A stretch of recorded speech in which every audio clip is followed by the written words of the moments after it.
shit's so loud. Oh my god, how loud was that, bro? Shit. Oh, that's Claro. She got good music. I'm a little bit like tired, I guess. I wouldn't say tired, but like, you know. What's good? How do I pronounce your name? One Love B2 SK. It's like this thing. How they do on Twitter?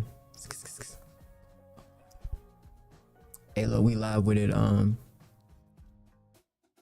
It looks like AMAs just happened, so we're gonna go over that a little bit. Maybe get into a little bit of gaming, whatnot. Looks like there's a clicks announcement. What else?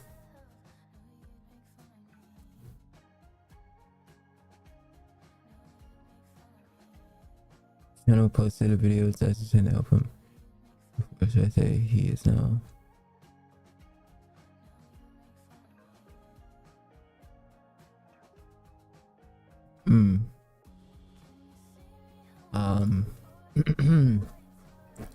Looks like Kai went to the AMAs as well. Like I said before, I think that some of these performances cannot be good. I can already just guess that they aren't going to be good.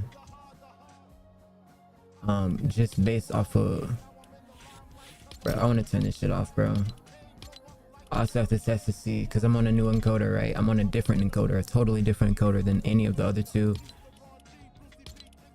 I was using yesterday. Bro, that's why I don't be hearing shit. I have my main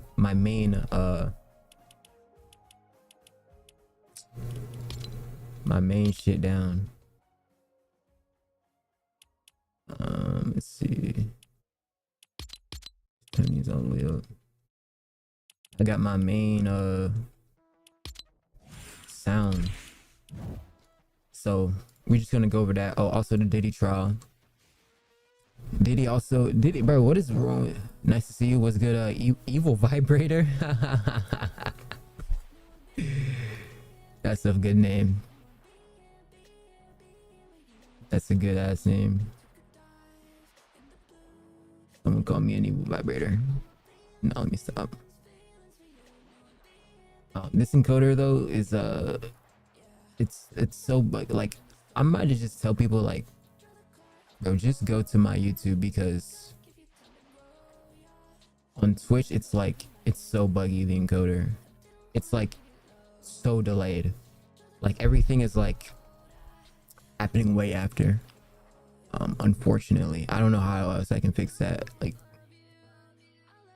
I don't know. Is what it is though.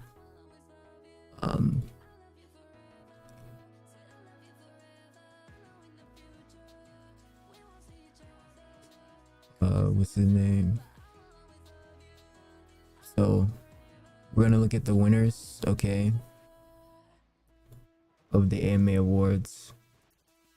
But what the fuck is in my ear? That shit hurt. Alright, Charlie. Alright, Charlie. Boy, it's not that complicated. So, wait, where is it at, Nicole? Is it in the Discord or is it?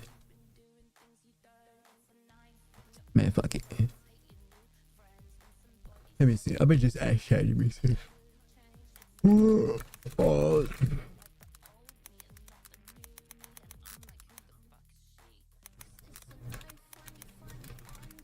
But when I say I'm tired, you know what's funny? It's not that I'm tired that I'm you know, I've been up all day. I'm tired because I just woke up. Okay. So looking at here, ChatGPT got us hooked up here. Shout out what's that boy name? Altman. Mr. Altman. So looking over here, okay.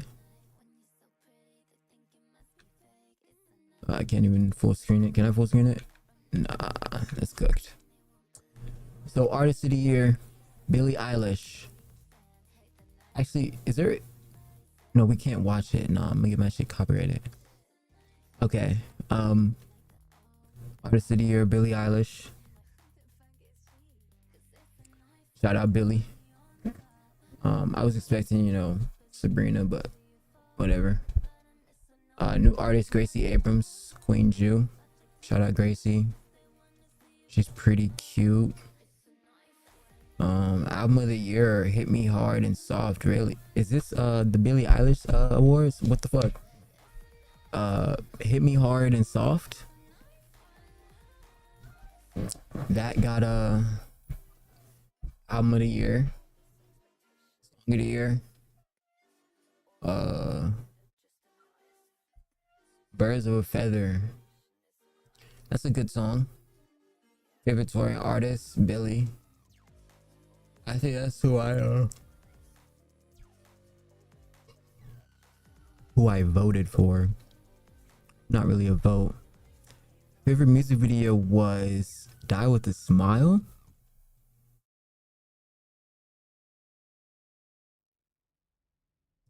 Die With a Smile went over Not Like Us, really. Interesting. Collaboration of the year, Die With a Smile. These awards have to be just cooked. They have to be fixed. There's just no possible way these aren't fixed awards.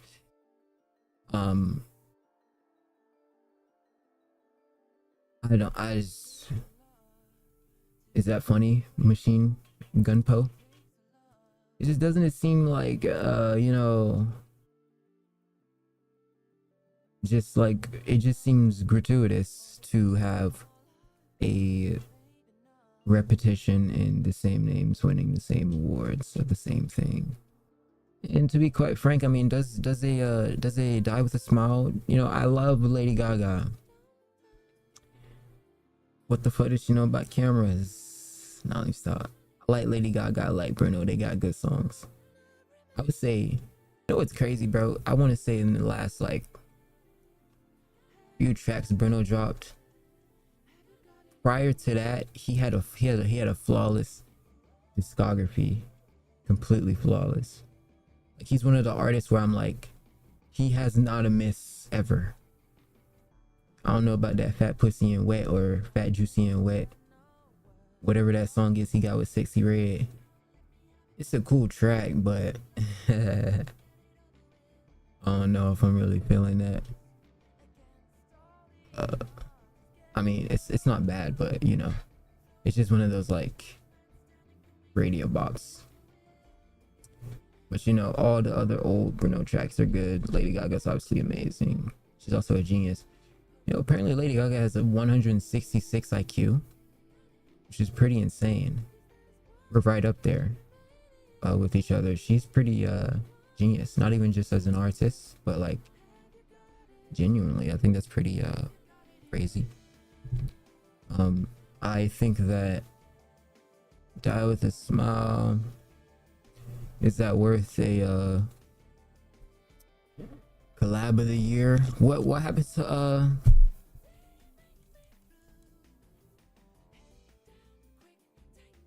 Double Shot of Whiskey?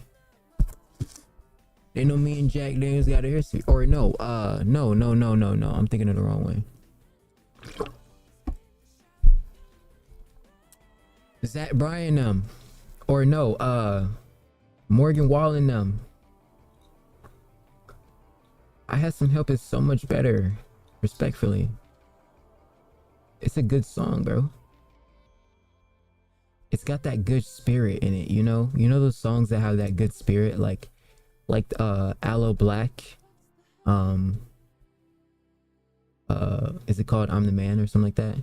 I'm the man, I'm the man, I'm the man. I think the album is called Lift Your Spirits, because it's just got that, like, I could see, like, you know, a bunch of rednecks, you know what I'm saying, out there, you know, with their red cups, with that playing in the background, and, you know, just singing along. It's just good vibes. How have I been? I've been all right.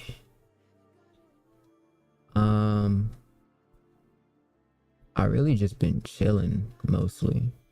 Like, really. Um, I haven't been doing too much really. I mean, I would say like I have, but not really at the same time. I'm like off and on, you know. Um, I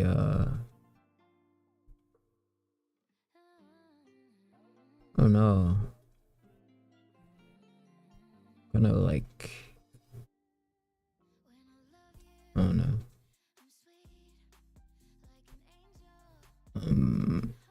Oh no. I just got like lost. Kind of like I don't know. Hey, look, listen. Don't waste a second. I know lots of guys. You do something suspect, this cute as bye-bye. Like, ooh, baby, you say you really like it being mine. So let me give you some advice. Boy, it's not that complicated. You should stay in my good graces. So let's switch it up like that so fast, cause no one's more amazing at turning loving into hatred. Boy, it's Not that complicated. This sounds like this should be like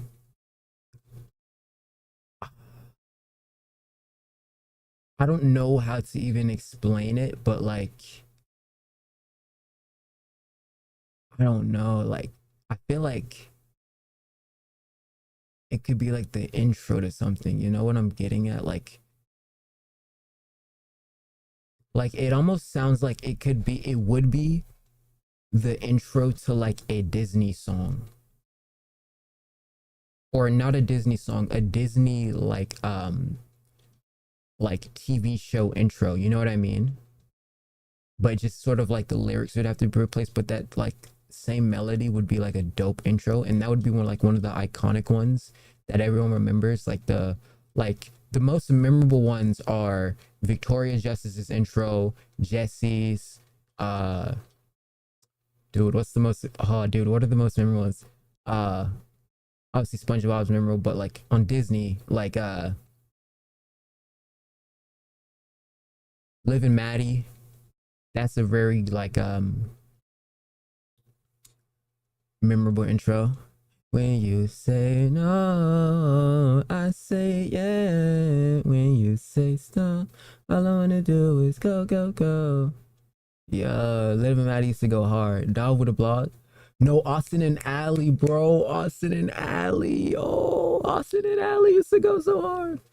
I can't, no way. I can't do it without you. Without you.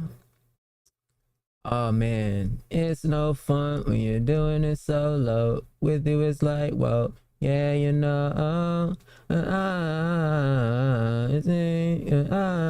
got you with me.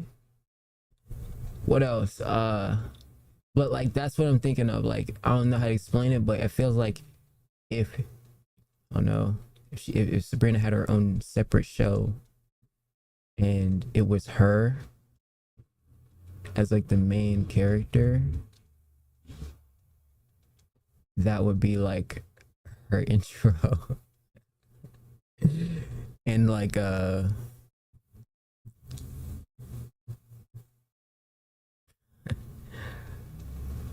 I guess it would be like um Girl Meets World, but like the older edition. Like you remember when like Kat and Sam got their like new show, like a revamped version, but like an older version.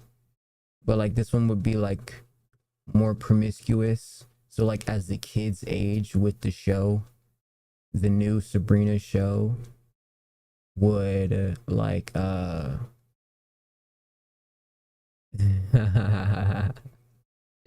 would be like that, you know.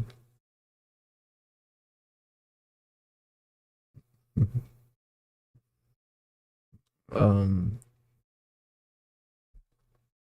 it'd be dope, I think. It would be like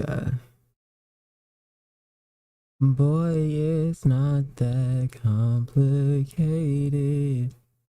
You should stay in my good graces.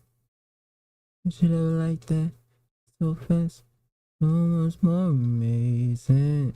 I turn and love it into hatred. And the show would be called Love and Hate with Sabrina Carpenter. It's good biz. Is that funny, Declare? Is that funny? I think it would be good. I don't know why I just came to, but like, there's just something about that's so timeless about that hook.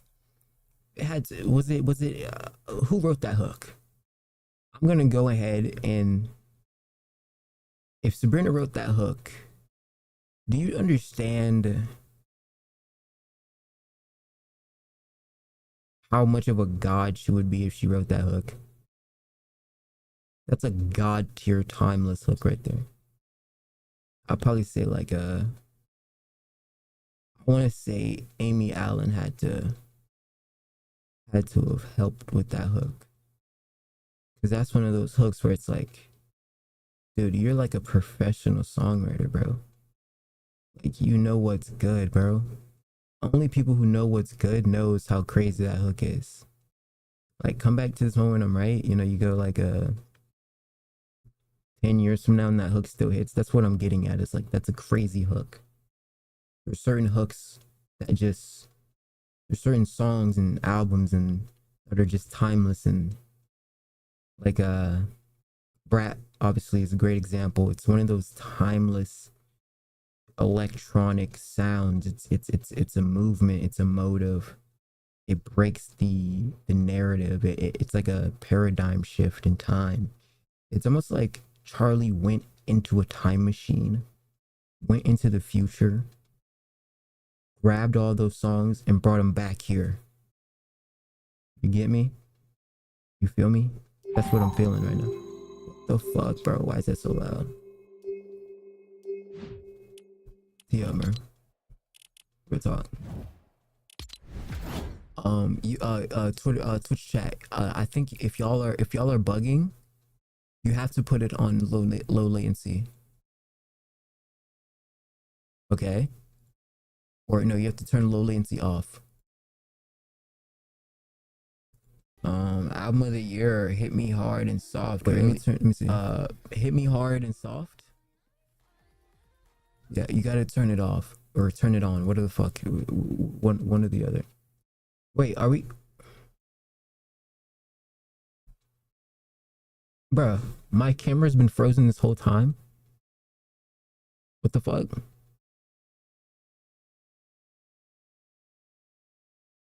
Oh, I think because I turned this off. Wait, hold on. Alright, we're back in, bro. Oh my gosh. Shit, bro.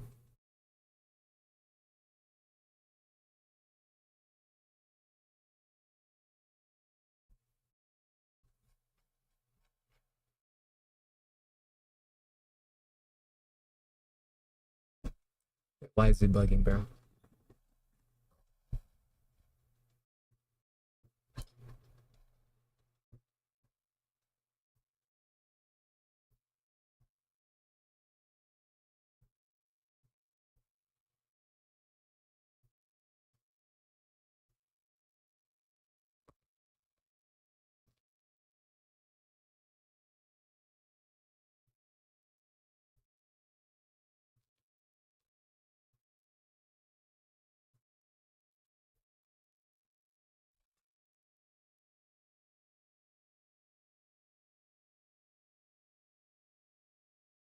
What happened?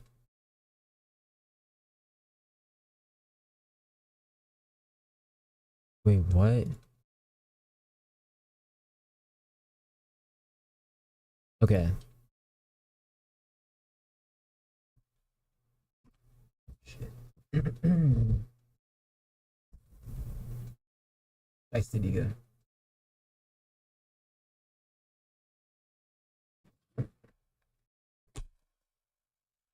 don't know what happened, bro.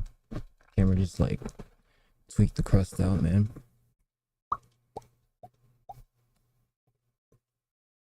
Like I was saying though. After I was really interested in cynical, I'm convinced you have a secret stash of gaming superpowers. Okay. Like I was saying though, that's what I don't know. That's why I feel like she definitely, it just feels like her songs are timeless. Good stuff, bro. Let's see.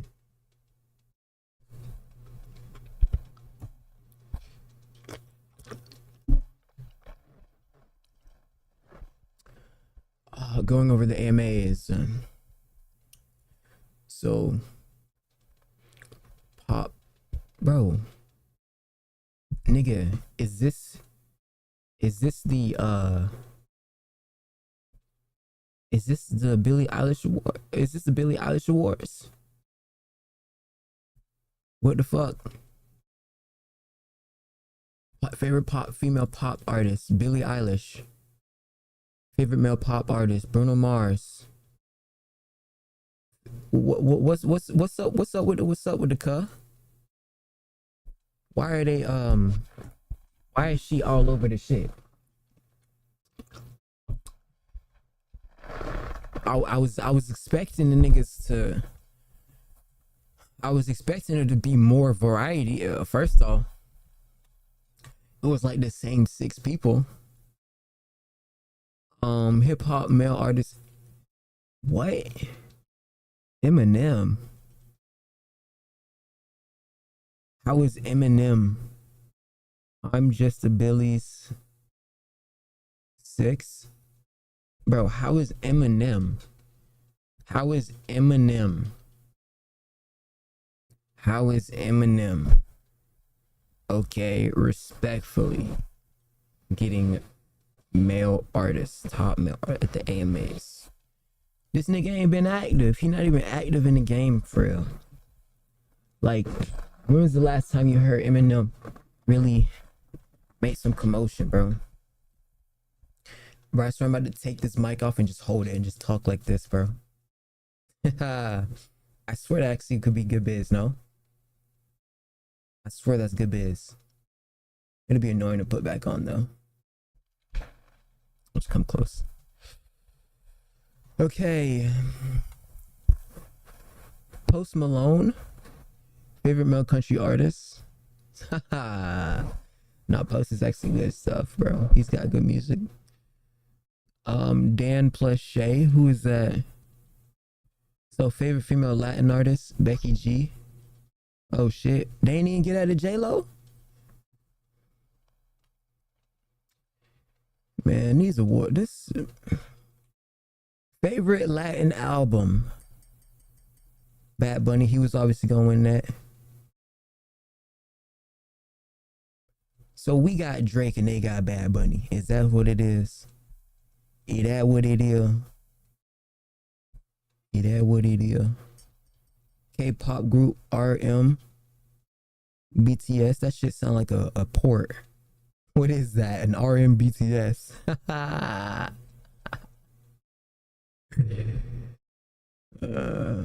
Sound like a gun. What is an RM BTS? Shit, I'm scared. We love BTS though. We love BTS. BTS ally. Favorite Afro beats artist. Tyler. That was clean. That was cool. Obviously she should win that. Come on now. Respect on her name. Favorite soundtrack, League of Legends. What? Okay, whatever. Special honors, Icon Warren Janet Jackson. That was dope. Janet Jackson's pretty cool.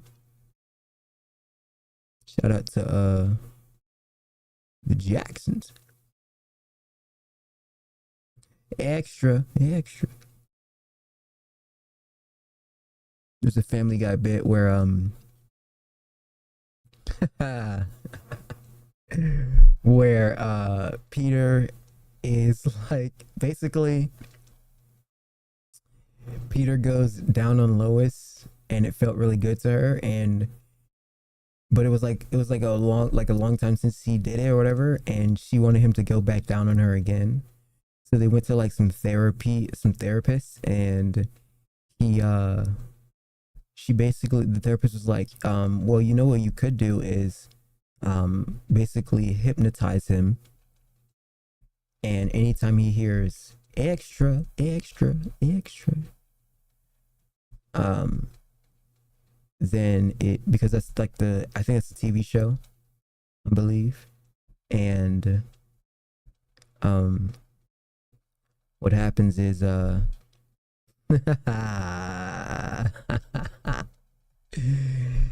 anytime that song goes on, or that sound like goes, he like is hypnotized basically, and he goes down on Lois, or he just goes down on like any pussy near him basically. And what's funny about it, oh shit, I didn't realize I was fucking with that. What's funny about it is there's a point where Peter, Lois go to the Peter Schmidt's house, that's just Lois's family's name. What's good, Dexter? And basically he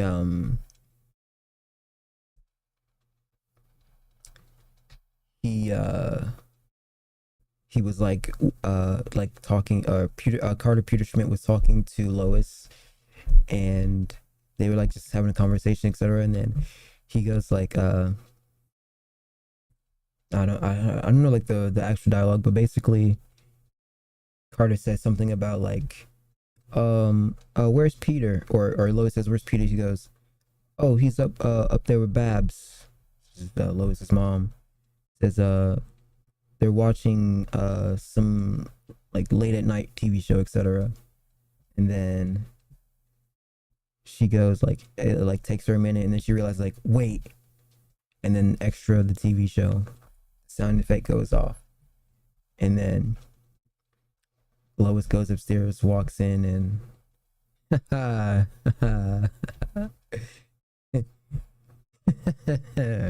he's eating out Babs. Could you imagine that? You eat your wife's mom's pussy. And then they're like on the car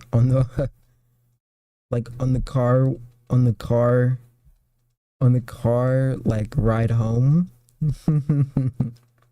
It's just complete radio silence, and then you see like Babs calling,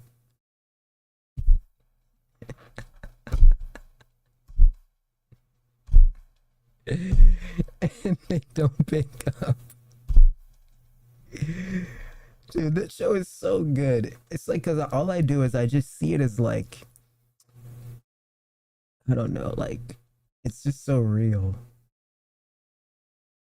Oh, I love Family Guy. I love that show.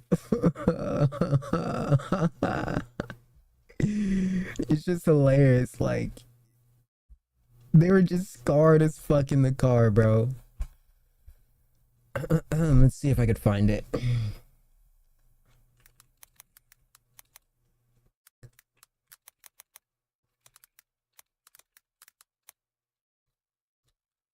Peter eats out Lois' mom episode. I feel so sorry for Mommy. Don't worry about your mother. She's got her celebrity news programs up there keeping her company. Yeah, right. Wait, celebrity news? What time is it? Just about 7:30. Why? Oh my god, oh my god! Peter, no! Peter! Peter! Peter! Peter! Peter!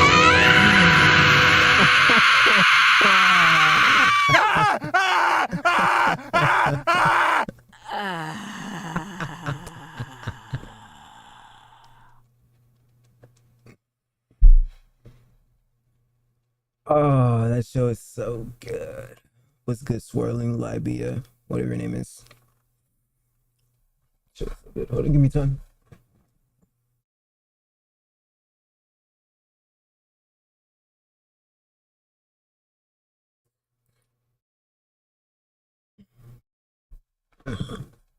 Oh man. So that's that. And then like they're on the car ride, and oh, here it is, here it is. Here's the ride on. It's after it happened.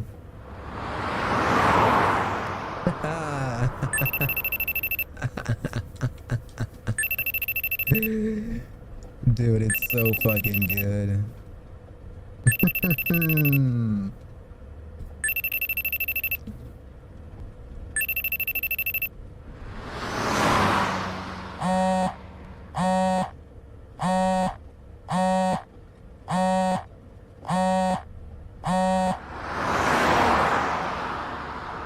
Just complete silence. Just eat it.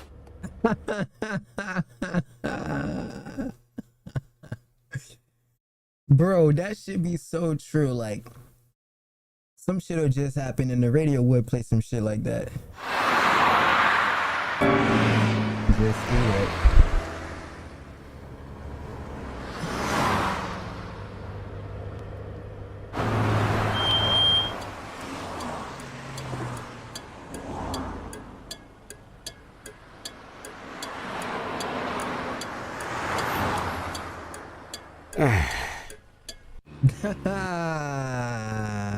What's that say? Far Cry's old carpet?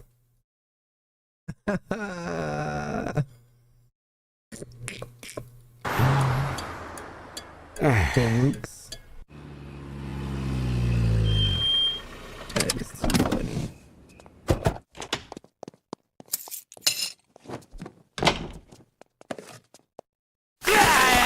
There you go. Get it all out. Hey guys! Peter, no. No, no, no, no! Yo.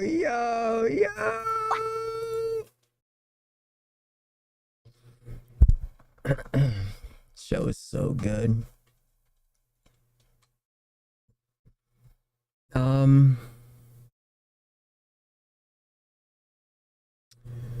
So it says, despite leading with 10 nominations, Kendrick Lamar didn't secure any awards. How the fuck? Okay.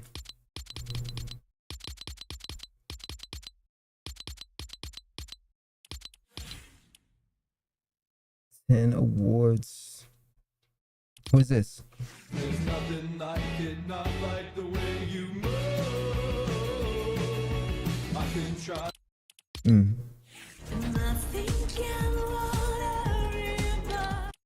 I guess it's something I don't know about. I didn't get the lore update.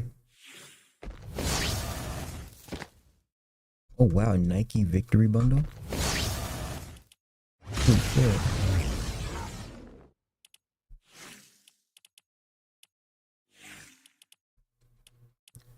I'm just looking at the item shop right now.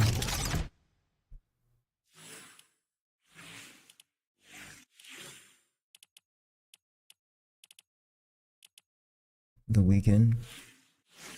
Just to be popular. Just to be popular.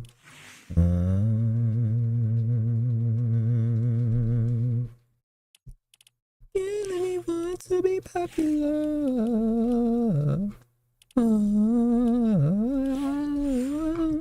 You got Slim Shady. You got Eminem in here, Slim Shady, and Sabrina Carpenter. Isn't that dope? That's so dope.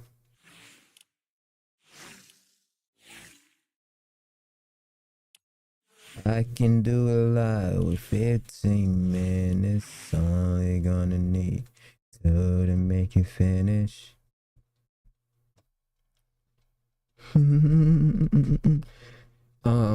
the AMAs was kind of some bullshit because I don't know how the fuck Kendrick gets 10 nominations. It's what are these, have to be paid awards or something, or like I don't understand. And if it is paid awards, how I don't be getting these award ceremonies because one, if it's a paid award, why even put niggas on the nomination? Do they let the niggas who, I don't get it. Do they let everybody know, like, hey, you can either pay to win or don't pay to win, and we're just gonna put your name on there anyways? What is it? What is the process? Why is it so ambiguous?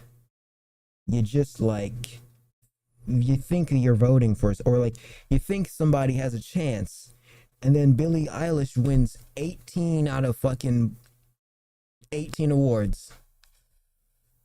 And it's like, the thing is, it's nothing against Billie. Billie's a great artist. But I mean, what the fuck? All I see is Billie Eilish. There's no fucking way a Bruno Mars. I mean, maybe. They are two big artists. Is it a numbers game? If it's a numbers game, then I'm like, oh, okay. But I don't know. Shout out Gracie Abrams. She's cool.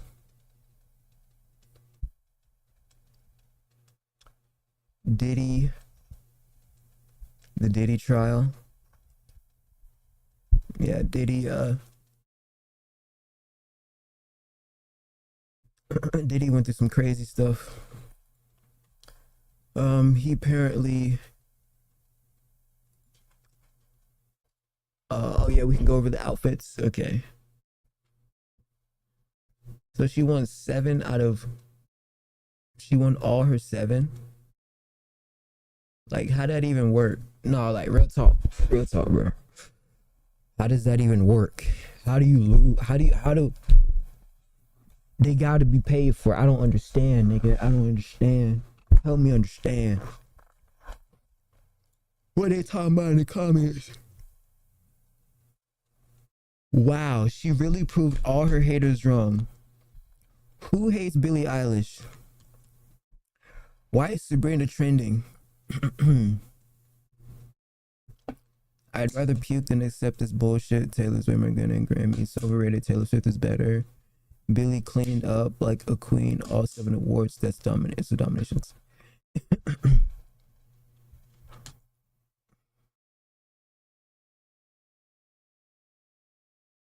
What? What? How does this happen? What is that? What's good? One love.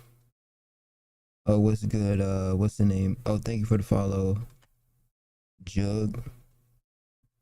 I think I gotta refresh my alerts, bro. How do I refresh them? I don't know how to refresh.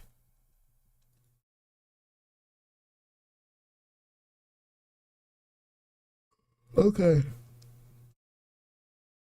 And Amor Desel. It's good, brother.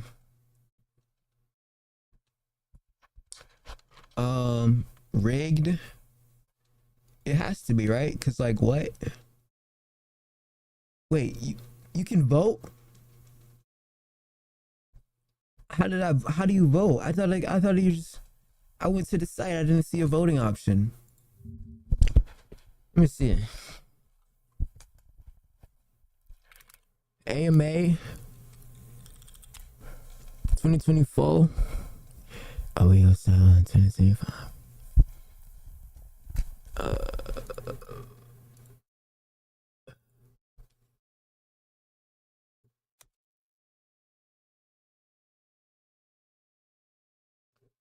Oh.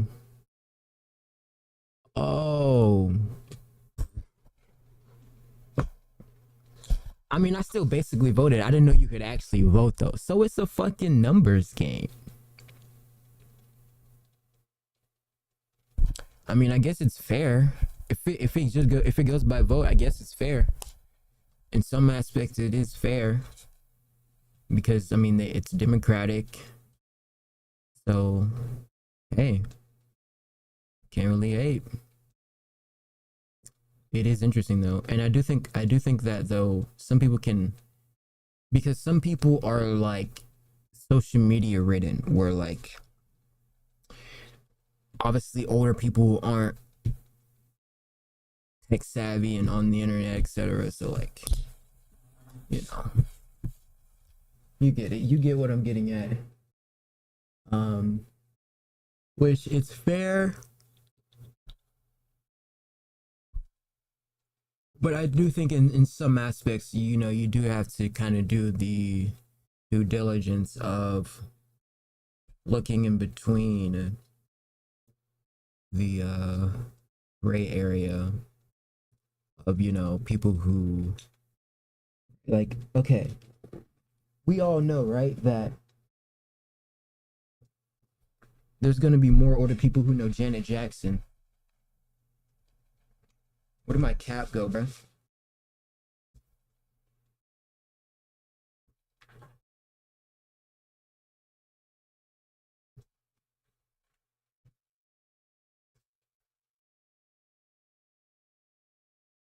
No, bro, I just lost my cap, bro. That cap was fun to play with. We obviously know there's gonna be more people who know Janet Jackson than Billie, right? So if that is the case, then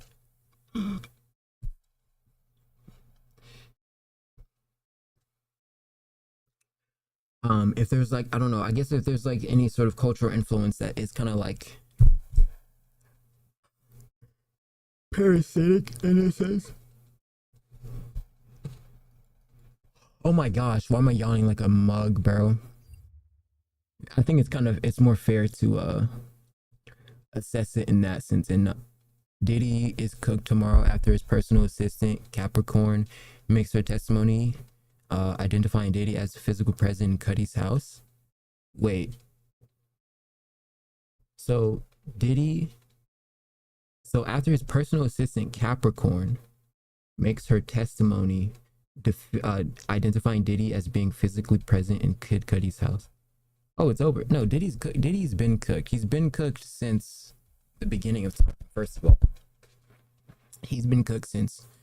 Well, actually, you know, I'm not even gonna say. I'm gonna say, I feel like he really just been cooked since whatever happened behind closed doors happened. Not really because of all the stuff that went down. You know, you get what I mean? Like, a lot of this stuff is. What's up, evil? I feel like a lot of that is like I feel like he already how like Diddy was already, it was already known that he'd already did all this crazy stuff, and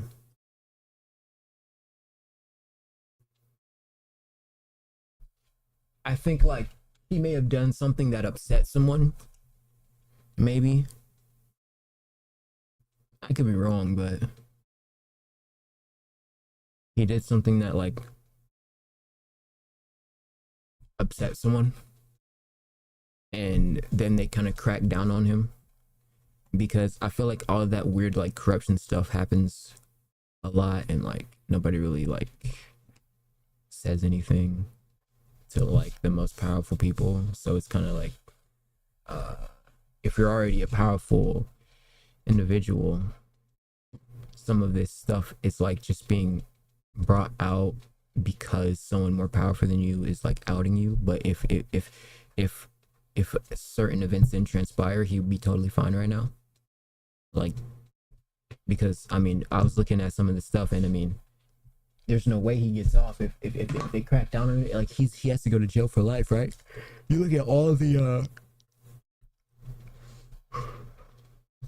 detail and perspective of what he does, what he has did, and it is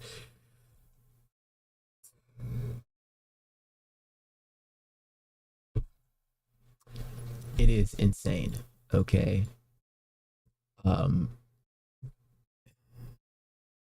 Yeah, he's cooked. I feel like he's cooked. Okay. Now, is there hope? Sure. You know, never say never, but realistically,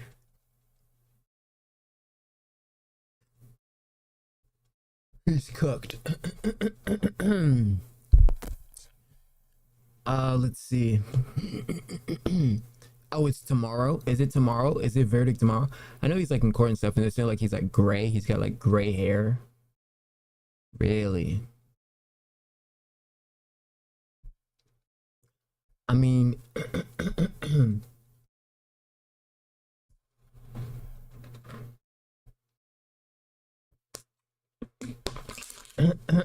sorry, I just have to, bro. Like, I don't know why. I have a constant phlegm that I just can't get rid of every time.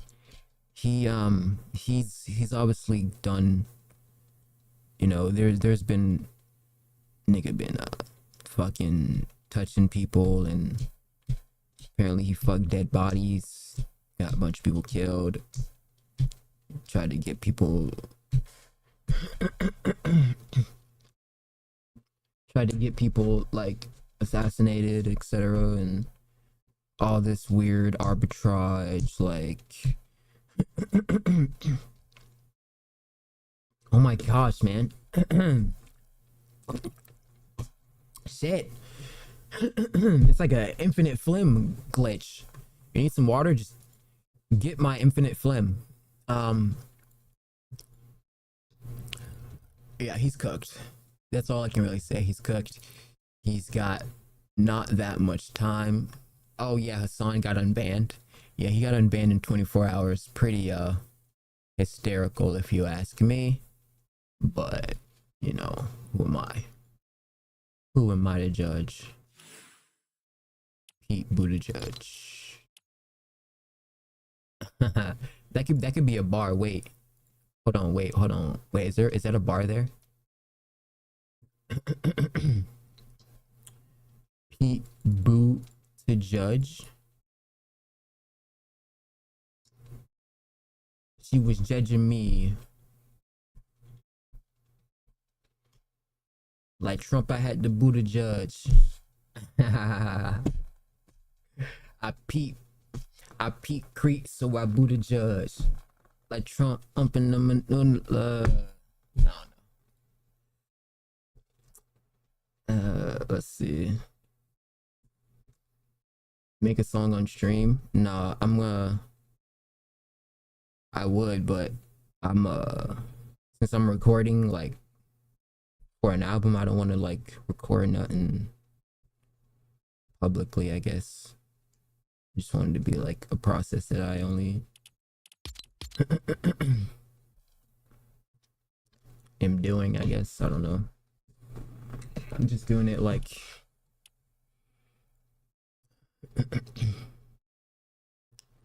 vicariously, basically. Oh yeah, he's got moments with J-Lo where him and J-Lo bro, it's just over for him, bro. I'm not gonna lie, bro. He's so good, bro. And it sucks. It's like, why is Sabrina trending?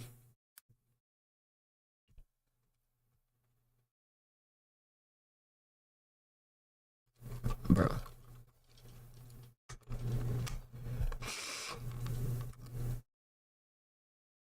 I think my thing's like kind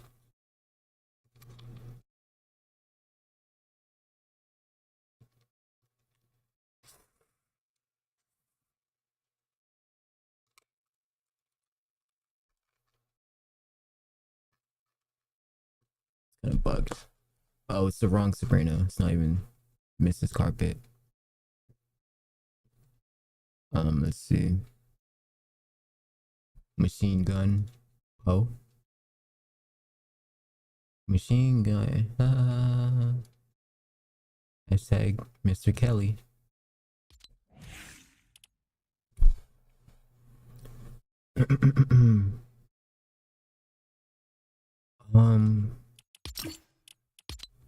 It's kind of late. Like, I don't know. I just feel like vibing out right now. Maybe I get on the game real quick. I'm just so tired. Not even so tired, but like I can definitely feel myself caving in. Caving in. I wouldn't say caving in, but like, no. I guess caving in. I don't know how else to. Oh shit. How else to explain it?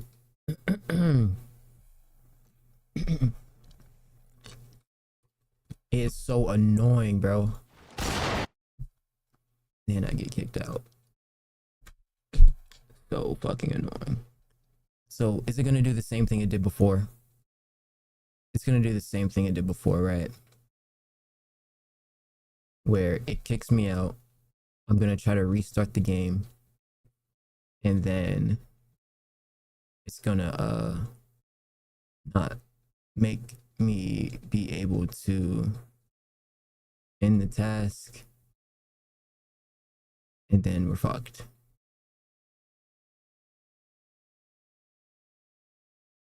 Like, oh my gosh.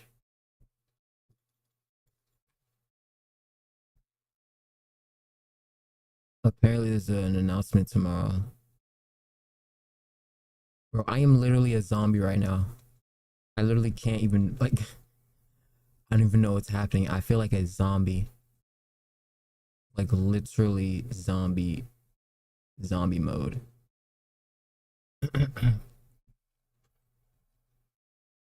Look at this shit. We're just infinitely loading. Nothing. And I already know it's setting me up. It's setting me up. As soon as I try to close out of it and end task, it's gonna do that same bullshit again. It's like, why doesn't it allow me to do this, bro? It's annoying.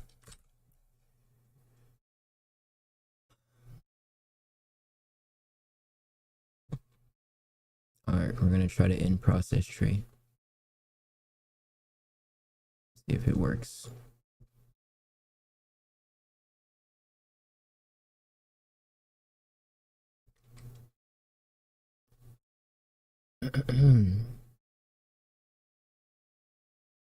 What?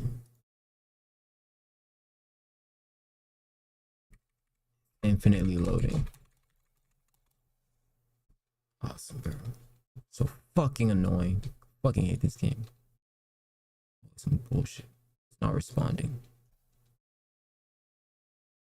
That's all it says. Running, not responding. Running, not responding.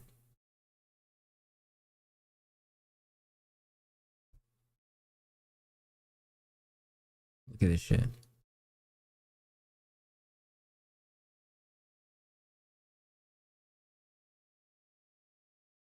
Look at it.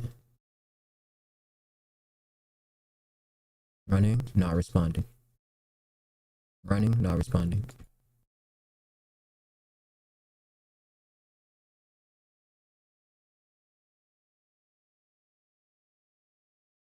Wait, it actually worked. I think. No, it didn't. Because it's still running. So it ended the process tree, but it didn't end anything else. I fucking hate this computer, man. It's so fucking annoying. It's a piece of shit.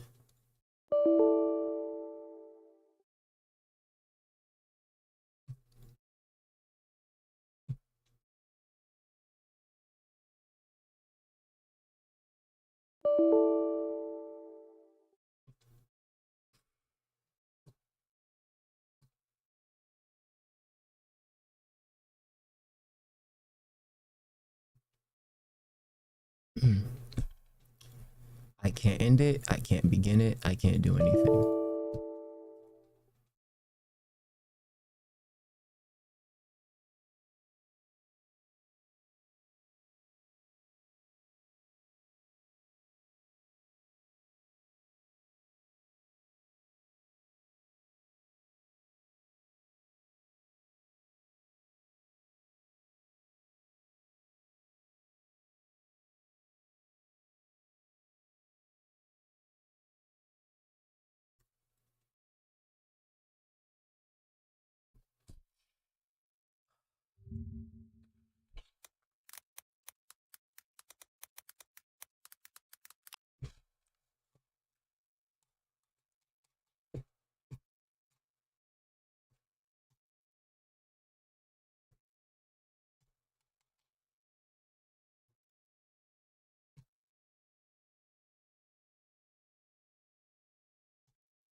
Kill me now.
Radio silence.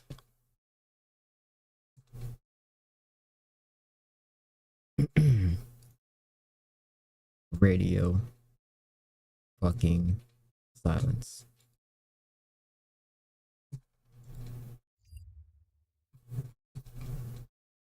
Give me time, bro.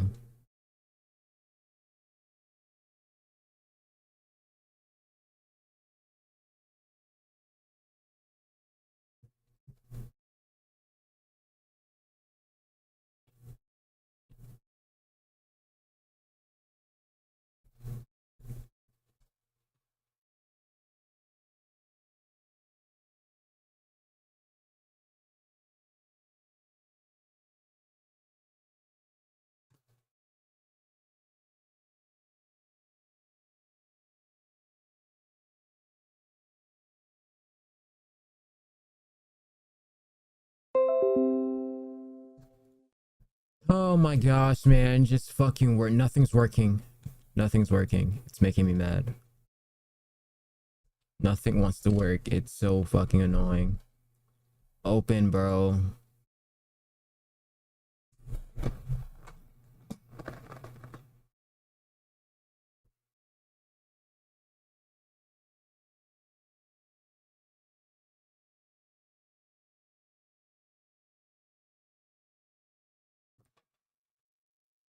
Put him in.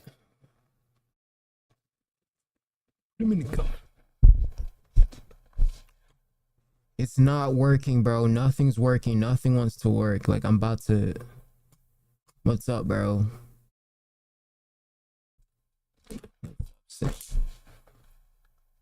Bro.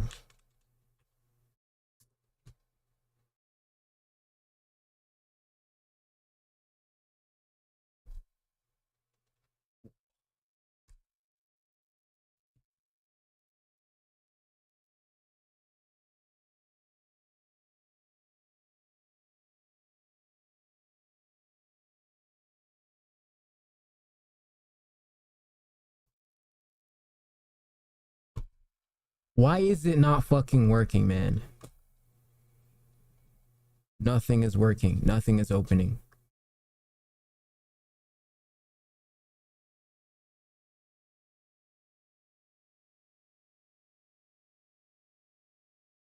I can't stand this shit, bro.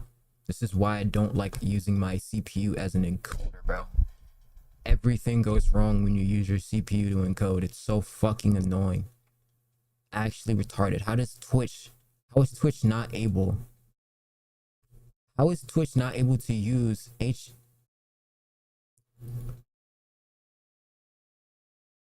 End all of them, bro. End all of the trees, man.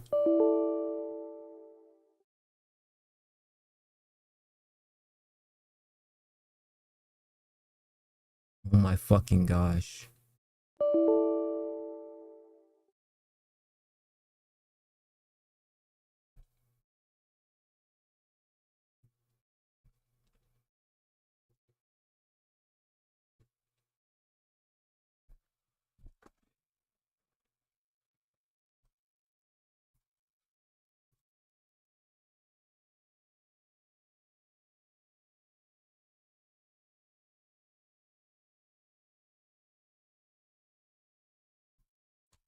Can't even close it, bro. I can't even close it, bro.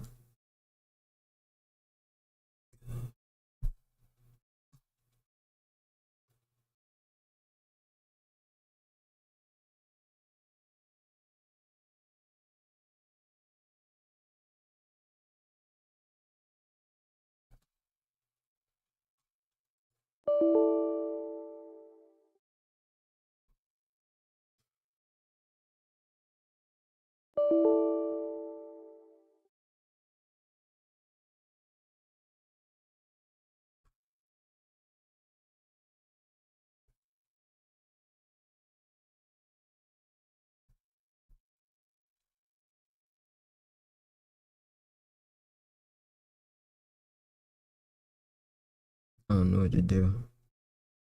I don't know what to do. The whole thing is end it, bro. End the fucking process, bro. I can't end the process. I can't begin the process. The whole thing is fucking shams, man. The whole fucking thing is shams. I can't close out of it. It's still trying to open up. I just closed out of it. It just reopened again. I'm about to break my setup, bro. I'm about to break my setup. Oh my gosh. I'm about to break my fucking setup.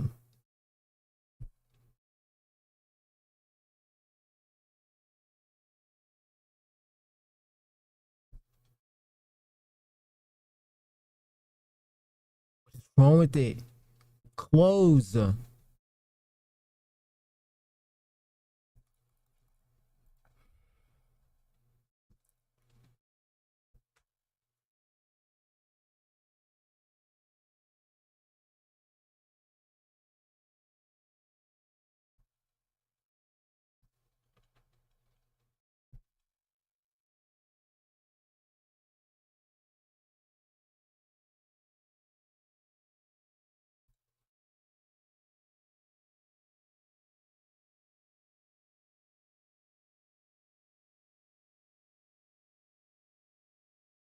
Look at this shit.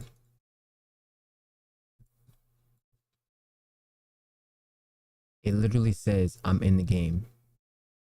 It's telling me in my launcher that I'm in the game.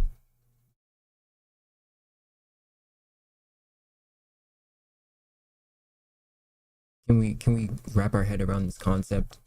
It's telling me in my own launcher that I'm in the game.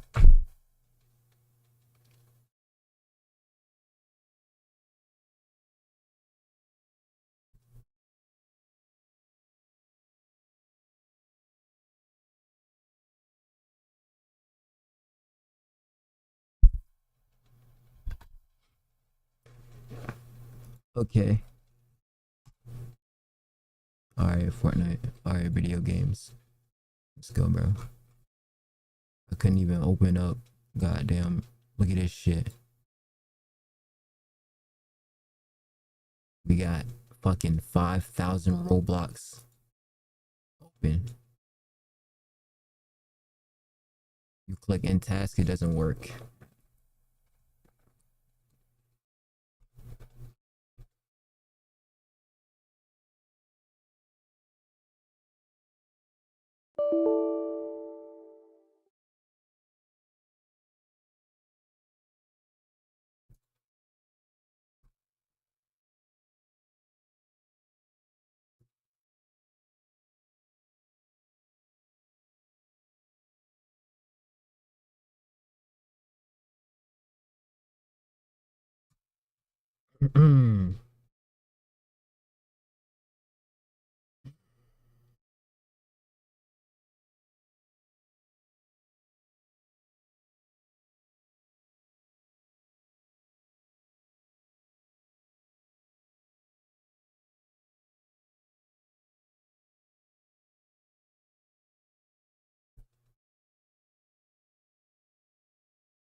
This shit just killed my whole vibe.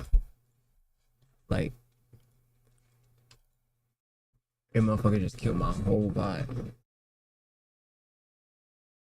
Not with it, bro. Stop. Oh, holy shit, man. I hate gaming. I hate PCs. I hate it all. They're so fucking annoying. There's always a technical issue. You can't just use it properly. It's just annoying. Like, Twitch, why the fuck can't you use a graphics card encoder?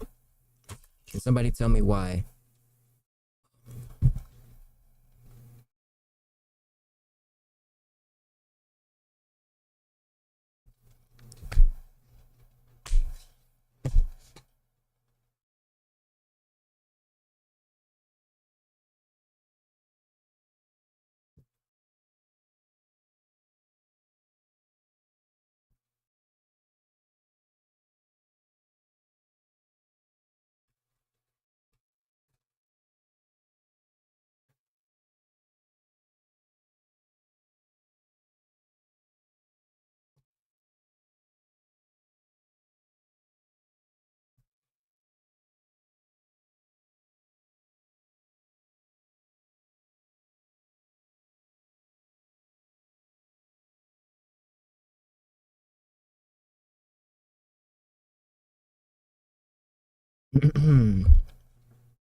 Bro.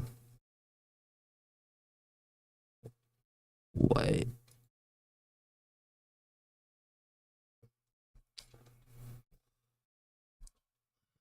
Bro, why y'all in my chat typing that shit, bro?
Hold on. Hold on.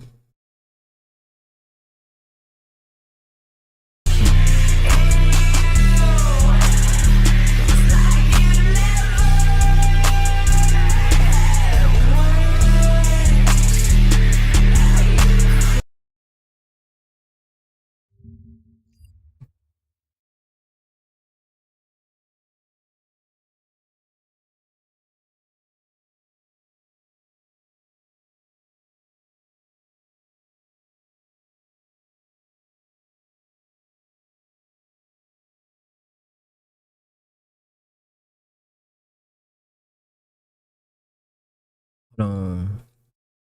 It say time ticking like I'm a D'Amelio. Hold on, time ticking like I'm a D'Amelio.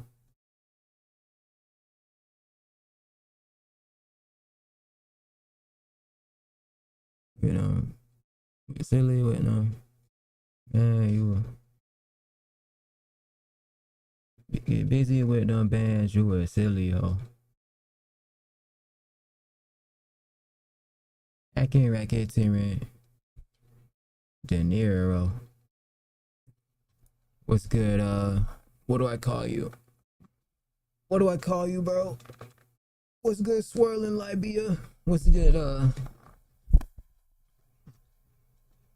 R-word channel, retarded channel? I guess I'll just call you retarded. Let me see. Hold on. Time ticking like.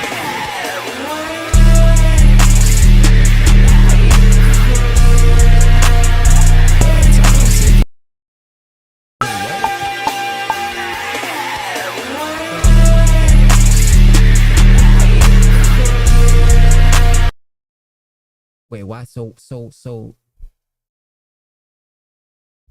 wait, maybe it's that. Hold on, give me time. Hold on.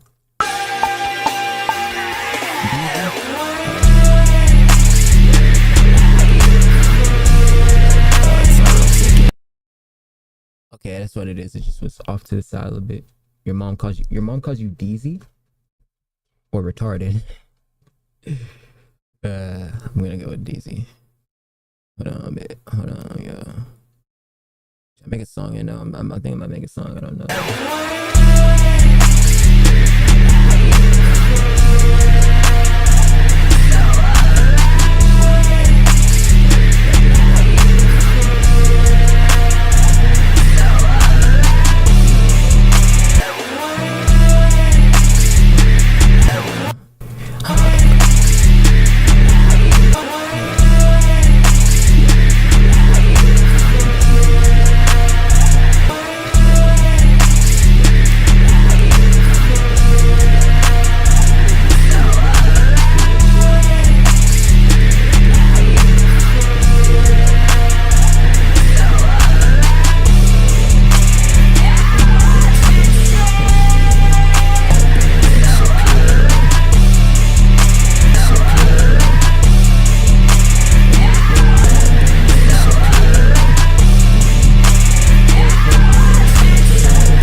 You just got back from Florida?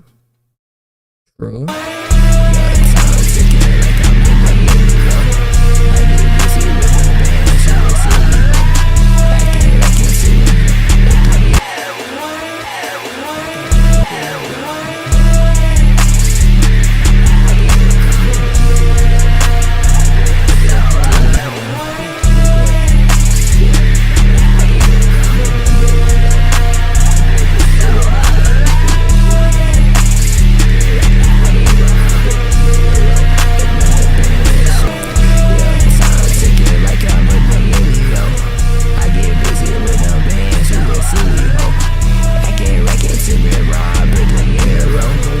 Open.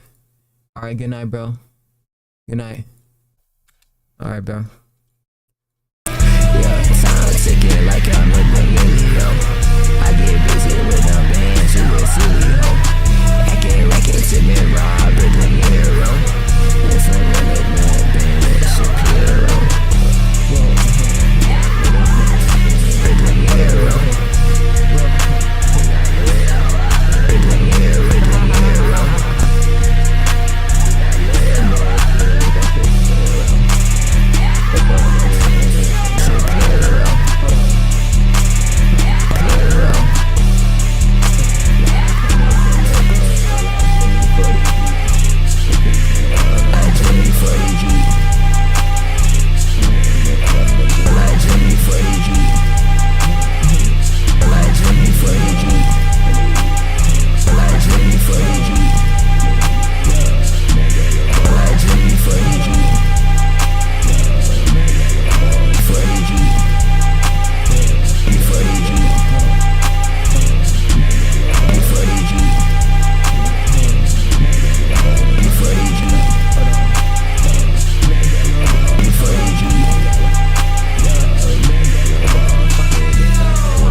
Dude, oh my god.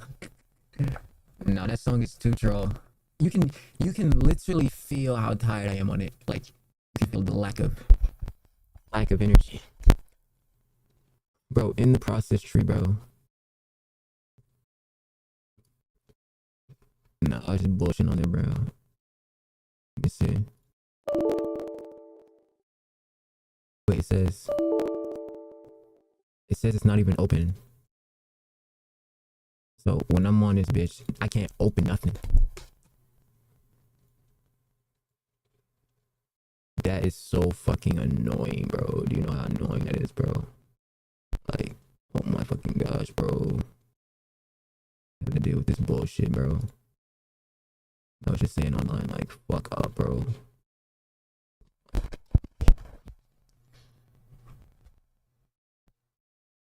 I don't want to hear that bullshit, but this nigga talking about launching the game, like. Bullshit. That's bullshit, bro. Oh shit.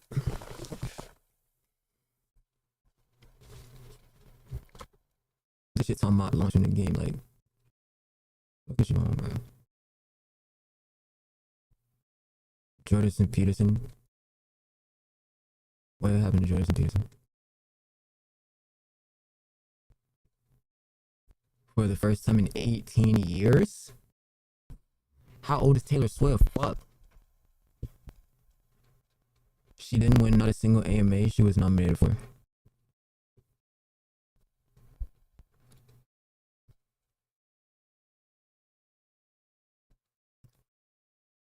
Beyonce. Cleared his racist ass. I want to say we love Ye. We love Ye for being outspoken regardless, because it's America, and I think it's a great thing to live in a free country. Don't you? I think it's a free country. So you really have to my stream, knowing my influence. Yeah. So come on here and say that. I think he's a great guy that at the end of the day, you have a dialogue with him. And that's what I'm going to say. I think I want to protect my energy. Yeah, well, I think letting him talk is a good thing. But look, I'm going to politely ask you, get out of here, guys. Well, we think it's good to have free opinions. I get it, but I don't want that. Whatever you got going on, you deal with that. Thank you for your service. WPR response. Somebody said cleared his racist ass. Was he being racist? I don't know if he was being racist. I think he was just kind of like trying to be relatable and like bring up a current event. You know, Tyson was visibly upset after Eminem won favorite male hip hop artist. Here are the nominees for favorite male hip hop artist. Drake. Okay, Drake. Eminem. Okay, Eminem. Future. Kendrick Lamar. Kendrick. Tyler, the Creator. It's a good lineup. And the American Music Award goes to Eminem.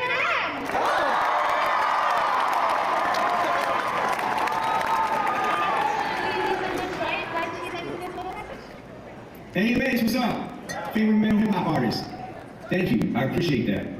I think it's been 23 years. Let's be real. Since I won my first AMA. Let's be real. I'm 24 years old. That's crazy. Seriously, man. Thank you to the fans. Thank you to everybody. Eminem is tough, bud. Let's be real, okay? Thank you so much. Yeah, I don't know about Eminem winning that. My foot was Slim Shady though, heavy though. Real talk. Niggas say, what he said? He said, once again, it's the sinister, cynical minister, shady, kryptonite, the Superman. He's a dentist to Amy, administer of the pain, just finish huffing the paint and muffle the fumes like it was nothing because it ain't anything in this way. His venomous, he just sprays his enemy. His enemies, he just slays his venomous spray, which is like beams of energy rays. Menacing stares, he glares, making the hairs all on the back of your neck stand like Dracula. Yep, spectacular rep. He's a tarantula, gargantuan, yeah, Angela. So I command you to start dancing. Part Manson, part Hannibal, part mechanical sharp, throwing animal parts, Scarlett Johansson. Into my gas chamber, you're against my ass. He's got his face to your neck. He said to strangle your ass. Hater, you're facing a task greater. He's chasing your ass. He's got his face in the match. The blood stains on this glass table. I'm checking the exposure of photos of me exposing myself like inside of a cozy hotel, posing with or without clothing next to the decomposing bodies eroding while I'm dozing off, overdosing, windows opening, shutting, doors opening, closing. I think there's a ghost, too much hydrocodone on the coating. I was only supposed to swallow a half, I took the whole thing. I'm not joking, I think I just snorted my nose ring. I need a drink, I'm standing over the sink, posing myself, self-loathing, cause I'm on the brink. Mostly I don't wanna think, this'll make everything rosy. The Billy sings, scream along, everything toesies, totally frozen while I close in. I'm yodeling rosy, won't you come out to play? No sense wasting time, cutting and pasting headlines in the capers, making shrines to my crimes and capers. My world's a whirlwind. I murder my girlfriends, go to Europe and put nerves in my syrup and stirred them. You never heard them like this, so don't encourage. I'm the neurosurgeon, coke mirrors and lyrics worse, and the kind of person dedicated to cursing. 86 lady shady murdered the virgins. Crazy turner, if it's a day he immersed, take over the world and reeled in all the children, loaded them in the building and killed them, buried them in the motion mildew, and he will do what he feels and still can spin. Drawing the goal like Rumpelstiltskin, cotton and silk, motion and Tylenol, 3 pills, the real cities into the building. There's nothing but crumblees and tumbleweeds up in this bitch. Mildred, he's ill with it, he still shouldn't be healed. There's no one that's sick of CMCs that can freaking seat on the grill. Then go. I don't think I can show this, but it says Janet Jackson wearing Yeezy Vulture merch at the AMAs. She wore Yeezy. Well, we know how Michael Jackson felt about that type of stuff. So, how influencers would act during a nuclear attack. AI shows. A detonation has just occurred on the outer ring of the city. We'll now be going live to our top influencer opinions. OMG, people, the world is ending. Are you seeing this? This is actually so exciting. Yo, I know it's chaos, but you got real survivor's wife energy. That's cool. I like them feisty. Like, it would totally be better if we ran it, you know? Men literally destroy everything, and my girls need to stop being so soft with these basic losers. Who even needs men, right? Anything a man builds just gets destroyed by a different man. Guys, this collapse is literally the perfect dip. I'm buying more right now. Nukes are Sua's aesthetic today. I made this outfit. Even as the world burns, my struggle for visibility and acceptance continues. This is exactly why representation matters now more than ever. As I keep saying on the channel, the world collapses when men stop lifting. It's not politics, it's testosterone. Yes, yes, yes. Balloon time. So yummy. Nuclear boom. So tasty. Thank you. Nothing stops the daily grind. Not even a little natural disaster. Friends, this is the breakthrough moment from Chapter 7. When everything falls apart, we rebuild ourselves stronger. My girl, you wouldn't believe what just happened.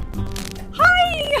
OMG, I just totally Obviously, there's a guy out there and a girl there that look exactly like this, but like they don't actually exist. That's kind of creepy. shit my pants after that noise. Chat, this is literally the most realistic survival game ever, and someone donate so I can buy a boat DLC before I actually drown.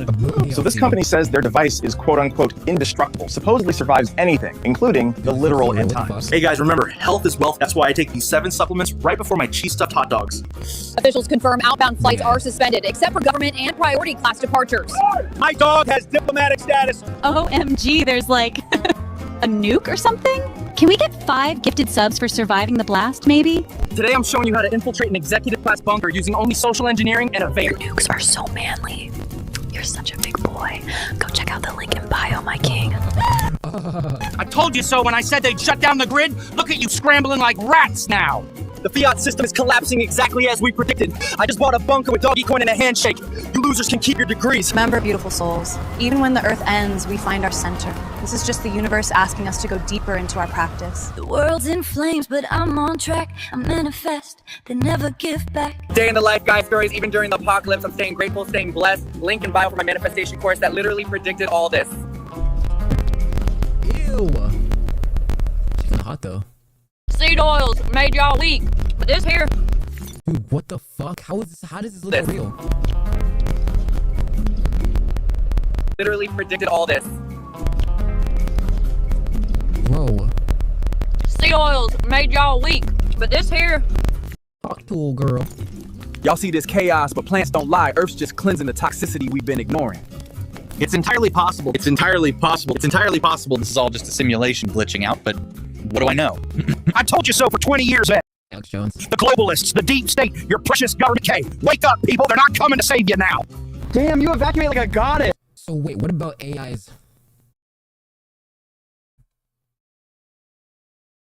Like, what about AI's thought? Like, it can't make this without Alex Jones. Right? This is obviously an Alex Jones, like, comparison, right? Like, you can't make it without him. So what about that? Like, can it make things without things? You know what I mean? Say it now. Damn, you evacuate like a goddess. So, Bro, she smiled. That was a yes in fight or flight. Everything is fake, including me. I'm a construct created by the Door Brothers. Anyway, here's Tom with the weather. I've seen that guy's YouTube channel before. That's pretty crazy though. Yeah, I don't know. I don't know if people. I don't know if like World War III can't happen, or like a nuclear attack. Like, it's over. I feel like I'm the most safe because I live in the president's state, so like I should be safe. I feel like as soon as they attack the president's state, it's over. Alright, give me like 2 seconds, kid. 2 seconds, kid. Good graces, lost your temper like that. So fast, amazing. I thought I love it and I hate it. I don't give a fuck about you. I don't give a fuck about you. I don't give a fuck about you. I won't give a fuck about you. I won't give a fuck about you. I won't give a fuck about you. I'll tell the world you finished yours prematurely.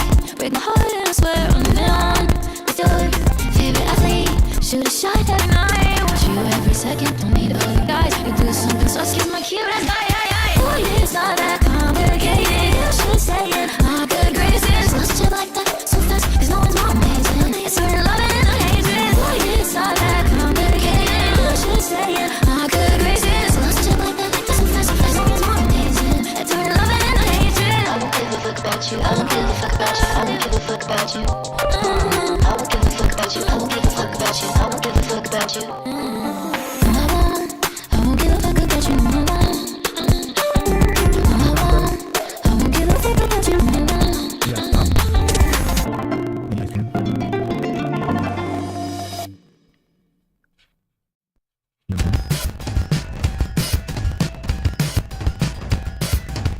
Spending too much time. Doogie. Beautiful.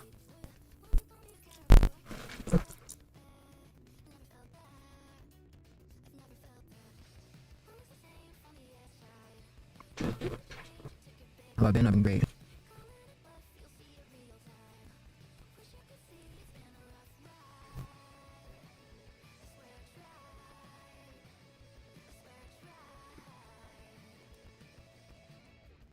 I swear I tried. I was doing some MA stuff. I can't like look at like stuff, but like I can get stuff. Not a sync camera flashing. I'm trying.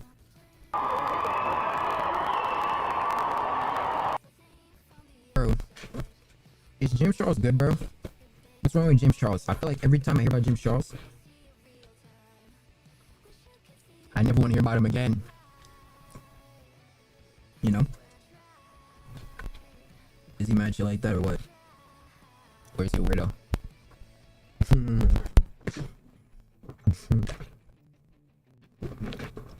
Look at him. Hey, look, bro.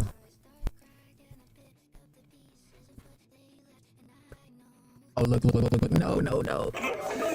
Right, it's funny as fuck, bro. And you don't want to see, you know what this is a signal for? A white comedian has got to break a boundary and do blackface, and don't do it in a Tropic Thunder making fun of a white person doing it. Just do blackface because it's objectively funny.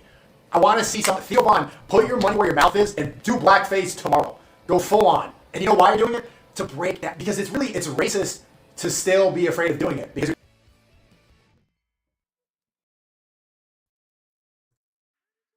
why doesn't Snicker just do it?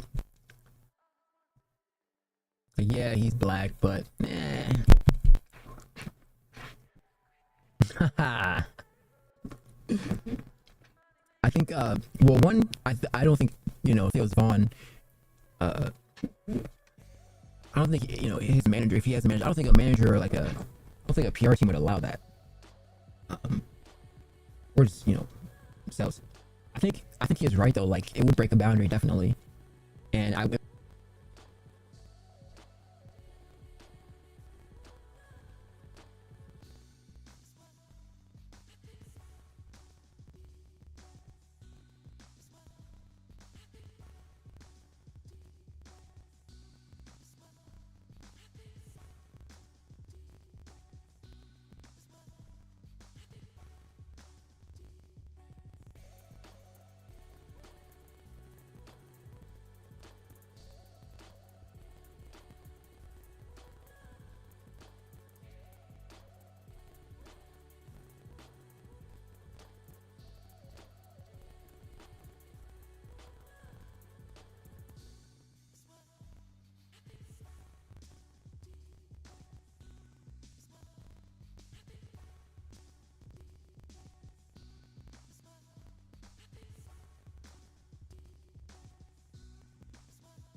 it would be different, right? But I mean, you can't really defend that, right?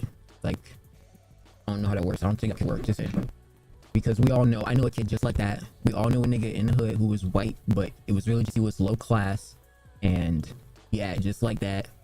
And we all had, I don't know about, we all had a friend like this, bro. I've had a friend like this.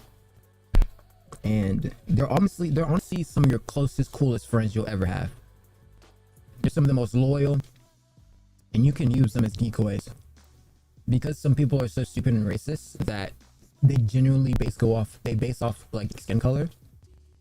So even though you and someone who are like what you consider low class would be like the same person basically, but one's just white and one's just black, you could get that white person to do things for you, and like that other racist person would like let it, like allow it just because the person's white. It's crazy. We used to do that all the time in school. I'm not even joking.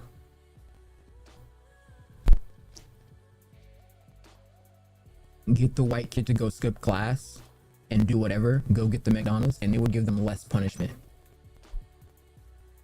Not even joking. And or not that it would give less punishment, but they wouldn't suspect it. They wouldn't even suspect that that was the kid doing the crime because he was white. They would always like crack down on the black kids doing the bad stuff, but we finesse the system. I'm not talking about like a crime, right? But like skipping school, going to McDonald's, etc. during school, stuff like that, or like in class acting a fool. It's just that's the low IQ of a racist. It's like you're conflating concept of character with skin color. It's so easy to negate that and bypass it. Oh, it's slavery, blah blah blah. Get over it. The best way to heal wounds is to just say it and get over it.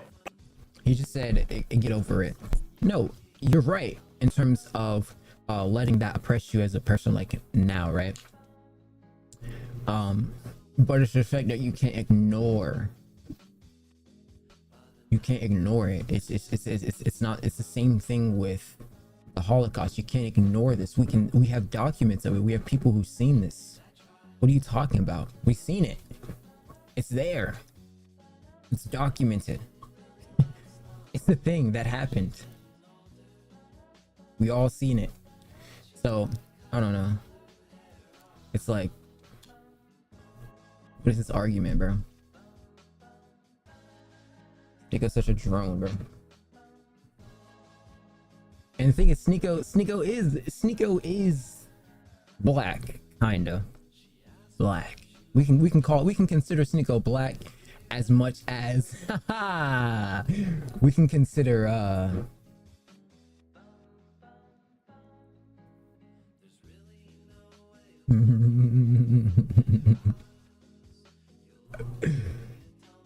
as much as we can consider Kanye not an anti-Semite. Does that comparison work? I don't know.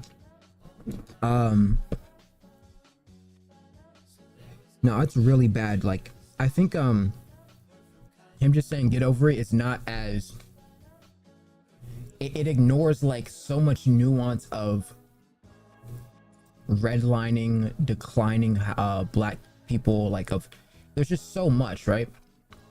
And a lot of that stuff still goes on today. That's the problem, is that it still goes on today.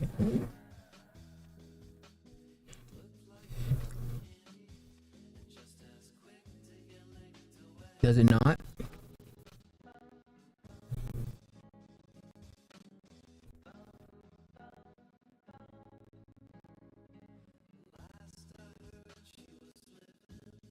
Like, I seen a guy, he was saying he was scared of black people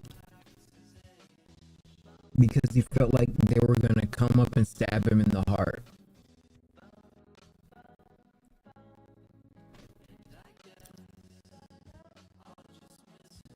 Now, be for real. Do you genuinely think that I'm gonna come up and stab somebody in the heart? But like, that's what it is. It's like they're letting the media and like all that kerfuffled logic. I think a lot of these, like, you know, weird like racists or whatever,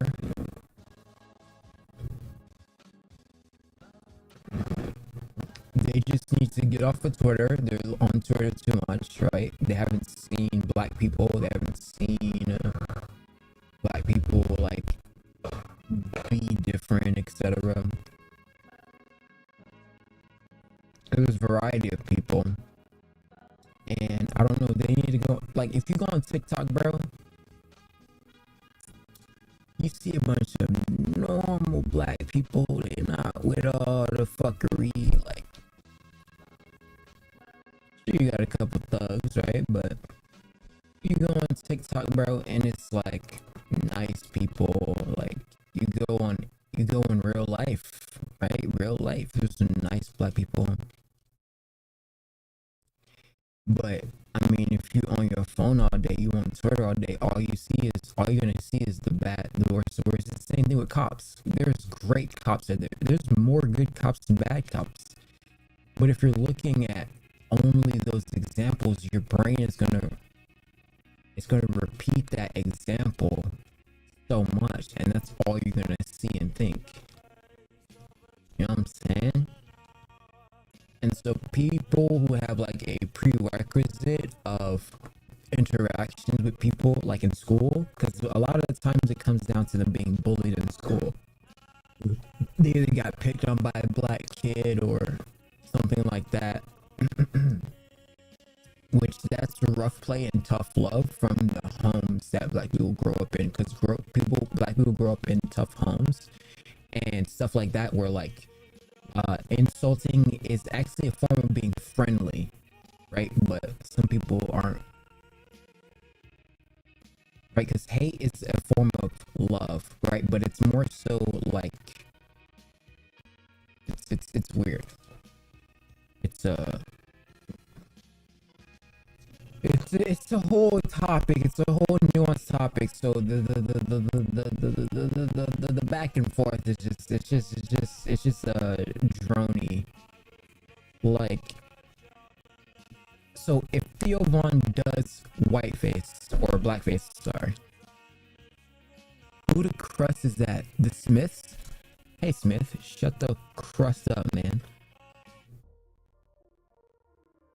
If Theo Von does blackface, we can bring up the videos of you know, black people being hung, whipped, killed, raped, slaughtered, but you can't see the opposite. Right? In terms of prehistoric history. Now, in terms of what's happening in South Africa, I think it is, it's a different story. But the point is like in America, right? America. It's fucked up what they did, you know.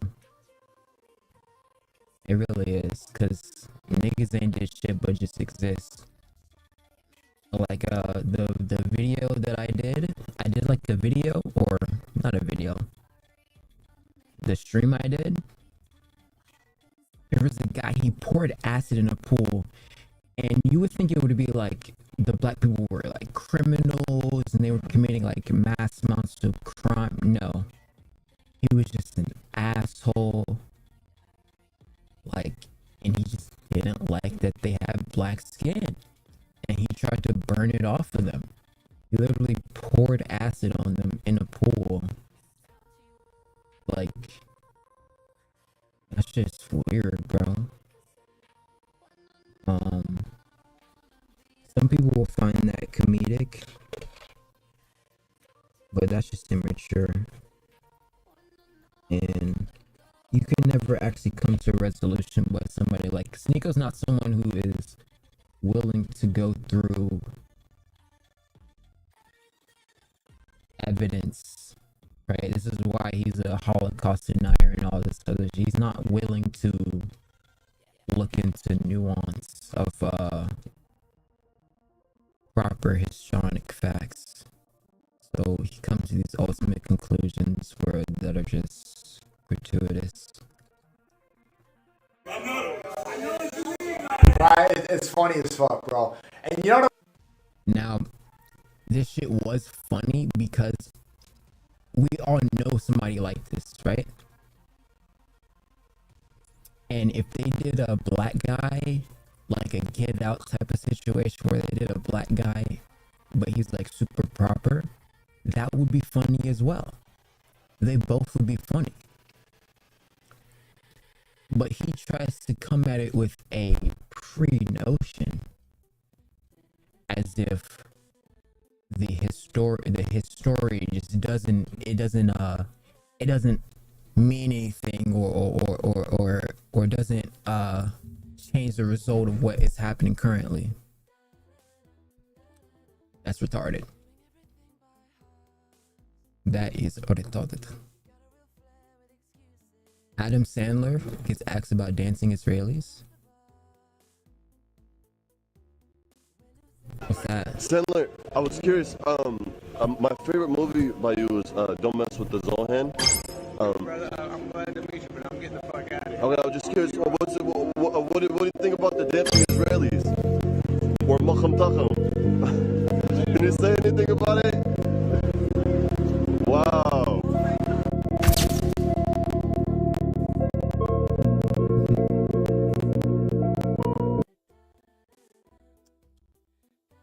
Oh.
Look at that.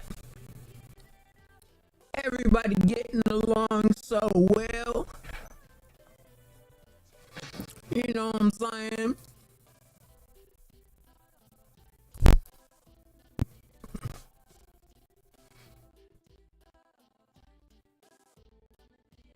Some good ice cream. See, here's a prime example of how racism can end easily. If you're just having fun, you're not being an uptight, miserable bitch. You know? What's good,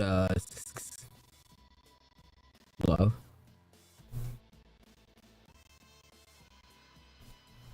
I got a Uzi, no Uzi, ay. Look at me, fucking me, look at me. You'll be married in a year in the suburbs. Really?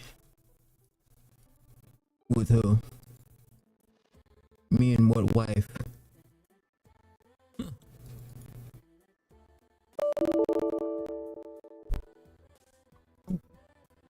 You and what army?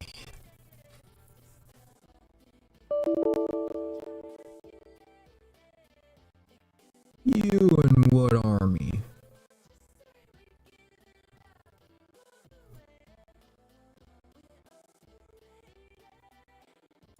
I can't even end the Epic Games launcher. That's how you know this shit is cooked.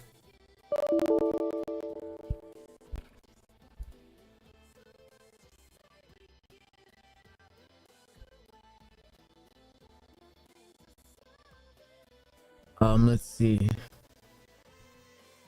Days Adapt's names made a list of the biggest male canon events. Finding out WWE is fake. Ooh, that's a good one.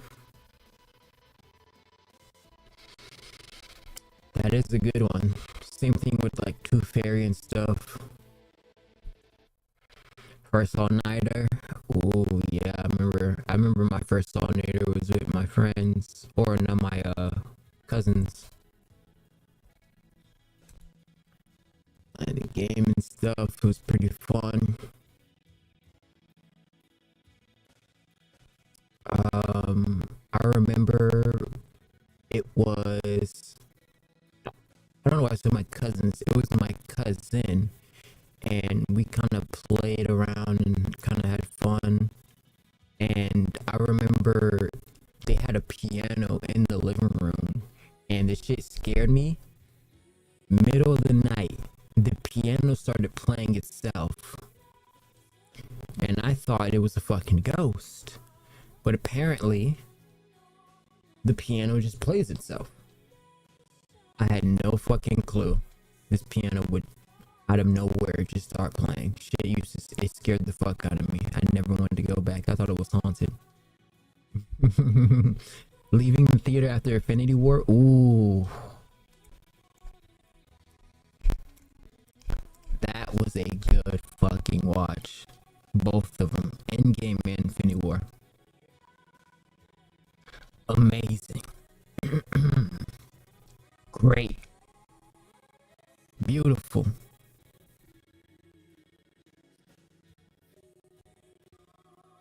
Rambunctious.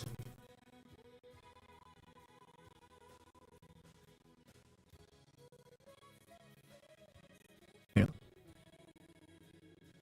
First heartbreak. Ooh. Those hit like crack. They suck. They're bad.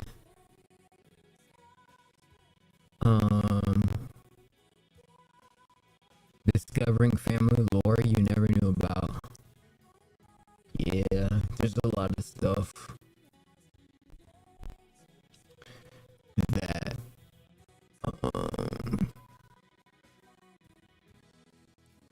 you figure out, you be like, what? Ain't no way. For real? You be like, wow. I think there's a thing where it's like, a big part of growing up is realizing most of your family has mental illness or something like that. It's insane, right? I think it's a Twitter meme, something like that. Discovering, or summer 2016. What happened in 2016? What year? What was the aura there? Was that like Damn Daniel days or what? Bro, oh my. I'm about to get so fucking mad. Why the fuck is my browser not working? Nothing works, bro. Everything is just...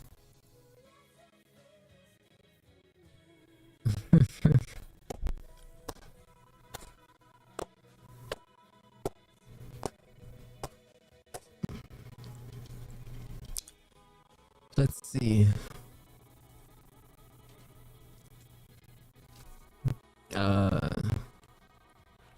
What was that like fidget spinners?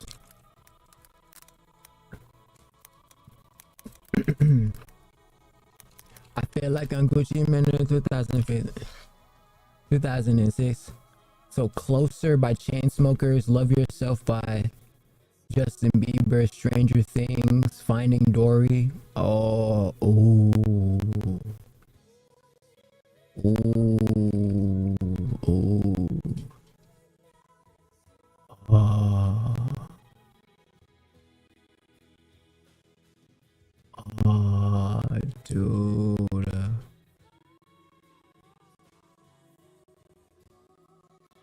Dude.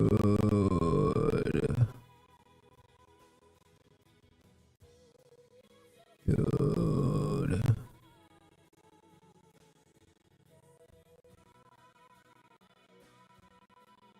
Oh my gosh, bro, this just brought back so many memories, bro. Remember this time, bro? Oh man,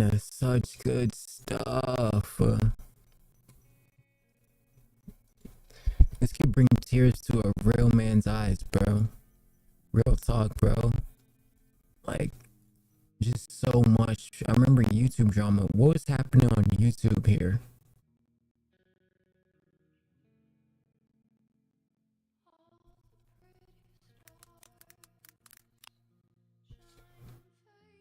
Oh, dude, we should watch this right now. Oh, we're watching it, bro. Hey, when you don't want me to move, but you tell me to go, what do you mean?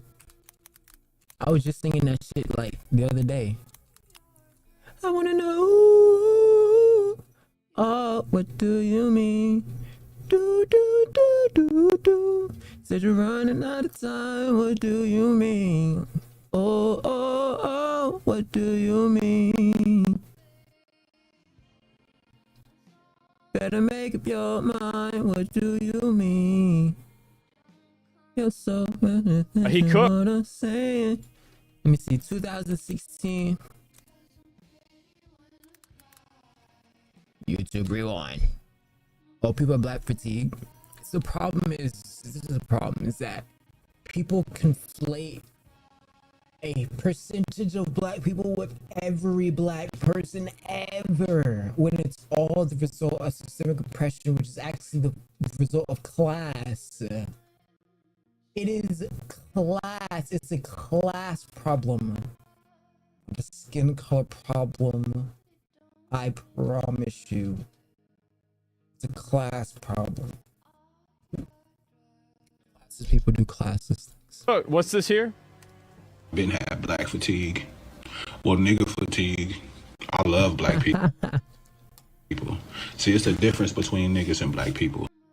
Exactly. There's a difference. There's black people and then there's Nigers.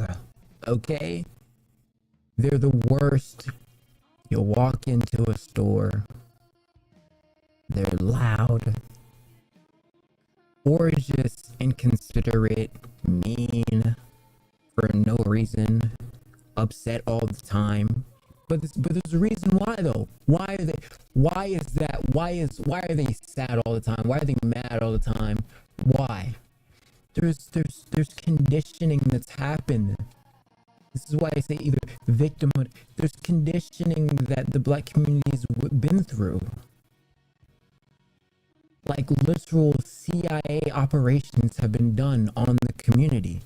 You're talking about prefrontal cortex, pre-developed, underdeveloped adolescents being construed and hardwired because they know that the brain is just a repeater. They just know it. They know how to work the brain. They're smart. The CIA, they know that if we can get like a bunch of kids to do a bunch of fucked up shit, then we can fill our prisons and continue this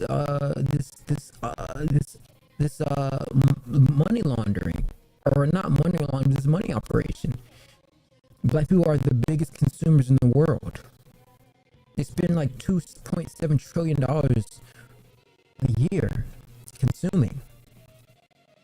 They fill up a ton of the prisons and they make up a good amount of the music.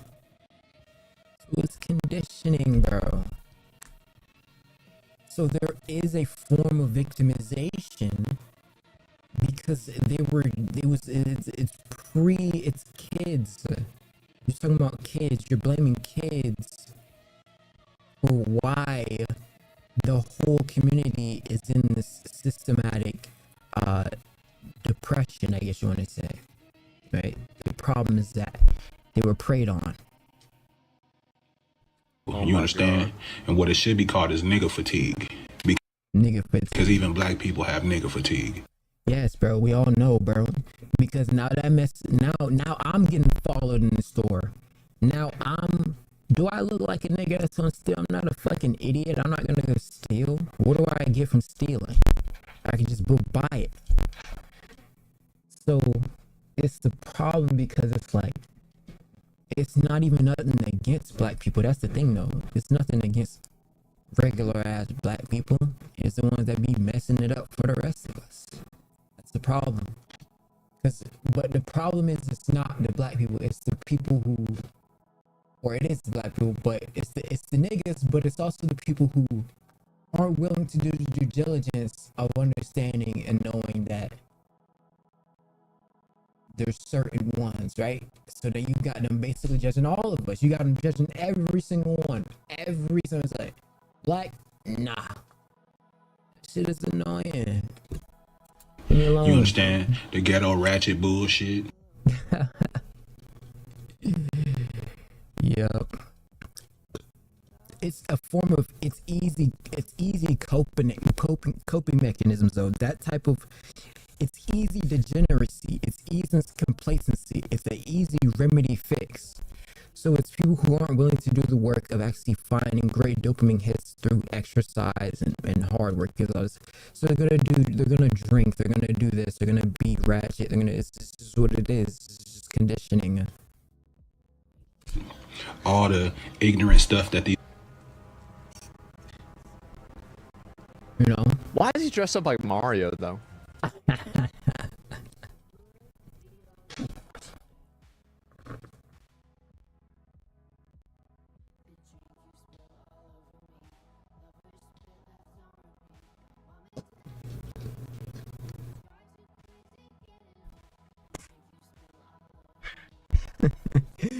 He's about to fucking shovel some coal into a train engine.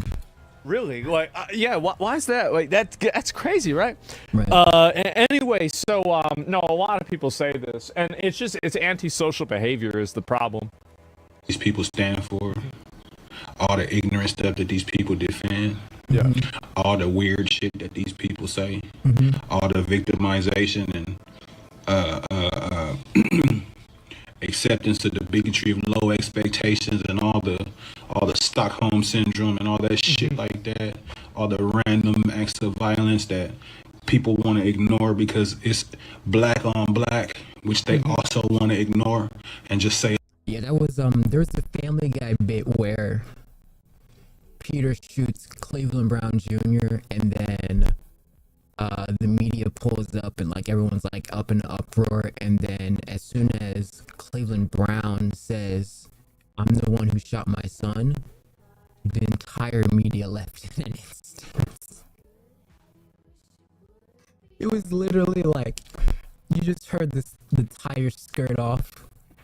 As soon as you mentioned black on black violence, oh, who cares? It's proximity crime, but no, it's black on black crime. It's an epidemic. They're not gonna like this, bro. People are not gonna like this on the internet. They're gonna be pissed. Oh my god. Yeah, but it is what it is, bro, because it's the truth. And if you're scared of the truth, then that's you problem. Some real shit. You know. It's what it is. It's just about facing the truth, okay? The truth is the truth regardless, okay? Can't do anything about it. Let's change. What's wrong with changing? Say, okay, there's a problem. Let's address the problem. Let's fix the problem. If your shoes untied, you don't walk around with your shoe untied. Just tie your shoe. And y'all are getting what the fuck y'all wanted to get when y'all wanted to perpetuate racism, because nobody in America is perpetuating racism but black people.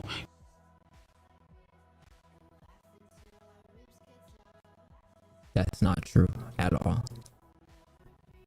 Because I still get followed around the store.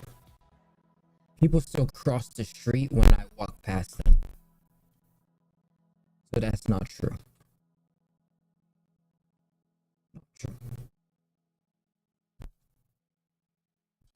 It happens.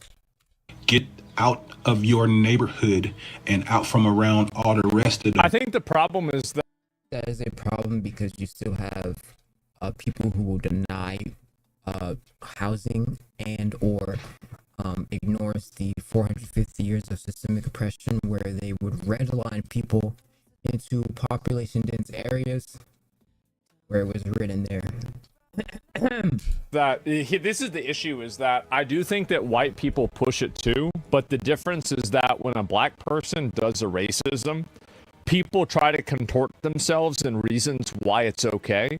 But when a white person does a racism, everybody is like, oh yeah, that's bad.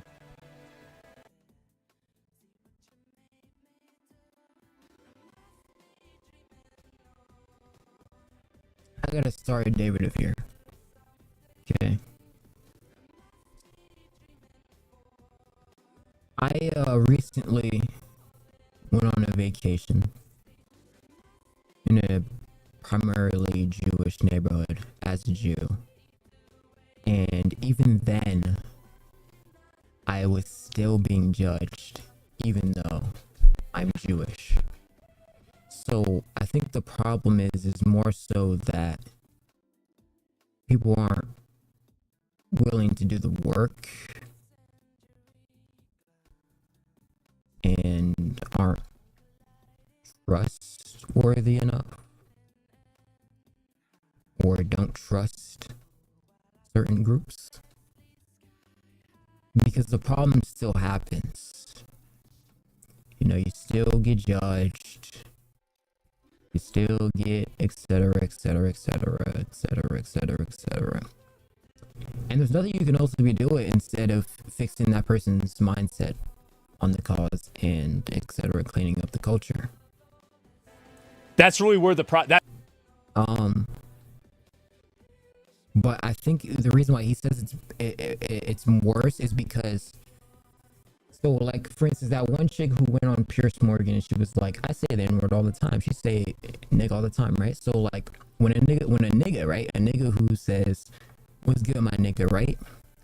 It's like, okay, yeah, my nigga, right? But when a white person says my nigga, it just seems weird because like back then they literally owned the nigga, so they'd be like my nigga.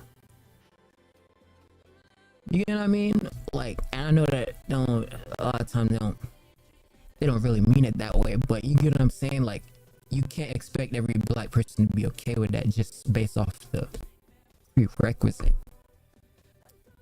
So I don't know. It's really about everybody just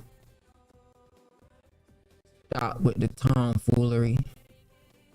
Both sides, they need to stop with the tomfoolery. Black people need to stop being ghetto and ratchet all the time and wanting better for themselves. And some white people just need to stop judging people off the color of their skin. Easy, simple. That's the problem, and that's what I think gets people mad. It happens on both sides, and it's annoying. Bullshit people that you fuck with to understand the reality of what's going on in the world. And what you will see is that it's people that look like me that's perpetuating racism, because white people don't give a fuck. They not running around talking about what our hairstyles are and you can't wear this and you can't wear that and you can't. Oh, that shit do be annoying. That do be annoying though. That right there does get annoying. That do be annoying. And I don't have a problem with, like you say, like certain people wearing cornrows and all this. I don't give a fuck if somebody has cornrows in their hair. It's just to know the history of it and know like, oh, this is where it's originated from. But like I remember that Natalie, what her name was, Natalie something, she had cornrows in her hair. She was trying to say that shit originated in Scandinavia or some shit. No, the fuck it didn't, nigga. That was an African ass cornrow she had in her hair. And that's nothing wrong, bro. Get whatever, put some cornrows in your hair, but just respect the culture. You can't even respect the culture. Say this and you can't say that. It's weird, bro. It's weird. Nobody. I never gave up. It'd be so many, what it is, it's conditioning. You wanna know why it's conditioning? Because I remember I used to be like getting told to care about it. Like I have to care about it. Like I don't care. And I remember not caring and then being like coerced into caring. I don't give a fuck. Wear some fucking cornrows. I don't care. It just be little shit that just be aggravating. Like, I don't give a fuck, bro. And they do be having a problem with certain shit. Like, but I think what the problem is with their side is like, and I think it's the same thing with the Natalie chick. Is like they try to denounce the origin of it to say that they created it. They didn't create it. If you just acknowledge it where it was from and you still did it, it would be totally fine. But the fact that you're trying to denounce where it's from, that's the problem. Why are you denouncing the origin of something? Like, that shit is just retarded. It's over. I mean, as a white person, I haven't really gone around and done that. Yeah, I mean, as far as I know, I don't think I've done that. Like, you know how like white people have dreads and shit. Like, don't nobody care. I don't care. I'm not gonna say nobody cares, but I don't care. Okay. But at least know. Okay, well, yeah, black people had this, and now I'm doing it. It's that simple. It's over because y'all ain't ready for what you asking for. You're not ready for that race war. While y'all flapping, y'all trapping, waiting on the white man to give you what you need to jump off a race war, them white boys in the motherfucking woods doing calisthenics and running drills and shooting and throwing knives and learning how to live off the land. They ready for that. Y'all. Nah, he is right. I ain't gonna lie. But I do think like a race war is not gonna happen only based on niggas. It'll just take one person. It'll take one person to take off like one of the most precious people, and they gonna put it into that shit immediately. 100%. Y'all not ready for that, bro. Y'all not ready for that. Y'all just talking a bunch of shit, and that goes to show your privilege and how spoiled the black community has become. No, that is true. That is true. They do be in the woods and shit and kayaking and goddamn shooting crossbows and shit.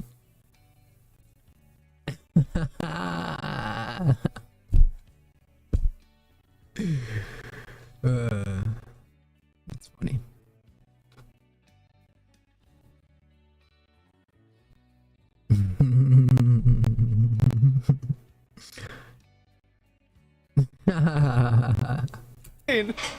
Period. I don't see no white privilege. That's black privilege everywhere I see.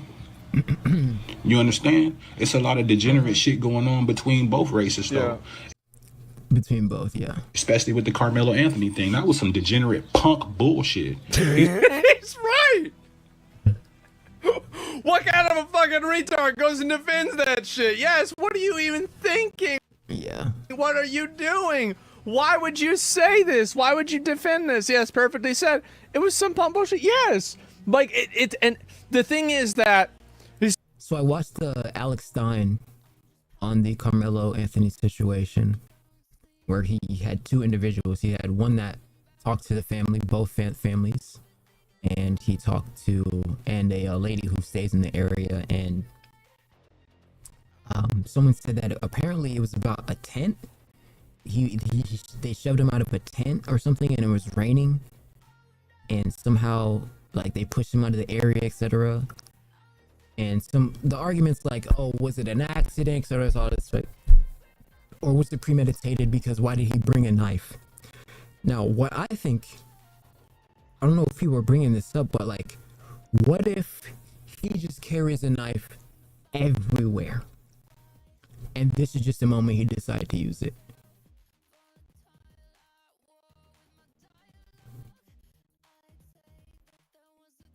You know? So unfathomable base. Yes, it's like that Shiloh fucking whatever her name was, Hendrix girl, calling some black kid the N-word. Like, this shit would have never even popped off. Nobody would have even brought this up. It would have been done and dusted in a day. Nobody would have cared. But it's because of that Carmelo Anthony bullshit that then you had a bunch of white people get together and be like, well, we're gonna raise more money than you did. It's dumb as hell. It's so childish. It's so childish. He's a coward, period. It's just petty. It's just petty back and forth beef. It's like, really? But I think it's kind of like, I want to say the world order has like, okay, y'all both got y'all sides. Okay, y'all both got y'all licks in. Now we addressed the problem. Now it's time to just work on ourselves. Okay? Let's just work on ourselves for the next few years. The next 4 years, we got a good president in office, okay? Or, you know, people are gonna have, you know, whatever. We got a president who cares, actually. Let's say that. Let's say we have a great president. We had a president who cares in some capacity and isn't, like, not talking to people. Let's say that. He cares in some capacity and he at least talks. Next 4 years, you got a good amount of time to, you know, work on ourselves, change up our motive, you know, clean up. Cause it's like, I don't know what it is about that weird, cringy shit where it's like I seen this fucking video of like these guys are like, bro, in here it's not even about how many bitches you can fuck or how much money you get now. Now it's about how many bodies you can get.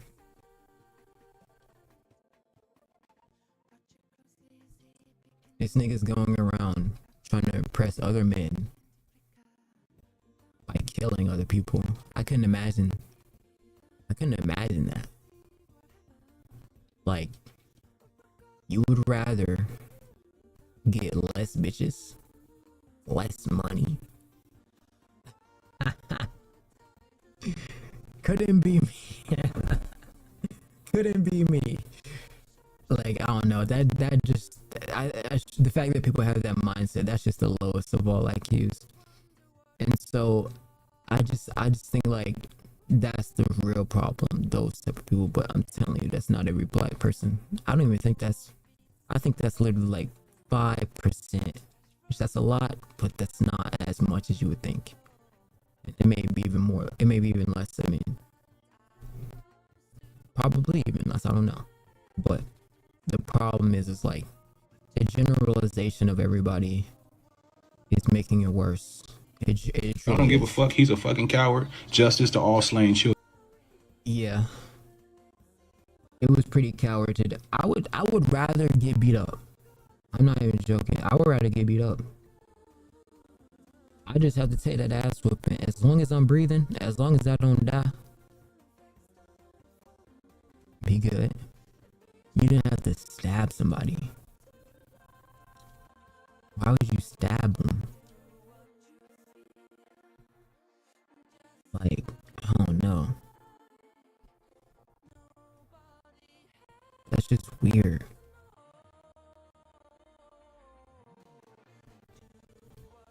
Why would you stab him? Was he about to get jumped? Like, I don't know. Like, why would you? Children. And as far as like Shiloh Hendrix, she's fucking trash. I'm sorry, she's trash. Yeah, of course she is. She is trash. Yeah. Obviously, like, it's the worst. So like, who really cares? But she is just. It's really for the. It's really because it was a legit. Like, if it was a grown ass man, they could. There's some like you can bicker back and forth. But it was a little ass nigga. It was a little ass pee-wee ass kid who just took this kid toy. Like, kids take toys all the time. Like, they're kids. Like, how is a grown ass lady gonna yell at a kid?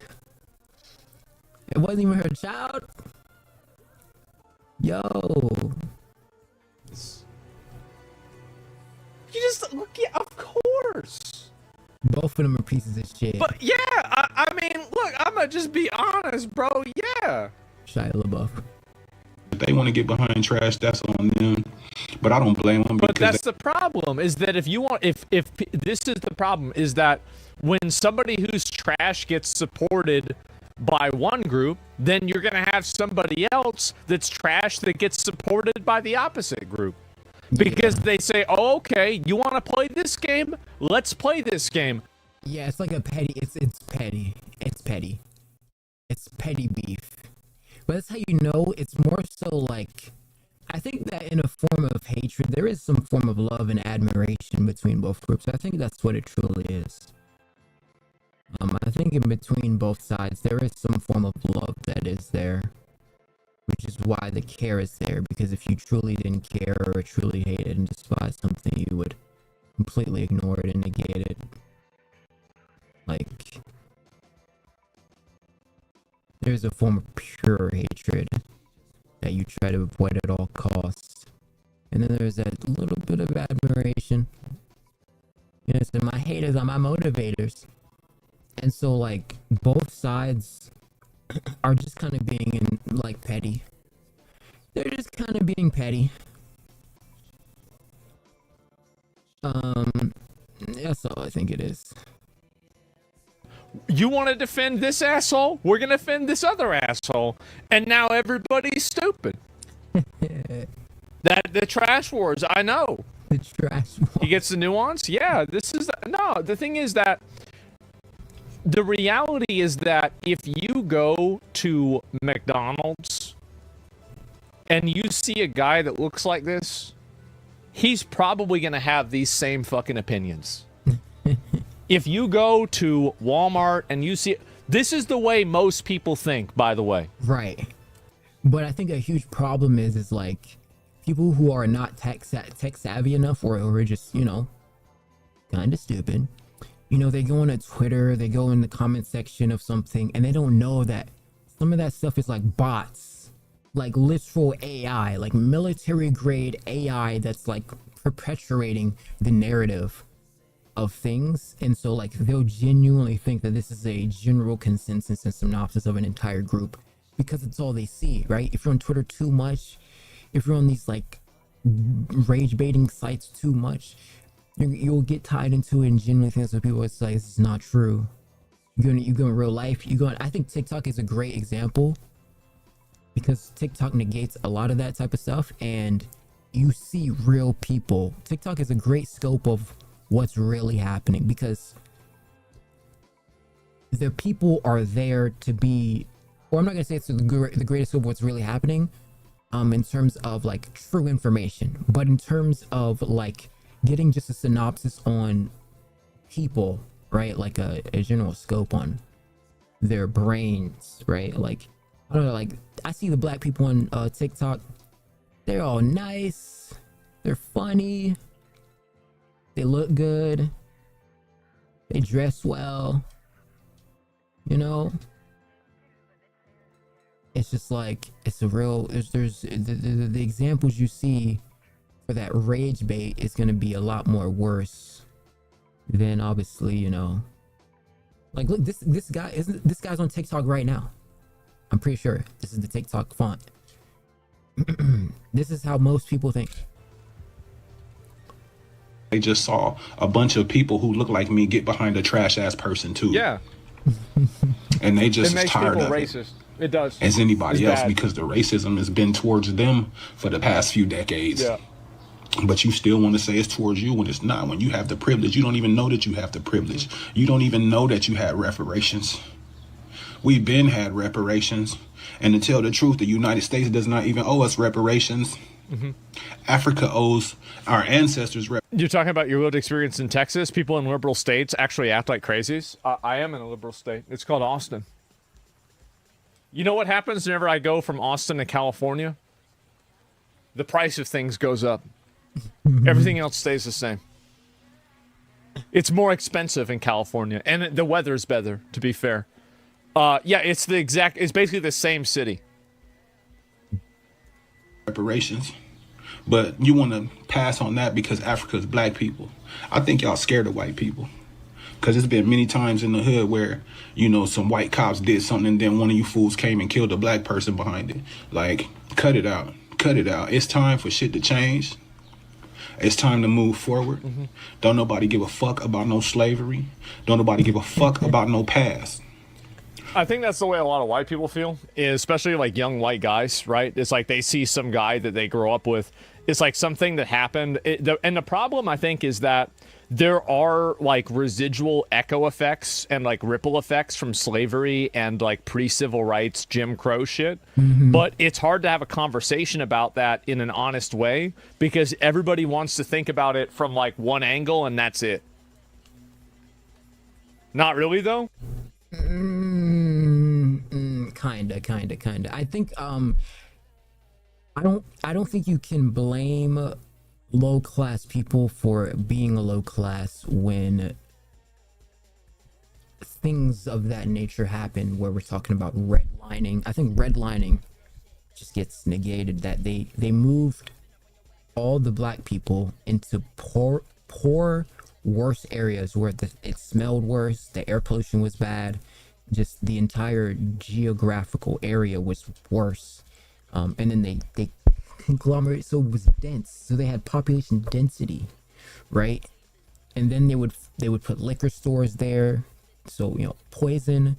They would put music there, so NWA, where they would perpetrate messaging and condition the adolescents. It's like praying and scheming beyond imagine. It's like a scheme, and we all know who schemed him, okay? A scheme beyond like comprehension. It's one of the craziest schemes you've ever seen. They schemed it, bro. They schemed the whole culture, bro. So it's like, oh, why is this person act that way? Well, they're a computer that's repeating information that they just took in. That's the brain. It's a receiver, right? And it sees information. Like, I stare at my room. There's a bunch of information. Got freaking a water bottle there. So there's information, right?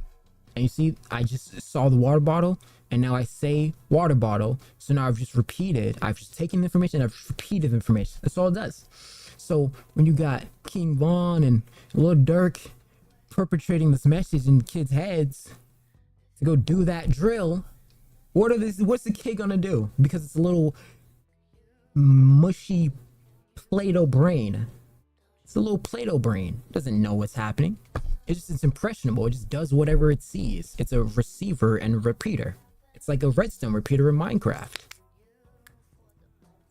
So that's what I'm on. It's like you gotta be able to understand, like, even if you want to dehumanize it, be like, oh, this is just like a bot repeating things that it's heard.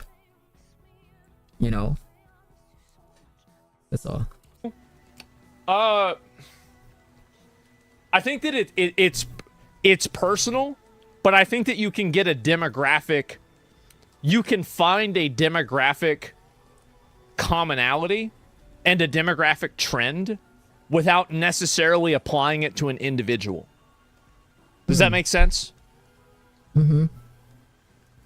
We have a future, and we not even concentrating on it. Period. I said what I said. Say what the fuck you want to say about me. Get mad, talk shit. I don't give a damn. I want all the smoke because I have black fatigue too. Let me go ahead and give you an example, right? Let's say you're black, you're 35, 34, right? You're my age. Your grandpa probably grew up before civil rights. The probability that he received an education that fully informed and educated him in the usage of the English language is probably low. 0 to none. Completely indoctrinated, and actually would sometimes spread misinformation and disinformation. I'm telling you, the history, because like I said, I grew up in the history is insane.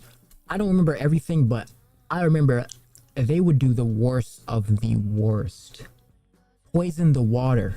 The water used to be poisoned, spoiled. They did not like black people at all. Not a single ounce. So it's like when someone shows even one bit of antagonistic rhetoric towards us, like, are you just like them? You get what I mean? That's the assumption under black person's brains, like, oh, he's one of those. It's one of those. And growing up in a family that doesn't use English in a proper way and doesn't know how to speak proper English and use grammar and communicate in a way that's efficient, that is going to be a class indicator. Right. And what happens is it goes, it's people's brain and pattern being repeated from a bunch of people's personalities ago. So some guy who had a personality like this perpetrated to this person who was friends with this guy, who was friends with this guy, and this person had a baby from this person, and now this baby grew up to be like this. So it's like a conditioning effect where they were conditioned in this manner, you know? And this is also something that happens with white people too. It's not universal, but one of the ways that a lot of like people that are... Well, no, but you can change your, even just changing your inflection on how you word things. So before you even open your mouth, right? Some people just judge you off of this color of your skin, and then that's it. And so like, if you can get by speaking basic grammar, you're chilling. But you're this color and, right? That and, you're just cooked. They're like higher class can tell that you're not, is the way that you talk. But it is a class problem as well, yeah. Way that you communicate. And a lot of these people, if you're communicating in a way that is broken English, you're not able to express yourself in an effective way, that is going to be a massive detriment to you as an individual. That is true, yeah. And what I'm saying is that things, and growing up in a family, this is a generational thing that, of course, obviously it can change in a generation, but when you're starting on the back foot, you can assume that out of 1,000 people, 1,000 families, 1,000,000 families, the ones that have a generational advantage of, let's say, 4 generations are on average probably going to be better than the ones that have a generational advantage of 1. Perfect example. Perfect way to describe everything he just said was perfect. Which that's all niggas is trying to explain. It's like they had a head start. I mean, this is it's pure logic. It like if you're not thinking like this, I don't know what to tell you. Right? It is a problem. And so like these issues do exist. They are legitimate, but they're discussed in dishonest and disingenuous completely off base. Okay, I'm gonna just take. Let me finish this video. You want to type out if you want to type out why you think this is off base. What do you say? Completely off base? No, that's not true at all. He hit the nail on the coffin with that last bit. It's just about generations. That's all it is. It's generational. That's all it is. And conditioning of prepubescent adolescent minds that were schemed on by Mossads. Let's just keep it 100. They were schemed on by Mossads. This is why you're talking about a 50-year difference. That's fine. But let me go ahead and finish the video first, okay? And you can type it out. And so do the rest of the black people. Tired of it, dude.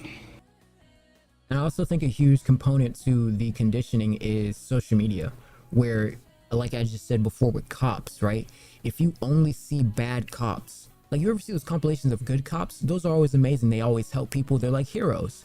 But you see those bad cops where, you know, you see like the reality or the Matrix where you get that one video of a cop doing something horrible. You know what I'm saying? And they're like, oh, fuck the police. Oh, police are bad. You need police. You need police. They're like the most important occupation besides like fucking doctors and nurses and psychiatrists and shit like that, like medical people. But police are so fucking important. Like, it's insane. So I think social media, they perpetrate that and it programs people's brains. It's the same thing with black people, right? So they see that one black person being evil, mean, inconsiderate, etc. And then that's their brain, that's their capacity. And it's really people who are too much on Twitter.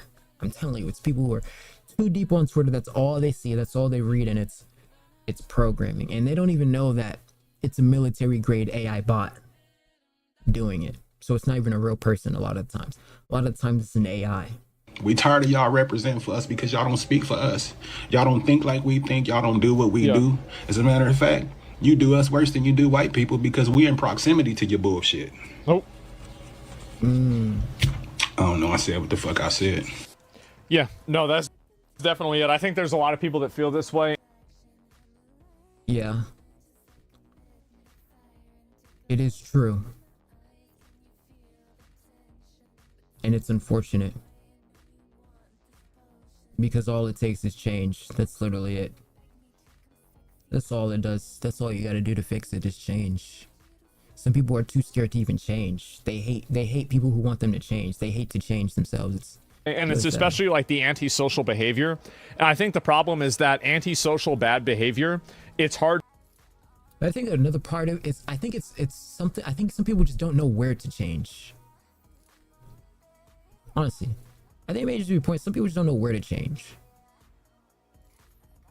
And I think the best point, or the best way is to just be a sponge. Being a sponge for knowledge. You don't know something, Google it. It's like basic stuff like that, and I think some people just pass on like knowledge. Like knowledge is so important. The most powerful superpower in the world. I said this before, the Avengers would never be able to beat Thanos if they didn't have Tony Stark. It's literally just like being a sponge for knowledge, like knowing like, oh, what's that? I want to know. You have interest, oh, what's that? Okay, now I know, you know? Now that doesn't mean, right, completely gentrify yourself of who your true personality is, because at the end of the day, people have to be individuals and be different, right? But there is just like a underlying factor of changing the things that affect the people around you in a pessimistic manner. I think that's fair, right? To call that stuff out, and I think that like people in America have a hard time calling that out because they're worried that if they do, it'll be perceived as racism. That's the reason why it keeps happening, and that's the problem why it keeps going on. No, I agree with pretty much what he's saying. But like, let me see here. Clear up base. Culture problem. Black culture promotes broken speaking. It's defended as their culture. But like, has it ever occurred? Black culture promotes broken speaking, and it is their culture. Not speaking public English isn't a culture. Well, anything can become a culture because everything is art. I think indoctrination of an entire group of people is the reason why you can get ebonics. To you that like, and I'm not even saying this is what I don't know if you can really say black culture as if it's a monolith, right? I don't think that's really fair to say, but let's say it is. Has it ever occurred to you that the reason why that happens is a holdover from the fact that they weren't taught the English in the right way? Yeah, it was indoctrination.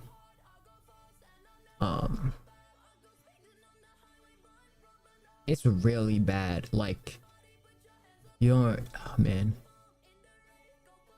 they did the worst to black people. Like, you don't even understand, man. When you grow up in St. Augustine, you know the history, bro. You like, what the fuck? Think of the most evil thing you could possibly do. Getting spit on, like everything, burning their clothes, burning anything around them. It's like, you can't even compare. It's the worst of the worst. Worst of the worst. Burning. Could you imagine swimming in a pool, armored, and someone burns you with acid?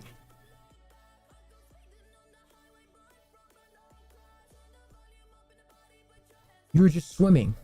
Some random guy comes up and burns you with acid. Because they didn't have like access to proper education less than 100 years ago? Like how this is a generational thing, urban culture? Yeah, exactly. And hold on, and they felt entitled to do so because of their skin of their color. And they didn't even get prosecuted. They didn't go to jail after they burned you with acid.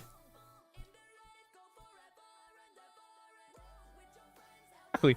And also, there's plenty of white people that speak broken English too, right? And so, no. Yeah, I think that's the Drewski skit. All right, they did have access. Okay. Which is why it's really a class problem, but there's more so going to be that class because of systemic racism. So it's just about change. It's about I think it's change, but I also, and I said this last stream, but I think it's about, I think the underlying factor is letting,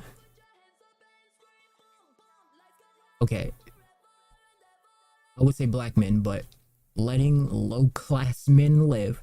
There was a bunch of I think I can rack my brain for these statistics.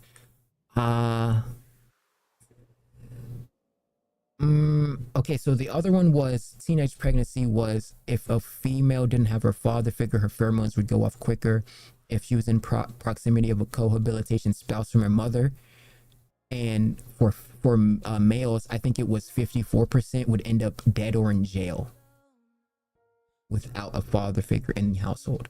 So I think that the class problem also resides in father figures going, oh, and I think this other statistic is, so I may be wrong, but I think it's more men are born. I think it's more men are born, but more women outlive the men past 18. I think that's how it goes. So it's the matriarchy that is taking over the functionality of black culture, or whatever culture you want to say, low class culture. And it's about once again it ties back to fathers in broken homes. It ties back to broken homes and fathers in the homes. You need more fathers in homes, more fathers who are level-headed and corrected. I'm telling you, I think there are companies who do that, but I think it should be a government job. You know how like you have a police, you have a ambulance or whatever, you have a mandated, government mandated father. Sounds weird, but or like a company, a private company that just constantly makes, you know, good example fathers, and then they really condition, you know, you can whatever, you know, call up your your Build-A-Dad or something, like a Build-A-Bear or Build-A-Dad. But I think that's the really the biggest part of it, right? Is that's all it is, really. That's what I think. I don't know. Guys, I'm gonna be real. Because a lot of dudes would not let their sons or someone who they look after stir them in the wrong direction of that type of leeway, right? Where like your job is conditioning this person to be a good person, even if you gotta, you know, deal with a family of a bunch of bad, ravaged children. Salvation is key, right? You're gonna have to try to save a couple of them. I don't know if that is I think I've seen videos where like some guys do go to houses, etc., but I don't know if it's like a big company that does that, where they get mothers and fathers and they replace those who are, you know, missing in those type of ordeals, etc., or whatever. I think it works. I don't think that most of the people in this chat want to have an honest conversation about this topic. I think that they just want to go on and on about how it's black fatigue or some bullshit. Maybe. I'm not about that. I think that, yeah, obviously, like, there are issues each race has, sure, right? Like, whatever. But the main fucking thing is antisocial behavior. I'm not going to comment on, like, black people's issues. I'm not black. But I can say for a white person, I think white people have issues themselves. But the thing is that I think that it's antisocial, aggressive behavior that makes people uncomfortable. And if you can't call that out because you're afraid of being racist, you need to look at what the reason for that is and stop blaming it on the individual person. Or sorry, stop blaming it on groups of people. So yeah, that's really that's all I'm really trying to say. And so It's caveman behavior, yeah. And so, like, because people always try to get me to make comments on this because I'm like, I think that I'm probably one of the only people, if not the only person, that talks about this in a way that's not one-dimensional. Like, most people either talk about this, like, everything about this is totally racist, this guy's an Uncle Ruckus, or they talk about this guy, they say, oh, yeah, like, this is... I think that's a part of the conditioning, though. Any person who goes against the grain gets outcasted and is considered an Uncle Tom or et cetera, et cetera. And the only time where they regret anything of that nature is when, you know, the result of the low class tomfoolery ends up in their jurisdiction, right? Like, people don't care until it's them. And then that's when they want to boo-hoo cry, right? But the outcast was outcasted long before the crime or the bad thing that happened to them. This is why we need to bring back, you know, like all these things like dog whistle for like, you know, segregation or like racist shit or like Klan shit, right? Like, I feel like I'm probably one of the only people that comments on this and talks about it in a way that's honest. And I'm not trying to glaze myself right now. I'm just trying to say it's the truth. I think, like, bro, I don't even, like, you don't... I think some people just, they're too lazy. They like quick fixes. They don't like doing work and the due diligence, etc. and all that. Of like figuring out how to beat the system. So they just, and it's the funny part is, which is so ironic, is that beating the system is extremely easy. It's so easy. You don't even have to do the crime. You don't even have to do the crime. You just thought a little bit for a second, you could beat the system in 2 seconds. That's all it is, bro. That's the crazy part. And that's it. The chat's a hive mind right now? That's the crazy No, part. I know that. Have you noticed there's a lot of people, racist people in chat recently? I'll explain why there's been a lot of racist people in chat. It's actually very simple. Grifting. The reason why is because I discuss race issues. And so, like, if I discuss race issues, you're going to get racist people in chat. That's what's going to happen. And so, like, because obviously if you have conversations about this, you're going to have people that are mad. Why are people so one-sided? Because the reason why people are one-sided is because people think that ceding any ground in a conversation or an argument means that you lose. But the fact is that you do lose if you don't cede ground because you're operating on a false premise. And I think that's the way a lot of these people are happening. This isn't historically correct. The black vernacular actually came from white Southerners carrying over the accent. This isn't historically correct. The black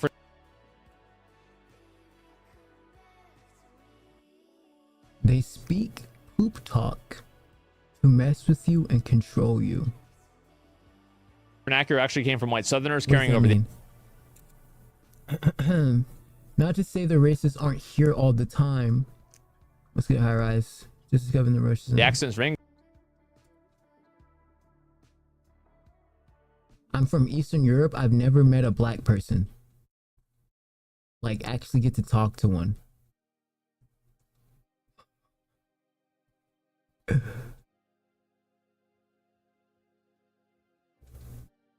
Everyone is always racist. It's just that we're voicing it right now due to being the current topic. It's not about education. It's historical holdover. Well, yes, but the historical holdover is in the same with the... Racism is it's a low IQ person's form of comfort because they aren't willing to do the due diligence of someone who is willing to stir the wrong, etc., and like all of the other nuance that goes in with someone being racist, right? So, or being a degenerate, sorry. So it's just laziness. That's why it's just laziness, right? They're like, it's all over. It's like, no, that's not true. Not true at all. The education. It's not like you can't separate the two things. Having a lack of access to By the way, that goes both ways as well. It goes both ways. Education was not something that black people had a monopoly on. There were a lot of white people that also didn't have access to good education. But I was saying, as a proportion, if you look at demographics and percentages, of course you're going to have a higher percent. Like, How do people have such a hard time with percentages? Because they're willfully ignorant. They understand the concept. I think some people just want to purposefully and disingenuously enter the argument with the prerequisite that their side is good and other side bad. It's like fat man bad, strong man good type of vibes. And like per capita statistics, why is it so hard for people to understand this? See, we need to get rid of algebra 2, and we need to replace it with statistics. And if you can't they can't do probability statistics class, because if they do, then nobody would enter the lottery or gamble. It would destroy and disenfranchise so many casinos. People would understand how much of a minuscule, infinitesimal, meteoric percentage that they would have in a numerical. But I mean, you're talking about there's like certain games in casinos where you literally have like a 0.0000 chance of winning and like actually getting any money. And read a fucking graph, you should not be able to graduate high school. Like 0.001% or something crazy. Like on an average, if you keep playing, you're gonna get beat every single time. Like you're done. Unless you can like fix the game with like counting cards or something like that. Like you get beat by the casino. They know what they're doing. You just gotta know what you're doing. If you don't understand what a percentage of a percentage is, you know, a sample size is, you don't get to leave high school. Or if you do, you leave high school and you go right to the coal mines. Yes. You go straight to the fucking coal mines, get your head start. Some high societal kid who's in Harvard, who's gonna go to Harvard, who's going to fucking Stanford. He'll be replacing whatever job you thought you were gonna get. Go. Take your ass to the coal mines. We don't need an immigrant. Okay. Get that little fucking 16-year-old buff ass kid who's deadlifting 350 pounds with one arm and his legs crossed. Immediately, and you can't vote. Immediately. You never vote until you can read a graph. And if you can't read a graph, you ain't voting. That's it. Yep. 80-20 rule? It's not even that, bro. Like, it's crazy. And I don't even know what the hell. What I wonder what's the percentage of black people who ruin it for other black. It's gotta be, if I had to estimate, I would probably say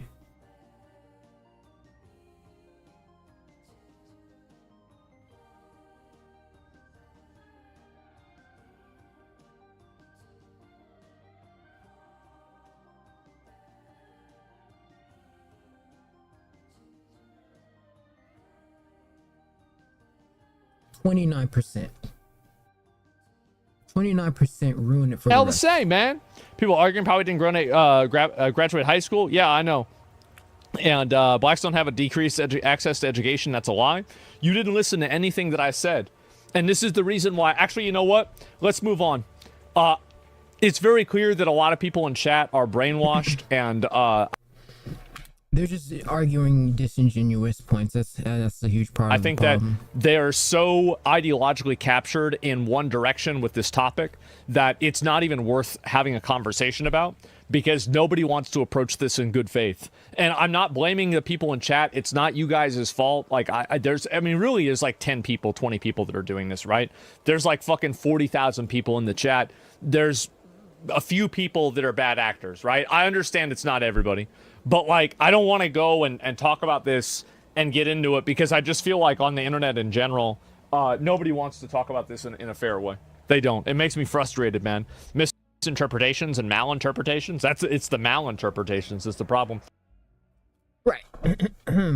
I think that covers the topic pretty well.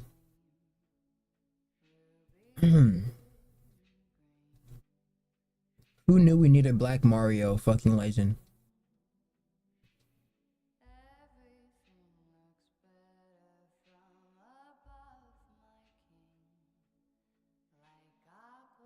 I think both sides somewhat argue the point in a very disingenuous way, and they use this to solely focus on their identity and their basis for a form of comfort, and not to truly come to a resolution.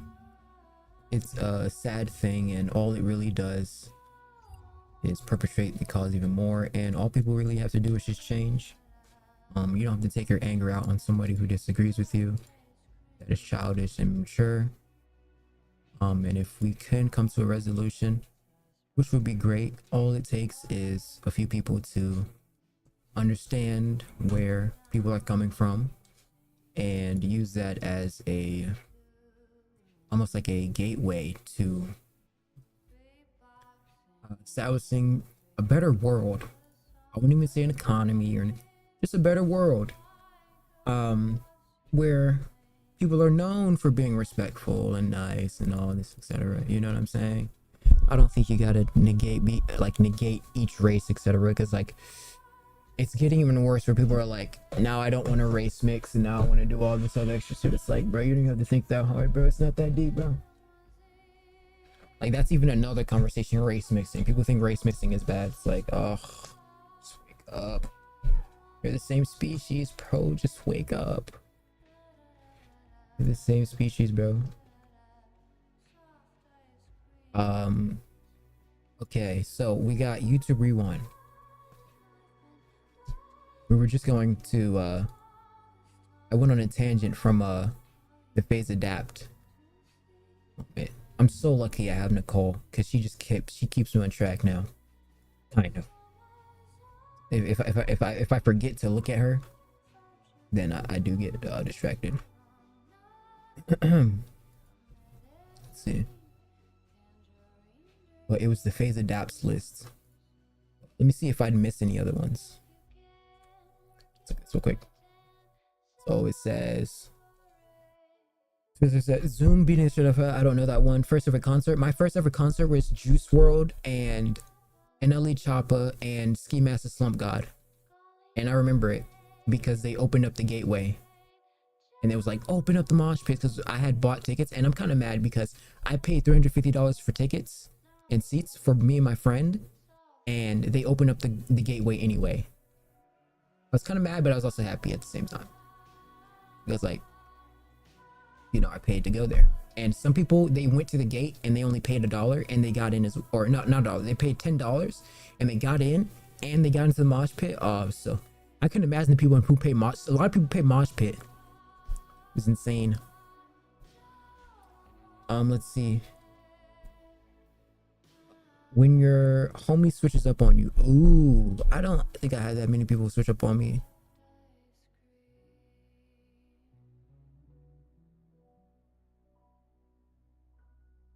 Okay, that's a lie. That's a lie. That's a lie. This was a good concert. I actually got to see Juice WRLD. It was pretty insane. I didn't bring my glasses, so I had to use my friend's glasses. Luckily, my friend and I had the same, like, contacts, whatever. So, your homie switches up on you. Realizing you're not going to the NBA. Yeah, what is it, like 2% of people make it? Finding R3 button. Sure. I never really thought I would ever go to any like sports league. I already as a young age knew that I would never do that. Like I'm not even counting myself out. Or one, I wouldn't even want to do that. I wouldn't want to be a sports athlete, even though it'd be cool. I wouldn't want to do it. Two, I knew I wouldn't even make it. And not make it in terms of not be athletic enough. I just don't think I would care enough. So that's kind of how I've always been with that type of stuff. Finding R3 button. I don't even know what that is. Megan Fox and Transformers. Ooh. When she pulled up that motherfucking hood on Bumblebee and you saw that little waist. Nice curly frizzy hair and blue eyes and freckles. Yeah, Michaela was bad. Bad. Maybe that's why I like brunettes now. That could be why. That deadass could be why I'm a brunette guy.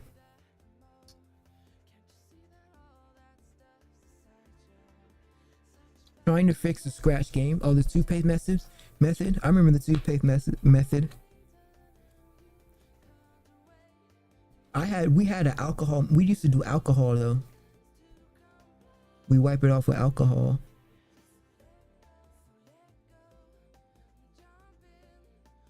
I didn't know toothpaste was that good though.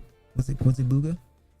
Lizard Squad. Oh, I remember Lizard Squad Anonymous. They had those crazy attacks back in 2014. I remember Keemstar used to cover those back in the day, and they hacked all of PS4. That was insane. Last day of high school. You know what's hilarious? Everybody had a last day of high school except for me. And my entire class. My last day of high school was COVID.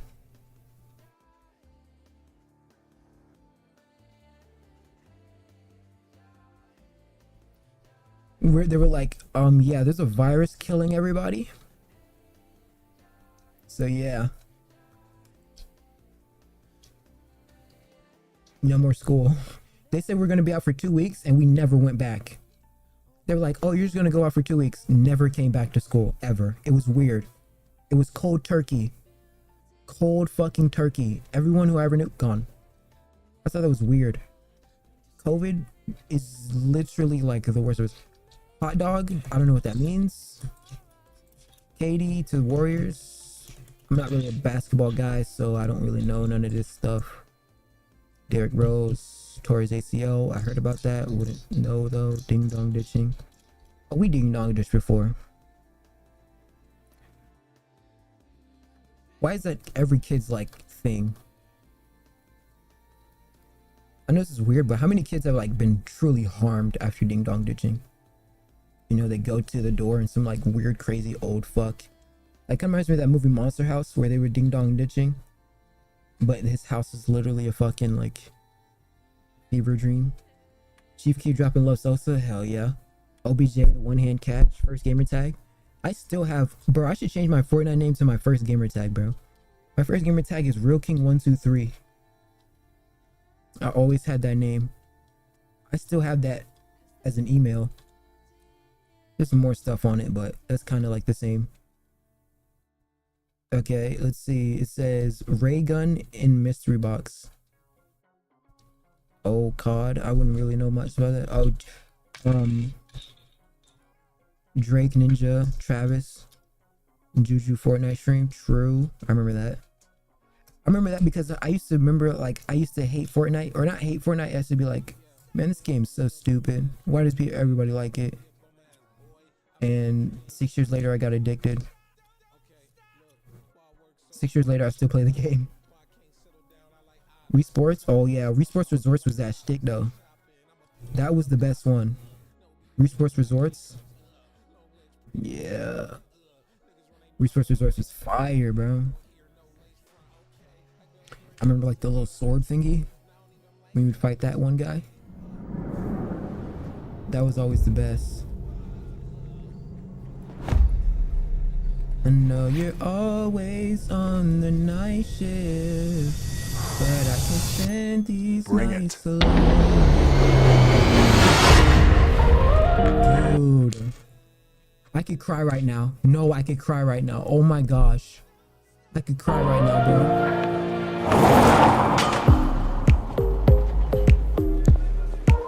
Oh my gosh, bro.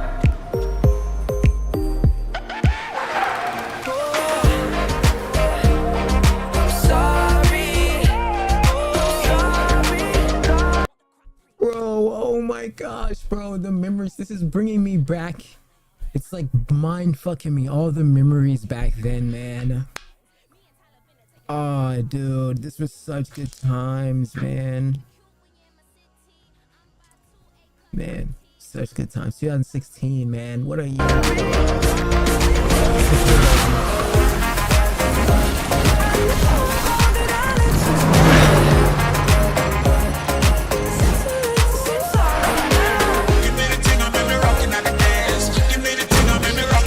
Oh, I remember those donuts. donuts, bro. I used to want to eat those things so badly. I never got to eat them, bro.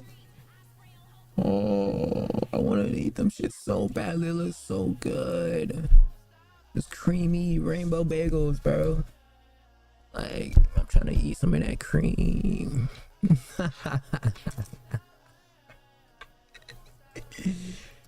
Cream. Who is that? That's Oliver Tree. Or no, not Oliver Tree. That's Oliver something. Something like that. Oh no. Oh yeah, I remember Orbeez was big then. This one like Orbeez video.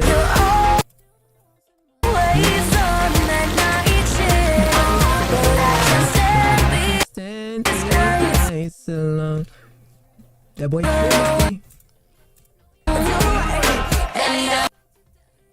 Oh, this is Scott. Wasn't this Scott Starlock or some shit like that? Where he was like getting hit with the ball a bunch. Or no, this is him.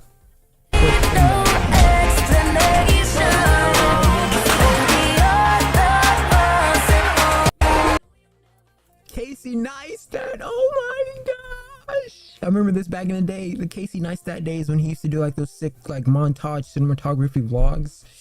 Same thing with BF versus GF, prank versus girlfriend, or prank versus prank, BF versus GF.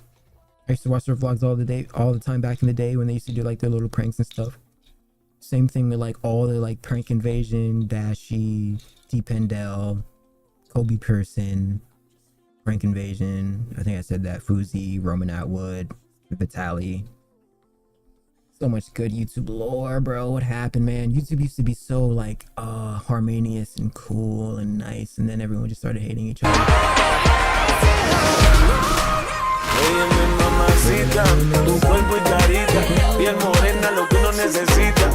Mirando una chica tan bonita y pregunto por qué anda tan solita. Yo no sé de dónde llegaste ni pregunté. Look, T Pendel. Bro, who remembers T Pendel? Only the ghosts remember T Pendel, bro. Wait, where is who is this? Who is this guy? This guy. I think that's Trevor Noah. This guy, wasn't his name Mark or something? Oh, it's Falupa, right? Philippa. I forgot his name. This guy's name was like Marcus or something like that, or I don't know.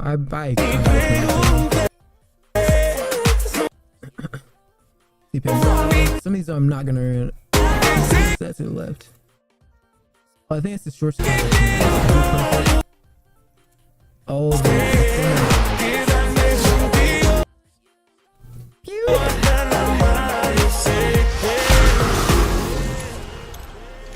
oh shit, KSI and Casper Lee. Remember when KSI said he would like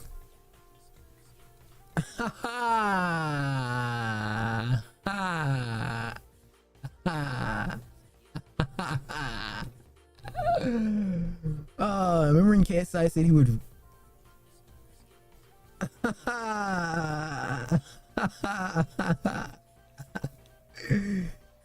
KSI said he would R-word Casper Lee's sister or something like that. That was insane.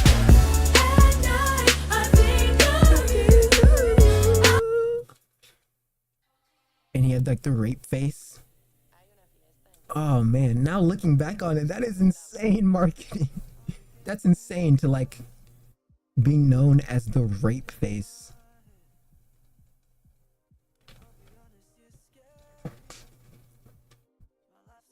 The rape face. And it was like, just devious. I'm gonna rape you. Oh, is that Han Solo's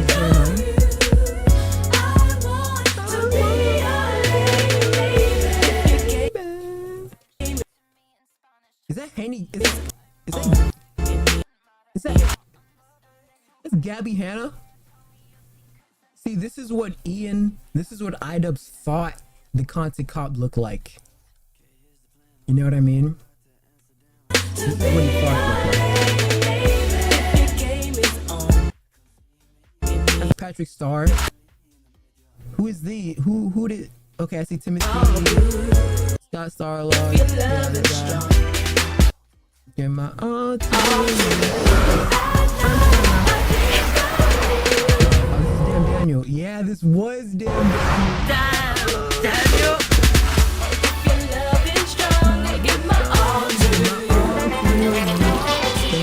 Pineapple, apple. No, we were so bored. Glozella! We were so bored back then, bro. We were so bored. What are we talking about? Pen, pineapple, apple, pen, bro?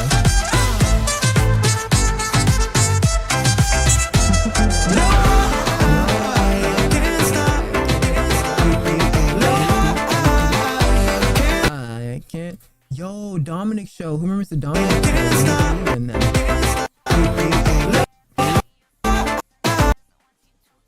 Dominic. The Now Add a Dancer series with Red Foo. That was a good episode.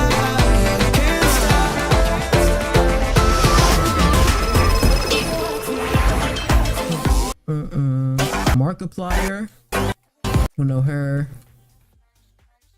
I think I know him. Vanos. Whoa.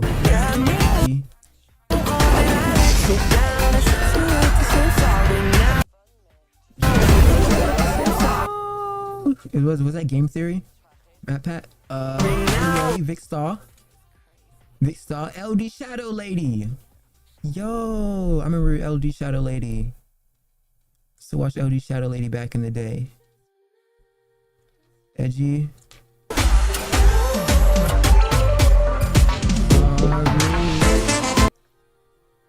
Yo, it's Alfie Days. Who used to date Zoella? What happened to Zoella and Alfie Days, mate?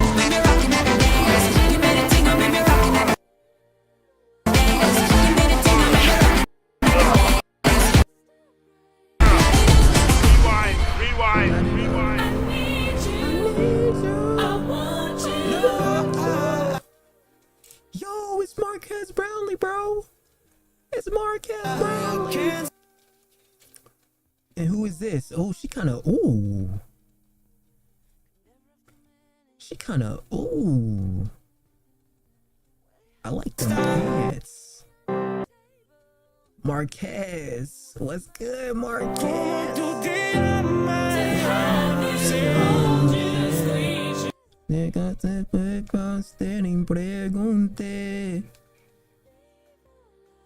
Oh, that was the box. Oh, so the box. Oh, the unboxing guy, and he gives him the water bottle. This is when we were really bored. There's a Family Guy bit where, Meg, or who's, or I think they're just like, oh yeah, it was when Meg was able to go to the party because she could flip the water bottle, and like that was her cool thing because like she wanted to be cool that episode. And they were like, and that's really cool right now because we run out of things on Earth. We were so bored. Why was flipping water bottles a thing? Look it.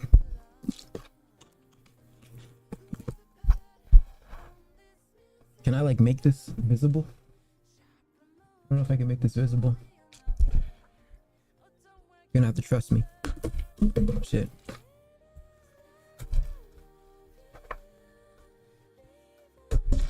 Wait, I can get it. Shit. Wait, almost there. Shit. Wait. Oh my. I think I need more water. Almost. Oh my gosh, almost had it. Wait. Almost. We got it. You have to trust me. We got it. Yeah, this is a Family Guy bit where they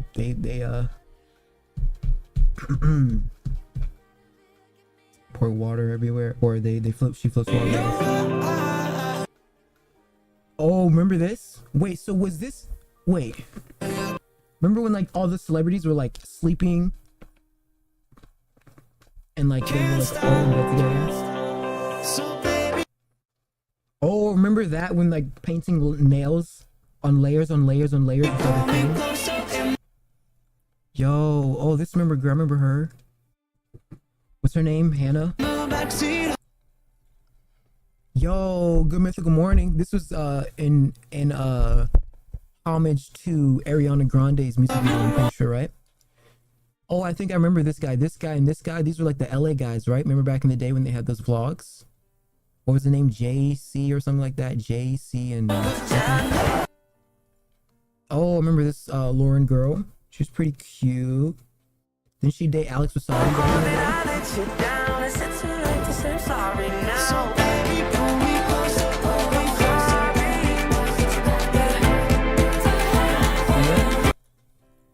Is this not insane having the panda eyes in bed with a bunch of celebrities? Like, does that not... Oh, I remember this guy. And there's Joey Graceffa. There's Liza Koshy. And there's, oh, they're holding hands. You can't see it, but they're holding hands.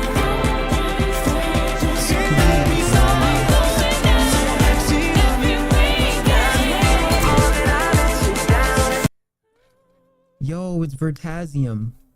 And this kid and this guy and his kid, I forgot their name, but they were like a science channel as well. Who's the rest of these? Is that Tila Dunn?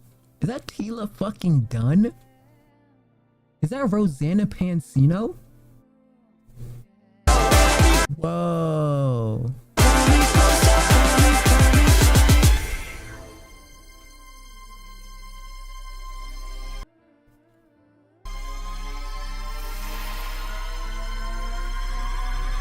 Yo, Hank, Seth Green, Charlemagne the God. What is Charlemagne the God doing here? What the fuck? Wait, okay, Chainsmokers. Wait, hold on.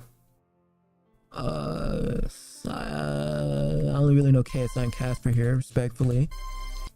Don't know. Nikki, Solo, Pew, Chain, Rock, Green, someone, Green, the Dolan twins, bro. I remember the Dolan twins back in the day, bro. They used to have like good vlogs and stuff. What happened? Charlemagne the God. I don't know why he's here. It's kind of funny, but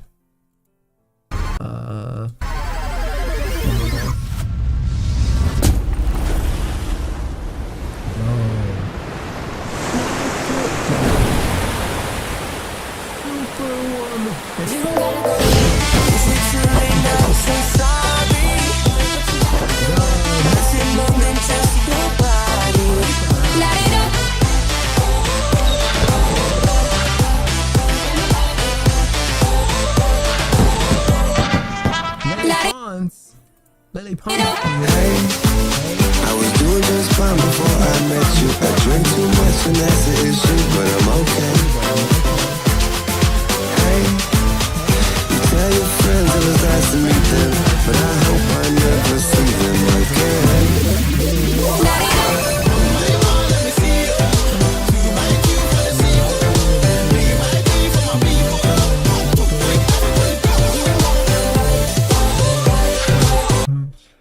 Why don't they do YouTube Rewind anymore, bro? All they had to do was not make it woke and gay and we would actually like it, but they made it all stupid and stuff with all this political stuff.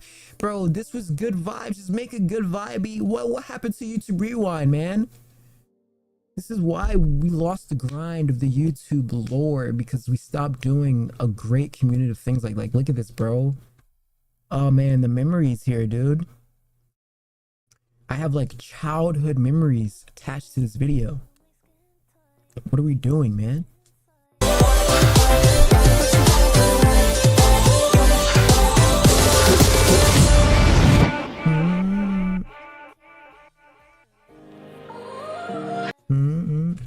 James Gordon.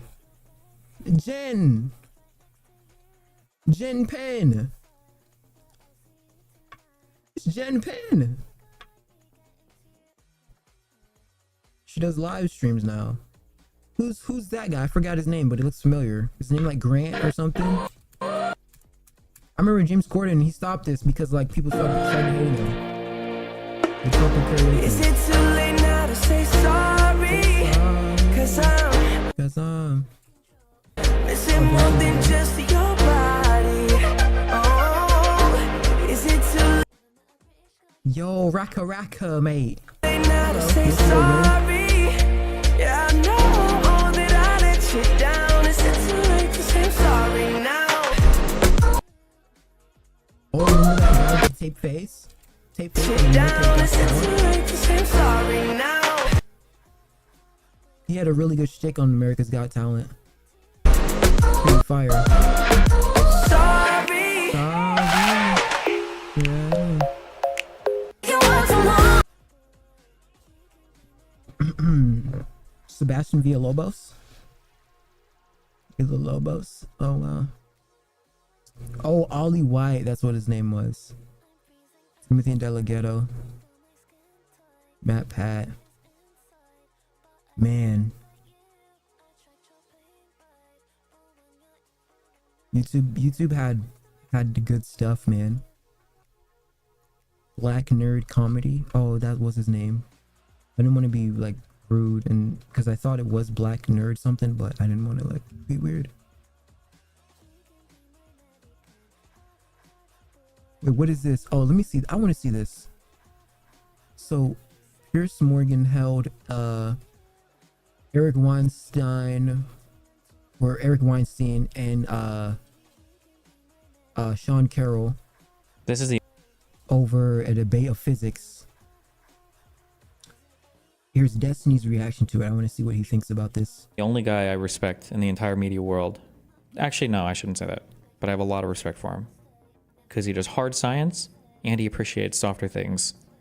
And he's very intelligent, and he takes a good approach to both. Or at least he did when I was aware of him like years ago. Hopefully he still does.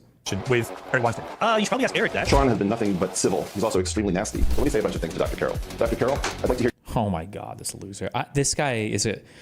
So many of these people are like conundrums to me. Because is this Eric Weinstein? Yeah. Eric Weinstein is a real guy who I believe has like a finished PhD with like a heavy, I think, physics and math background. So he's not... They're not even physicists, they're astronomers. I'm pretty sure. Or like... he's not like Terrence Howard, who's an actual like schizo crazy person. Who's just fucking crazy, who has like schizo rambled stuff. But Eric Weinstein does schizo ramble some stuff, and then he says he doesn't... But schizo rambling is how we get to new stuff. You have to have schizo rambles. Because the voices are just giving you... There's voices from other dimensions giving you ideas. want to publish any of it, but he actually has like a real background. I don't understand it all. Hear your explanation for 3 generations of flavor. Sean Carroll does a podcast called Mindspace or Mindscape or Mind something. I love multiple like. Do you like Eric Weinstein? I do not like Eric Weinstein. Quantum numbers of the group SU3 plus SU2 plus U1. I have read. Yeah, a lot of people don't like Eric's paper. Here it is. I actually have it here. It's worse than you would think. How dare you? Sean Carroll is a very, very, very smart person who's very, at least from what I've seen, he's very well read, and he's a real person. Like, I would be scared, yeah. How dare you read your paper? I highly advise you to spend more time in your physics department and less time on YouTube. So we're not allowed to think about Eric's theory and write follow-up paper about it. And you're very much allowed, Sean. I have my disagreements with string theorists, my agreements with them, but I respect it, and I think that they're trying their best. The first rule of Physics Fight Club does not talk about the problems with Physics Fight Club. I have found myself in the awkward and unenviable position of defending the establishment heterodoxy. Your intellectually insulting aspect reminds me of you as the Marie Antoinette of theoretical. None of us know the answer to something. For centuries, scientists have grappled with the most fundamental question of them all. What is reality? Well, up until the 20th century, this was considered to be a matter of common sense. We lived in a material and objective reality, perhaps created by God, but one that could be accurately measured and predicted. And then came Einstein, who revolutionized everything by saying that things were a lot more relative than all that. Space could bend time. Mysterious black holes existed. The universe was expanding. But even Albert Einstein failed to truly grapple with what came next, the wild world of quantum physics, where nothing plays by the rules, even Einstein's, and things seem to exist in 2 places at once. Today, the biggest brain... I'll just say this as somebody who, even myself, has a poor understanding of like most QM stuff. Just anytime somebody is like quoting anything from quantum mechanics and they're trying to extrapolate it to like macro things, it's always retarded. It's always not anything that you think it is, and it's just usually abused and taken in the dumbest possible way. And just what? Okay. Somebody is like quoting anything from quantum mechanics and they're trying to extrapolate it to like macro things, is always retarded. It's always not anything that you think it is, and it's just usually abused and taken in the dumbest possible way. And just okay. Destiny, that was a pop science answer for the yeah, it's just kill me. But okay, let's go. Okay, take a deep breath. We can do it. Let's go. So don't apply quantum to Into the planet. Loggerheads over what this all means.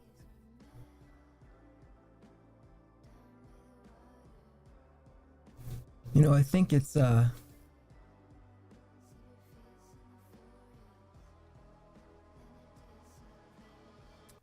I don't think that you should see yourself as something that is in the universe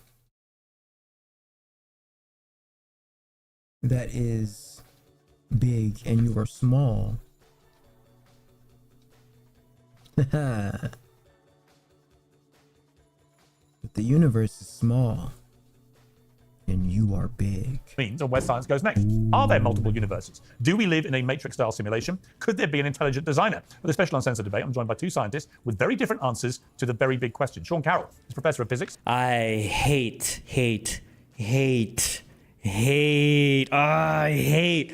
Well, I'm sorry. I was just about to give a real strong opinion. I really can't justify it. I was going to say I hate that Sean Carroll and Eric Weinstein are presented as like equals on this topic. When I'm pretty sure Sean Carroll is like literally published in this field, I think concerning these direct questions related to, I don't remember what his papers are 100% related to. Let's check real quick just so I know. Sean Carroll.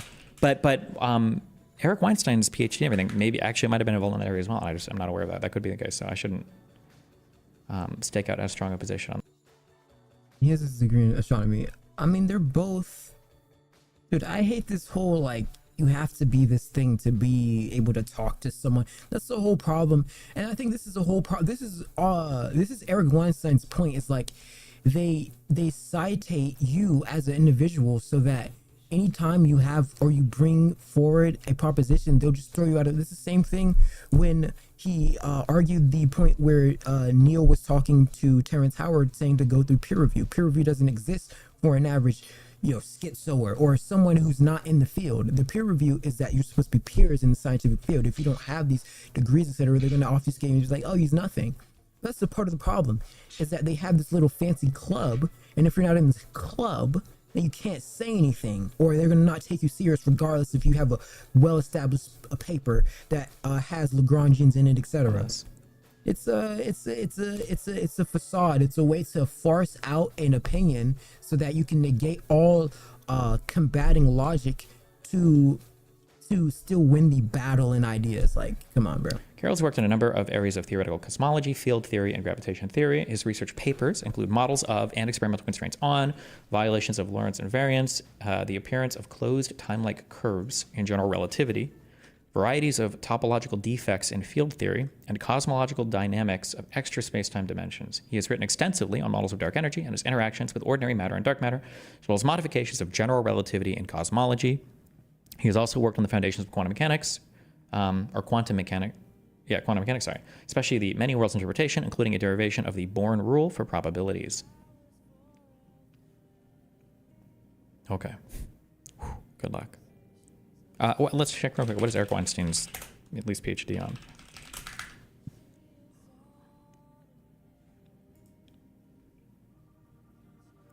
Wait, our birthdays are near each other.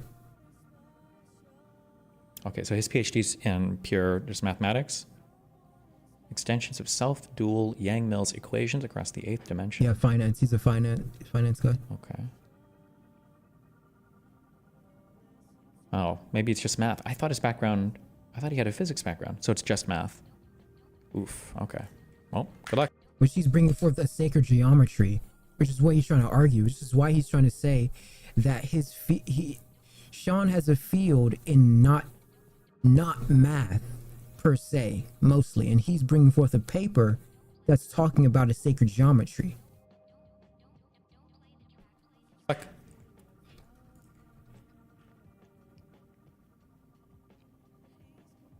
Once again, though, why are these characteristics in any way important?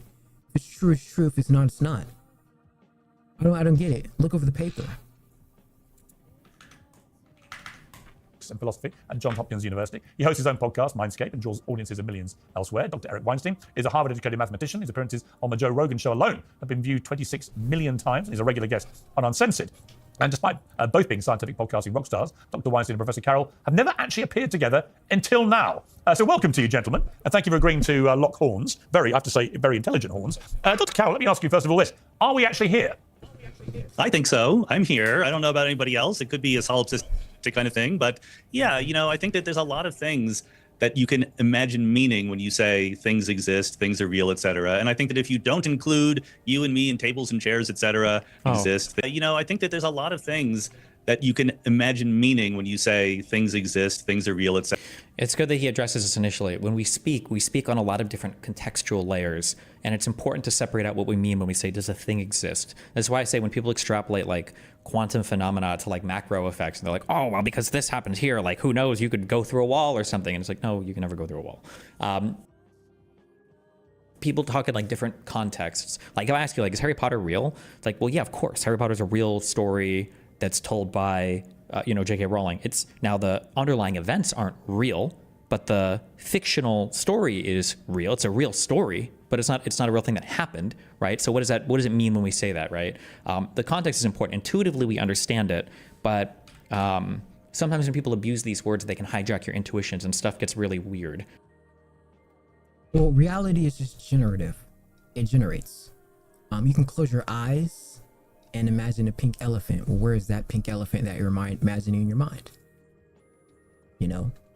Why is it so descriptive that I can think of a pink elephant? How is that possible? Where is it at right now in space and time? Is it the fact that I'm in a field and I'm perpetrating and generating the reality in my brain, which means that the space-time is within the field and not actually perpetrated out here in a iridescent sense, right, where the confines of light are reacting to my eyeballs, interpreting these different things? Or is it that we are in the quantum and the quantum itself is generative probabilistically, which is what I think many worlds theory ties into, which is what he's trying to argue, which I understand. Now in comparison to macro things, the quantum is the quantum. It's infinitesimal. So things are macro that also are quantum. They are applicable to both. And they're applicable to both in a sense where they're in relation to each other, but the quantum is the quantum and physical matter is physical matter. I mean, you're talking about atomic space, right? You're talking about 1% matter, 90%, 99% space.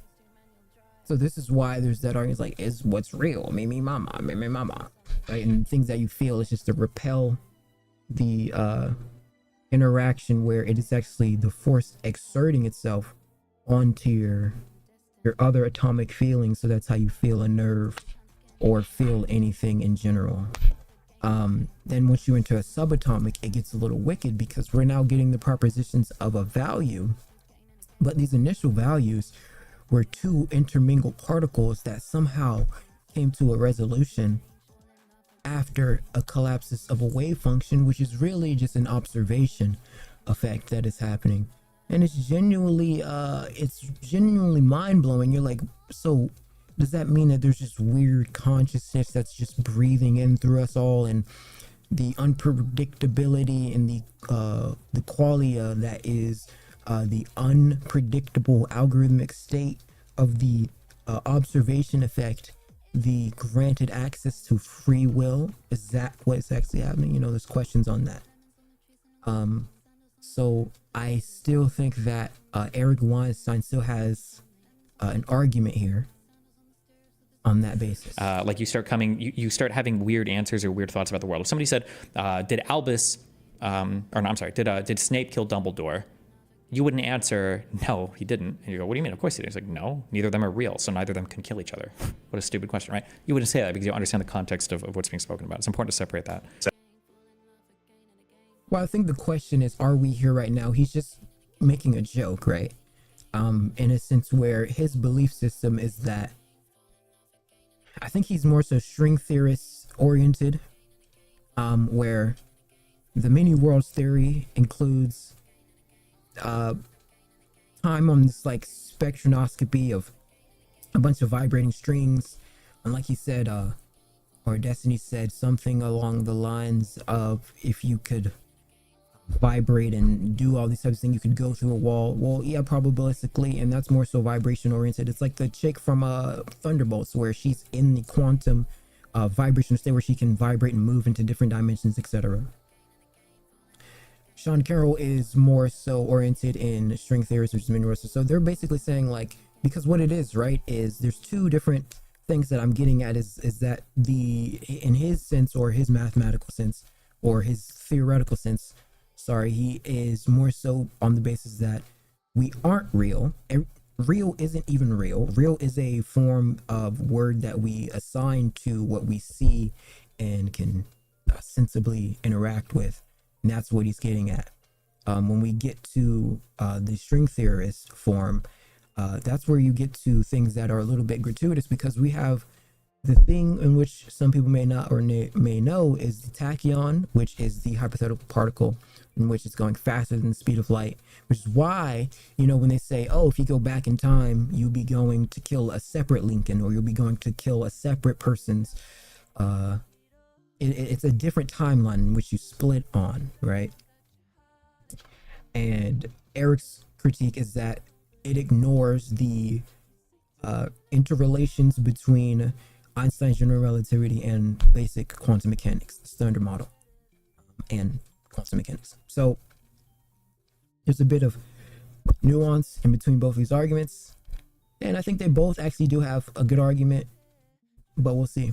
Etc. And I think that if you don't include you and me in tables and chairs, etc., I don't think that you're on the right track in defining what it means to exist. So yes, we're here. What is your main bone of contention with Eric Weinstein? What about the argument that we are here because we are here, not because the space-time that is within us is here? So, like, we're only here because we're here. If we weren't here, then it wouldn't be here.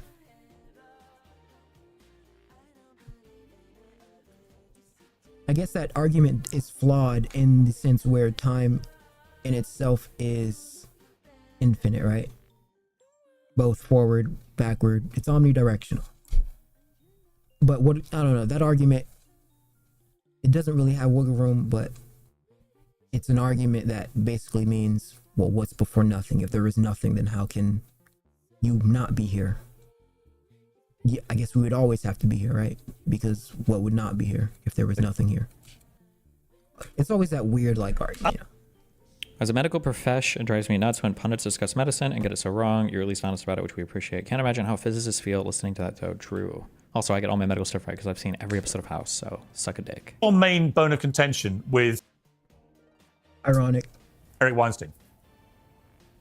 You should probably ask Eric that. I mean, I'm a working physicist. I am a professor in the physics department. I write physics papers. I have found myself in the awkward and unenviable position of defending the establishment heterodoxy. Like, it's never what I imagined I would be doing, but there's good reasons why the heterodoxy is the heterodoxy. So I think that academic physics, even though I'm happy to disagree with certain choices they make about what to work on and what emphasis to put on there, is working in good faith. I think that we're trying our best to understand the universe at a deep level. String theory, which we'll talk about in the program, is one example of this. I have my my disagreements with string theorists, my agreements with them, but I respect it, and I think that they're trying their best. And if someone else comes up with a better idea, they'll move what they're doing and focus on that idea. It just hasn't happened yet. For those with smaller brain power than you, what is string theory? That's a great question. And in fact, very famous string theorist, Joe Polchinski, wrote a very influential paper called What is String Theory? Decades after string theory started being a popular theory to think about. And the fact is we still don't know yet. It's an approach. You start with a very simple idea that instead of the universe being made of particle-like things at the fundamental level, like the electron being a point-like particle, the photon, etc., which we all knew wasn't exactly right anyway, but we can talk about that later, replace that with a little loop of vibrating string. Now, why would you do that? There's a prehistory that goes into features of the strong interactions that motivated people to do it. They looked at this idea, what if the world were made of little loops of string rather than point particles? Problematically, the theory kept failing at what they were trying to do with it, which is explain the strong nuclear force, because it kept predicting the existence of gravity. So eventually people said, well, wait a minute, gravity exists. Maybe this is a theory of gravity as well. And after many, many years of hard work on the part of people who were otherwise ignored by the community, they showed that it's actually a very successful theory of gravity and possibly everything else. You have to buy a lot of extra stuff, like extra dimensions of space-time that we don't see and so forth, what is called the holographic principle, which again, we could get into if you want to. But the theory keeps moving forward while at the same time utterly failing to connect directly with experiments. So this... I don't know. So because it how to express this, in other words, I just complain about not being able to express it, and I bring it up over and over again, okay? There are people that talk, and when they talk, they speak for a minute, and they have a density of information. They deliver a lot of, like, information. Like, I don't know how else to say that other than information. Like, yeah, he just brought so much subject matter to the argument that you have to dissect, like, each one of the things, holographic principle, all so much stuff. So he's basically saying it's because it's not in test. You can't test empirically that they're trying their best to, keep a level head in this type of fighting ground. oh, okay. What is string theory? Well, there's a guy, he wrote about it. Here's why it exists. Here are a couple things that resulted from them doing this, and maybe it stood in for a theory. Like we just got a lot of information in a pretty concise answer, and it wasn't, superfluous in its linguistics, in its language, right? He's not using a bunch of huge fancy words. He's not pausing to think about every fucking. It was just like a very straightforward, concise. Here's an answer, and then boom, and it was done well. Oh, well, God. Yeah, he's a good communicator as a scientist. God, okay. I'm only saying this because I don't know how Weinstein is going to conduct himself in this conversation. Oh, God. Keeps moving forward while at the same time utterly failing to connect directly with experiments. So this has caused, a lot of hair pulling among the physics community. The theory looks very promising, but we haven't actually been able to put it to work to connect to the real world. Okay, Eric Weinstein, your response to that? Well, first of all, I just assume that I'm being simulated by Sean Carroll. So who knows what's real, more or less, whether we're in a simulation or whether we're in not a simulation. It's a really good question. Before you get into your response, we don't actually know, do we? I have sometimes the most extraordinarily vivid deja vu dreams, or I dream stuff and then it seems to happen or whatever, and it always makes me sit there shaking and trembling and sweating and thinking, are we all just living in some weird simulation? Like, fundamentally, this is a totally disconnected thing from the questions of physics that we're asking here. This is not at all related to this at all. But how would we know? Well, maybe we should never have legalized cannabis then. I don't know. The situation is that I think that Sean and I probably agree almost completely on everything until 1972. Then you have the first really serious situation where a mysterious term is not only introduced into our common vocabulary called quantum gravity, but it takes over as a fictitious history that the central problem of theoretical physics is the quantization of gravity, which is not true historically. You can check it on Google Ngrams, so this is just a fiction. The progress in the object that tracks our progress. So, in my opinion, this is a very limited academic, I say, background. In my opinion, when you're talking about a particular field, a person who knows about a field is going to know the important authors and the important papers in that field, and books. The saying that we know that this is a problematic term that was introduced into quantum physics, and you can tell if you look it up on Google or whatever, that's a really weird, in my opinion, that doesn't instantly disqualify you or anything, right? Both of these guys, by the way, probably know more. I couldn't win a debate. As much as I'm about to probably say Eric Weinstein's a dipshit, I don't think I could win a debate with him on any of these topics because I don't have the physics or math background to be able to do it. But that's a pretty big red flag to say, like, well, you can Google this and shit. It's like, okay, but whatever. So this is just a fiction. The progress in the object that tracks our progress in physics, called the Lagrangian or the action, stops moving in 1973. And there's a bunch of wiggle words that I don't think we have time for between fundamental physics and regular physics. But then my guess is that the first problem that Sean and I will find ourselves at loggerheads over is that I think that making quantum gravity the holy grail of theoretical physics, which is repeated and perseverated ad nauseum, is a terrible crime. And what is quantum gravity? Again, it's a terrible crime. Quantum gravity. It doesn't make sense. Because it doesn't exist.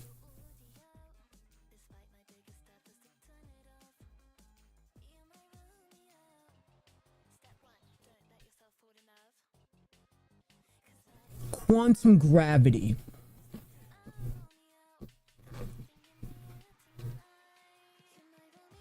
I always thought it was a weird term to say gravity is quantum, based on the fact that it has no effect at the quantum level, in which they say little to no, it has no effect. And because it has no effect, that perpetrates and obviously says gravity is not real. It's like a fourth dimensional, fifth dimensional, whichever one you want to prescribe it, force that is, like I always say, an ontologically parasitic relation between space-time and matter. It just curves it. It just curves it, because if a neutron star has an absolute amount of density in space, and the curvature of this is what the example I did was a while ago, but because I think if it were like a real thing and it wasn't just electromagnetism interacting with space, why can't you find, where's the result of it? Where's the residue? Where's the gravity residue? What's this? Where's the residue? There's no gravity residue.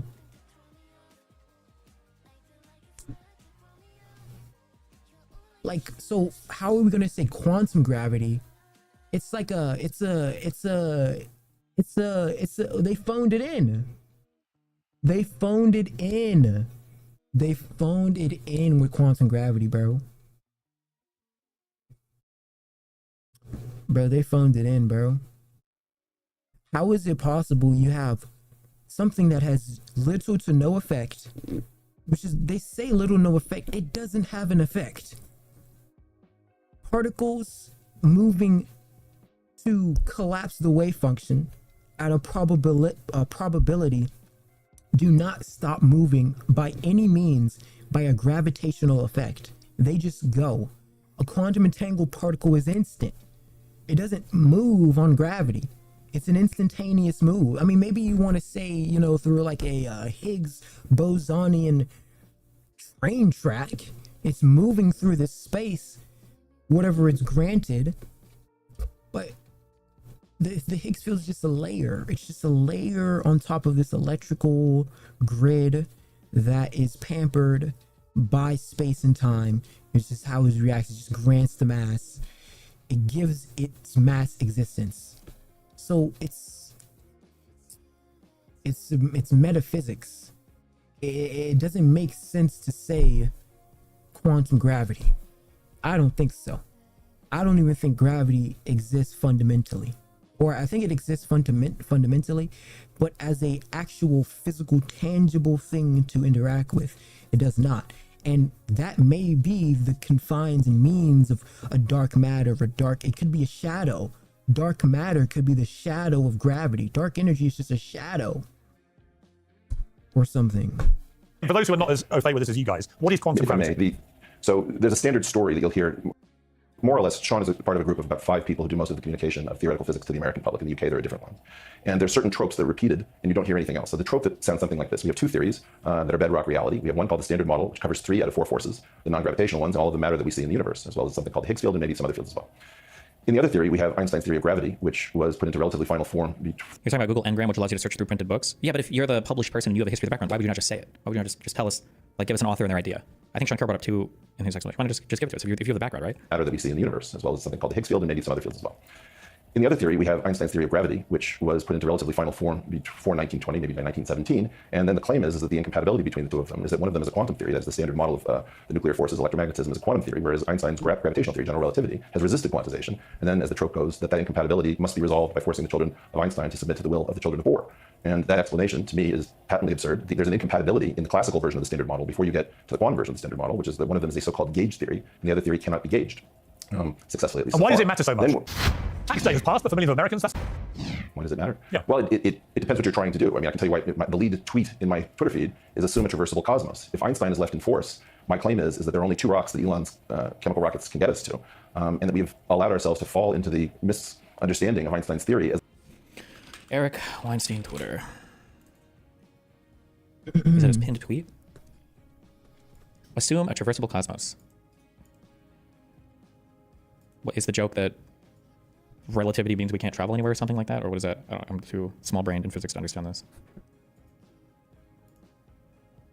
the map of two rocks that are traversable cosmos. I mean, I can tell you why the lead tweet in my Twitter feed is assume a traversable cosmos. If Einstein is left in force, my claim is that there are only two rocks that Elon's chemical rockets can get us to, and that we've allowed ourselves to fall into the misunderstanding of Einstein's theory as the map of gravity rather than the territory of where we actually live. I don't think we live in space-time at all. And Pierce, I just need to get to one further thing, which is that the really significant problem, I would say I am the only person in Generation X to have actually been present in the room when everything shifted towards string theory, which happened in 1983 at the University of Pennsylvania, when a fellow named Edward Witten gave the first lecture that I think he ever did publicly on string theory. And his will and his mind were so powerful and his influence so completely commanding that the entire sociology of the field turned on a dime in 83 and 84. And as such, I think I'm essentially the only person in Generation X who saw the old culture of physics become the new culture of physics. And what I claim is that Sean and I probably aren't that divided even on the mathematics of string theory.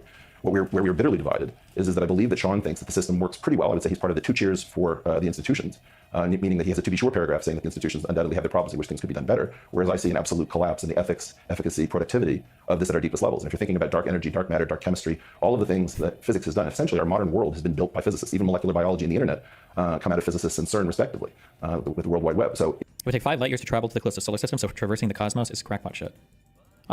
Oh, there's still a lot of people that I think that are ass-pained about the fact that we'll probably never leave our solar system. What's the closest neighbor solar system? And I don't even know if the closest, the other one, any other ones we see have habitable or inhabitable planets. Oh yeah, we're not leaving the solar system, bro. They think we can leave the solar? Nigga, we're not leaving the solar system. Are you crazy? It's too long. It's too long.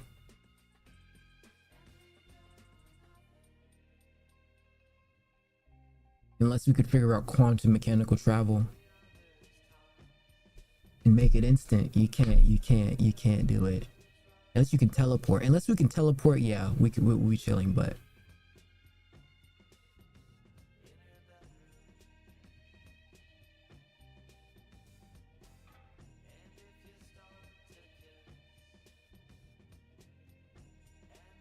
fucked. We're never leaving this place. We're never leaving this place. Stay mad. If you think about the impact of physics, more or less, the story of physics is the story of the world economy in the modern era. And we will be trapped here almost certainly. Oh, nice. Okay, we got a good facial expression. Wait, what? Okay. Physics is the story of the world economy in the modern era. And we will be trapped here almost certainly unless you go in for science fiction tropes where we will not be able to get out of the solar system. He has hilarious, throughout this entire thing, he has hilarious, like, faces, like his eyes, he's like, and the moon and the Mars will be our only diversification, giving the lie to Elon's claim that he's going to save humanity by making us multiplanetary. The only real diversification exists is if we shed the one atmosphere we share here and travel the cosmos. Okay, so my takeaway from that, and it's brilliantly articulated. No, it wasn't. You just covered so much ground, and in my opinion, didn't really say much of substance at all. I don't know what I'm supposed to take from this. It sounded conspiratorial. No, he's saying that he basically just said that the standard model and the relationship between quantum mechanics makes no sense based on they're basically they argue the fact that you have to assume the relation between them work, but they don't work together. So why is he going around teaching people saying that it works together based on the fact that gravity itself on a quantum level through quantum gravity doesn't make sense? How we quantize gravity can't work. The qualia doesn't allow it to exist based on its no effect on the subatomic level, and the fact that we have an unpredictability state from a collapse of the observation effect, which is why the standard model in gravity and quantum mechanics makes no sense. This is why Terrence Howard in the theory of everything, he argues the gravity and their equation, which is he says is their God. Makes no sense. Gravity doesn't exist. It exists, but it doesn't. You know what I'm saying? It exists as much as me bending a piece of paper exists, saying that the curved and that bent piece of paper is a U. Yeah, it's a U. It's U-shaped. Sure, yeah. It's a U. It exists in reality. But I just prescribed that based on my interpretation of a pre-exist cortex, which is me being a part of the world that prescribed you as a shape, a commonality shape, which is just linguistics of English development and Shakespearean language, etc. But quantum gravity doesn't make sense at the fact that gravity doesn't have an effect at the quantum level. I don't think so. And that we got so there were mysterious. So how can you try to bind the theory of everything between the standard model and quantum mechanics if you're bridging it with something that doesn't exist empirically? Dates where everything changed, and it's also tied into the global economy as well. And now all of physics is falling apart. But I feel like I didn't really get much of substance here at all. But I need to stop hedging. Oh, maybe I'm just predisposed to it. No, this answer was far less substantive than the answer that Sean Carroll gave. Sean Carroll's was way more concise. It explained something of concreteness and didn't have to incorporate. Yeah, but just because he explained it to your baby brain doesn't mean that Eric Weinstein's wrong. Eric Weinstein, whatever you want to say. He gave a great descriptive version of Sean's amalgamation of the problem that they have. I guess they have a problem. Like, hey, stop teaching that bullshit. So was he saying like stop teaching that bullshit? Is that what he's saying? You're teaching bullshit? Interesting. Like theories encompassing the whole world economy and history. It wasn't like Sean had anything bad to say. It just wasn't as descriptive. Whatever. They both had great answers. Maybe it's true. Maybe we'll get to this. Sean, is that basically you are going to be responsible for the end of civilization as we know it? Yeah, what was the question? The question, I think, is can you explain what quantum gravity is? That was the question, right? Sean, is that basically you are going to be responsible for the end of civilization as we know it? Apparently, yeah, I didn't know, but now the weight is bearing down on my shoulders. Look, the story Eric just told is a kind of wacky and wildly misleading history of physics in the last 50 or 60 years. The idea of quantum gravity is a very natural one because the world runs by the rules of quantum mechanics, as far as we know. This is the International Year of Quantum because it's the 100th anniversary of really figuring out how quantum mechanics works. And the thing about quantum mechanics is it's not a theory by itself. It's a framework in which you can do theories, in contrast with classical mechanics from Isaac Newton that came before it. And gravity, our best current theory of gravity from my brain has to be at like 100% listening. Quantum, because it's the 100th anniversary of really figuring out how quantum mechanics works. And the thing about quantum mechanics is it's not a theory by itself. It's a framework in which you can do theories, in contrast with classical mechanics from Isaac Newton that came before it. And gravity, our best current theory of gravity from Einstein, the theory of general relativity, is a thoroughgoingly classical theory. Certainly, the default expectation is that someday we will better understand gravity at the quantum level. You don't have to think that. You don't have to think anything. You're welcome to come up with better theories. But again, that's the default expectation. If you have a different point of view, there's a certain burden of proof to convince people that it's interesting to contemplate this other point of view. The idea of actually doing the detailed calculations to quantize gravity goes back to at least the 1950s, but it instantly hit roadblocks, and physicists were smart enough to know that it wasn't working the way they wanted it to. The very simple thing you do, if I can get just a little bit detailed for a second here, because people never hear this, and I think it's really, really important to understand why string theory is so popular. If you want to invent a new quantum mechanical theory of the world, the first thing you do is you ask yourself, if I have two particles and they come together and scatter, there's a probability that different things will happen. I'm going to make photons, I'm going to make electrons and positrons or whatever, and you calculate that probability. And the famous triumph of mid-20th century physics was to show that you can do that and get a finite answer. If you're sloppy about it, your answer turns out to be infinity and your theory is on the wrong track. Everything that we know about in the physical world has a nice finite answer in this quantum mechanical realm, except for gravity. Gravity doesn't fit. And indeed, it was recognized pretty quickly that there was a good reason why gravity... Wait, what about time? ...quantum mechanical realm, except for gravity. Gravity wrong track. Everything... You may want to quit my job and become a thing that we know about in the physical world has a nice finite answer in this quantum mechanical realm, except for gravity. Gravity doesn't fit. And anything that we know about in the physical world has a nice finite answer in this quantum mechanical realm, except infinity, and your theory is on the wrong track. Everything that we know about in the physical world has a nice finite answer in this quantum mechanical realm, except for gravity. Theory is on the wrong track. Everything that we know about in the physical world has a nice finite answer in this quantum mechanical realm. What about time? Quantum except time. for What gravity. about time? Your theory is on the wrong track. Everything that we know about in the physical world has a nice finite answer in this quantum mechanical realm, except for gravity.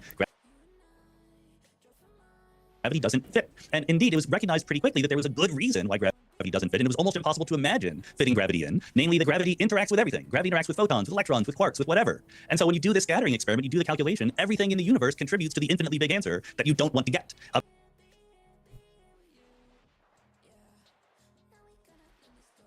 Apparently, what you would need is some kind of miraculous cancellation between all the different contributions from all the different fields. And people looked at that and said, we have no idea how to make that happen. Let's not worry about quantum gravity. And then string theory comes along. And again, it wasn't even trying to be a theory of gravity, but when they do this calculation, the miraculous cancellation happens in string theory. You get a finite answer to what happens when you scatter different particles off of each other. It is right now the only theory in which that miraculous happening actually works. And this was finally put together as a sort of sensible, viable theory in the mid-1980s. And it was a calculation by John Schwartz and Michael Green that showed that the theory did not have what are called anomalies. And you can look up the magazines at the time. Physics Today ran an article saying anomalies normally cancellation launches super string bandwagon.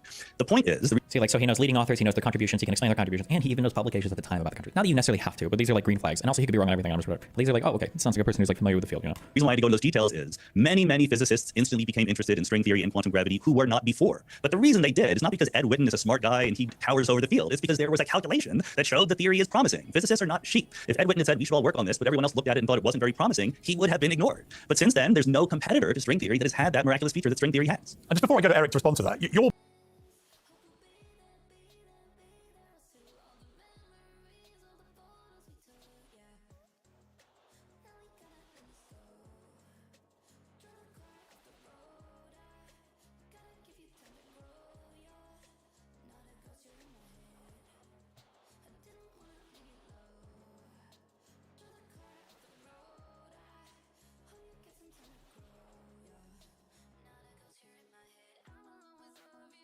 Wait a minute.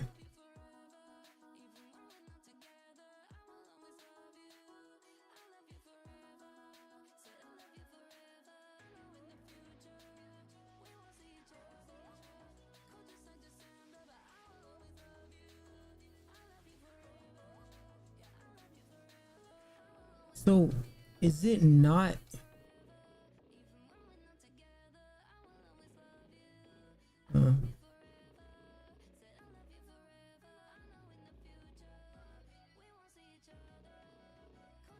I want to go back. Hold on. A sort of sensality, calculus cancellation between all to the good reason why gravity doesn't fit, and it was almost impossible to gravity, and your theory is on the wrong track.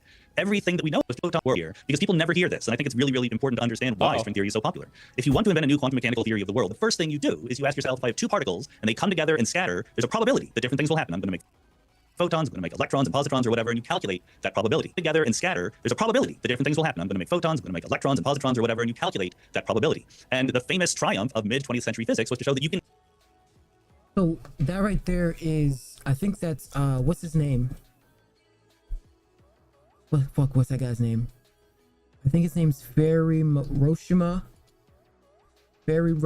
something like that. Basically, the guy who created the CPU. I think that's his argument for free will, is that it's a probability, a probabilistic manner that creates a photon, electron, etc.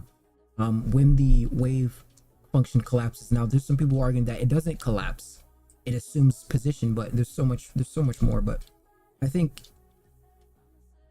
okay, so he's saying quantum mechanics says there's an unpredictable amount of stuff forming positions for some fucking reason when it gets observed. Okay? You can do that and get a finite answer if you're. And he's trying to come to a consensus of something that you get a finite answer from the calculation of trying to quantize quantum mechanics in reality. Sloppy about it, your answer probability. Come together and scatter, there's a probability that different things will happen. I'm going to make photons, I'm going to make electrons and positrons or whatever, and you calculate that probability. And the famous triumph of mid-20th century physics was to show that you can do that and get a finite answer. If you're sloppy about it, your answer turns out to be infinity and your theory is on the wrong track. Everything that we know about in the physical world has a nice finite answer in this quantum mechanical realm, except for gravity. Gravity doesn't fit. And so everything that we know about in the physical world has a nice finite answer in this quantum mechanical realm, except for gravity. Everything in this physical world, okay, has a finite answer except for gravity.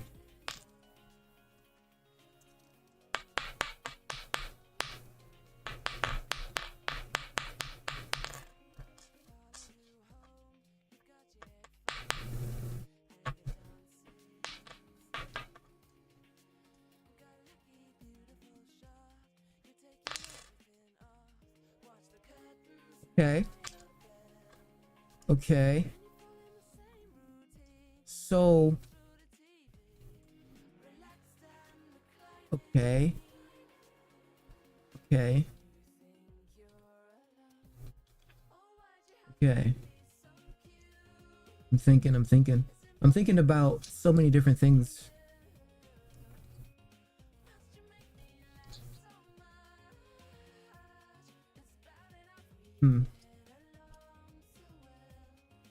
Okay. I'm just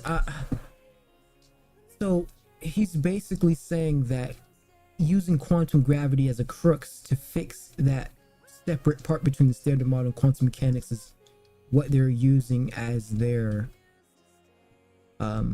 fixed point for string theory to be real, because it does prescribe a solution for the finite amount of resource in an infinite time space that interacts with gravity. Okay,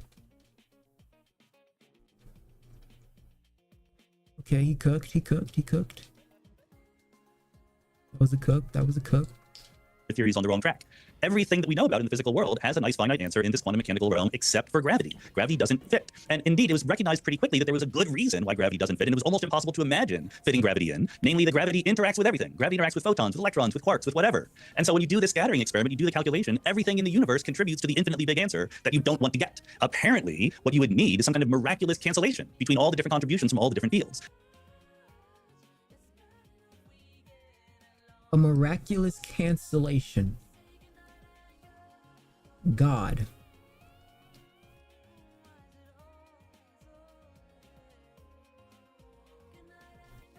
I don't know.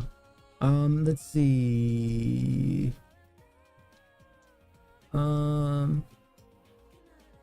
Is the cancellation not our perceived version of the collapsis in which we are the being that is interacting with the field?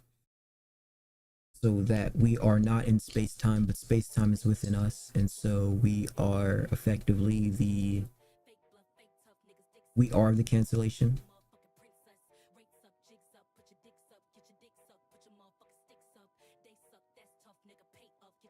Like us existing is the cancellation, no?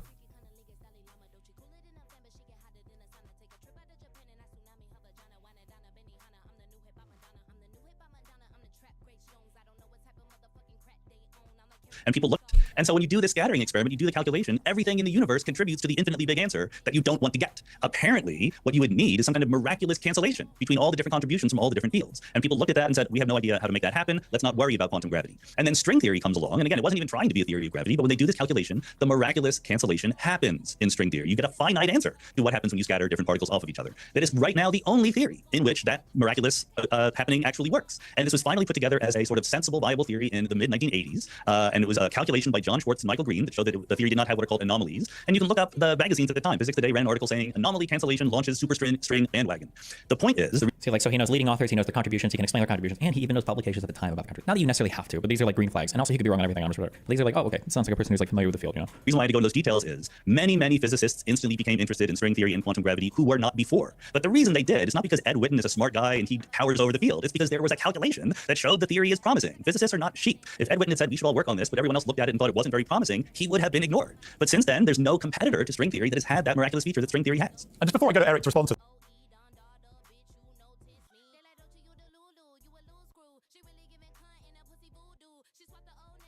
Wait.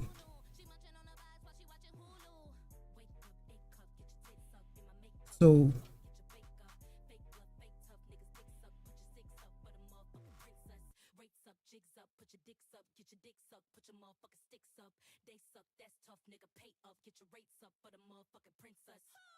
So is it genuinely just not consciousness?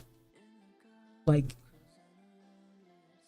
the fact that everything that is electrical, so the spectronoscopy in consciousness is a indifferential or a differential like amalgamation of the consensus of how people interact with everything. So because everything is generically conscious, which is why, you know, they say through quantum gravity the universe is staring at me and I'm the way of knowing it's alive. So it just has to be like the finite commutative property between electrons, moving electrons, and the universe that is generically conscious. No?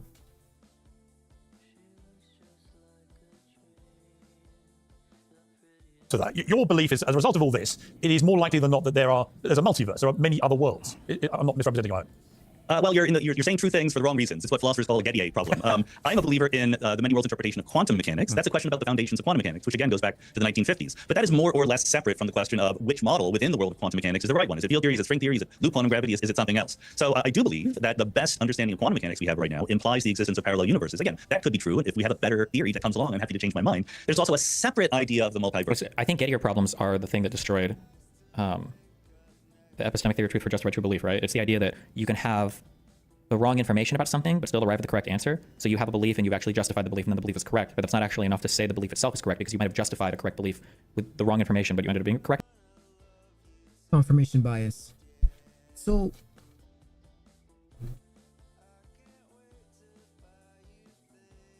I think there's just maybe something supernatural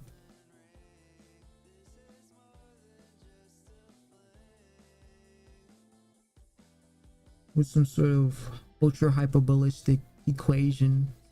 It was the same thing with like when I was talking about multicellular life and development, and that it's like they're like the cells communicate with each other, bro. They're talking to. So the universe has to have a language. It's talking to itself. It has to be. Because how can something evolve and it's not communicating? 100% the universe is communicating. There's some finite thin layer between a god that's doing it. There's no other answer. It's a god. I can't wrap my brain around everything is under some thin layer of a god that is communicating with everything to make it do everything. That's generative and regenerative. It's the generator, operator, and destroyer of everything. This is, I don't know. But in terms of a god, the way that we can prescribe this is just consciousness. Consciousness does it. Consciousness can move electrons. And the electrons move in the space-time that the space-time resides in. It's like this bifurcation. Said that totally wrong. Between both of them. I don't know. I don't know. I just think we may be downplaying consciousness a little bit. I think we may be downplaying the extent of our interpretation, which is our quantum mechanical field relation between electrons and moving electrons in the universe. No? No?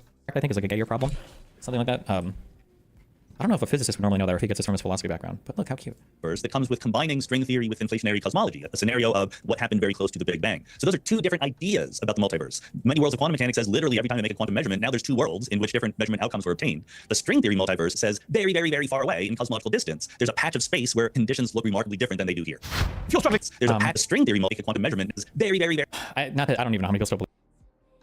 So that also comes down to the singularity paradox. What about the singularity paradox, which is talking about the infinite amount of distance that time travels between black holes and through, the Big Bang, right? And I remember I used to always be like, there's no fucking way this fucking thing just exploded and created.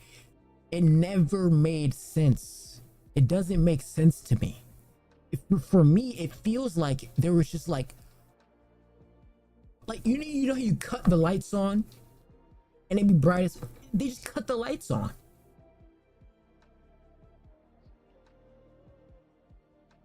100% they just cut the lights on.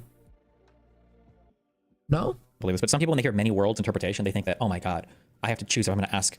Like the Big Bang for me is like I think that time just never. The fact that we are here is the fact that time hasn't stopped. Because time, the fact that we're here, how do I explain this? It can't have stopped because it's here. That's the only way I can explain it. It is what it is. It is what it is. It can't have stopped because it's here. So the Big Bang can only be like some opening of a wormhole or something. it doesn't make sense for it to not be that. It is what it is. And we just happen to be in the reality where the laws of physics are granted in this coordination. So, I mean, what the fuck? How is it possible that the misinterpretation is something that is quantum gravity, which they're like trying to link them. They're like trying to link them, basically. But I feel like there's just a downplaying in consciousness. I feel like, no?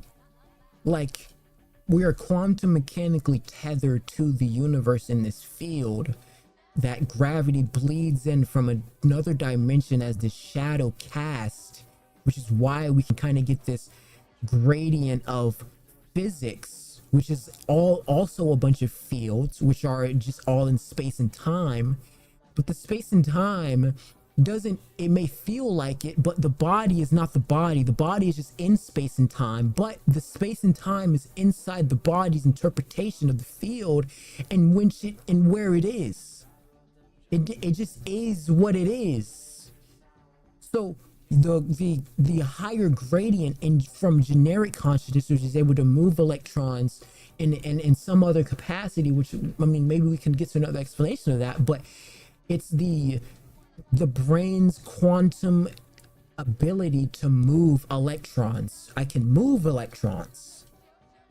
That's the thing. That's what living life is. It's able to move electrons on some sort of like consciousness, some supernatural higher consciousness that can communicate with itself.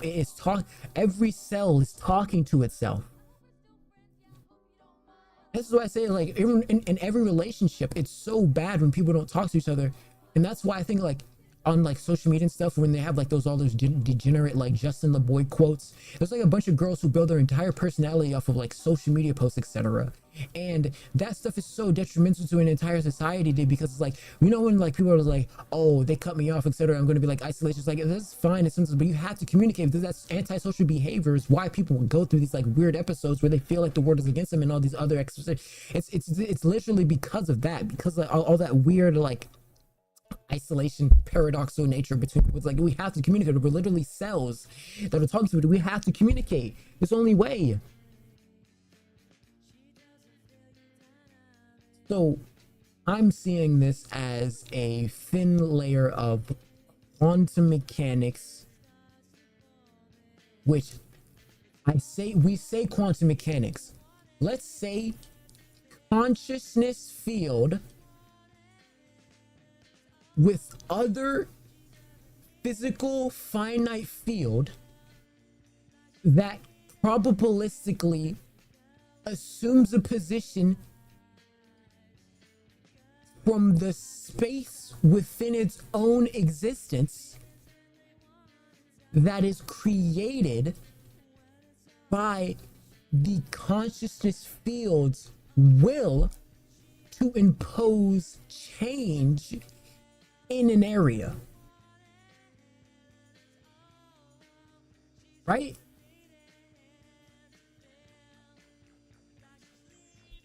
If I'm going to ask Barbara out or if I'm going to ask Jane out, and depending. So if you're trying to come to some interlinking between quantum mechanics and physical finite reality, I think that there's literally, and maybe I'm just too peanut brained, there's no explanation for it, because you're almost asking what was before the Big Bang. What you go north, what's farther north? You're going to a place where the ontology does not exist, or it does exist, which is why there's no explanation. You're talking about, it's like me trying to figure out the language of the universe, but I can only do it in finite numbers. But you have zero. You have zero, but you also have a finite. Zero is infinity. So to infinity and beyond.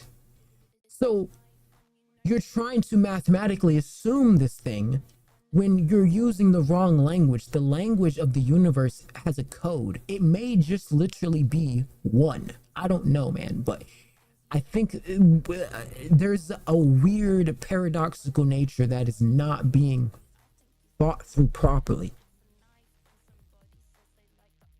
You know? Depending on which choice I make, another universe is going to be created based on the choice that I make. The many worlds has nothing to do with conscious humans making choices, and like universes spinning off because of different choices are made. It's like on every like quantum event or whatever, I believe, or any would it be a collapse of a waveform into some discrete event that occurs or something? I don't know if it requires a measurement, or if he's just saying measurement. Because when we measure things like that, so we could like discreetly say when a particular thing has occurred. I don't have the background on it, but it's about a measurement. It doesn't have to be allegedly. This is what they say. Okay, they say it's just a measurement. Okay, cool. It's just a measurement, right? Some would argue that the universe is so fucking funny that it's telling your dumbass it's a measurement, but it's really your consciousness. And the fact is, even when you measure it, your own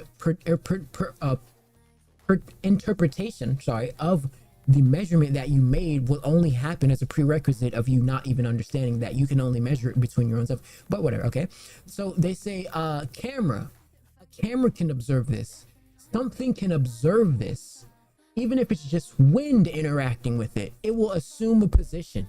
But wait, that ignores the fact that everything else is generically conscious. So if everything is generically consciousness, it doesn't make sense to say, oh, because wind interacted, that's the observation. The observation was the observation between electrons interacting and collapsing. You get what I mean? Like, it is what it is. It's all of it. It's all and everything in between. I do know, at the very least, many worlds has nothing to do with like every time a human being makes a choice, another world is split off. No, that wouldn't make sense. It just would mean that everything ever is always moving at an infinite rate, which is why time looks the way time does, or time interacts in the way it does. You see I'm moving, right? It's happening at an infinite rate. Your brain can't conceive of it because it's moving through a space-time continuum. So you're not going to be able to conceive the time moving around with you. But even in that time of the time moving, it is also moved at another infinite rate. And that is moved as another infinite rate, because there's infinities that are bigger than other infinities. You can get to that. It gets even more wicked when we get to Ted Maxwell's interpretation of. The point is, I think that there is something that we're downplaying. Okay. Very far away in cosmological distance, there's a patch of space where conditions look remarkably different than they do here. What is a quantum event? So he's basically saying in some other space-time, there's a different law of physics. Take everything I say with a grain of salt. Many grains of salt on quantum stuff.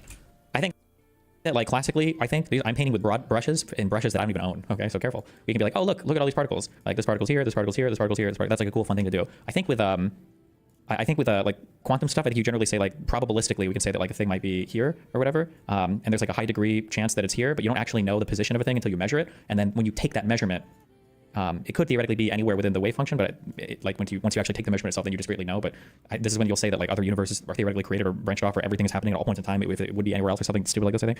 So I'll say that like other universes are theoretically created or branched off, or everything is happening at all points in time. If it would be anywhere else or something stupid like this, I think. Something like that. Through entanglement, he's going at it from. This is how it's kind of similar to the way that we know. How we figure out neutrons, right? Because neutrons they're not even there. They're just neutral. They have a neutral charge. They don't have an electrical charge. So they're kind of just there, but we figured them out because of the space that they occupy. Now, with this collapses of a wave function, you're kind of looking at a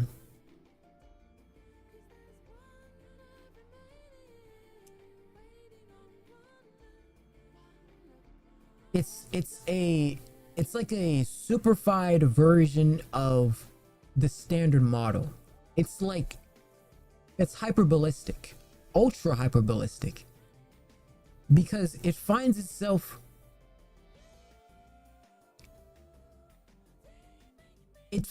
as a classical format in which you can do mechanics on it, but it also creates the mechanical result.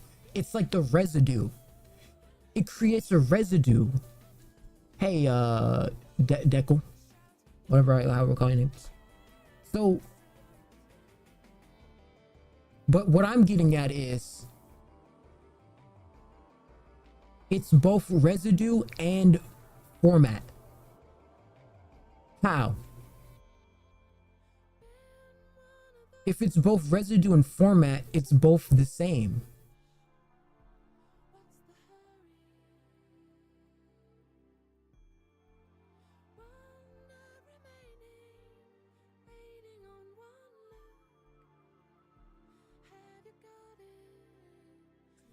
So,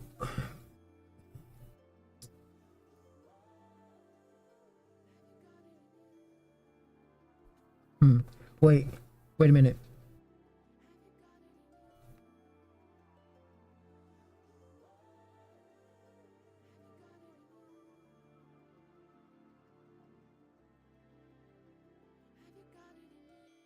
Well, what's racking my brain is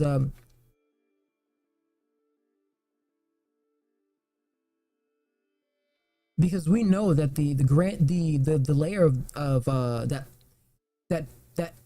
passes an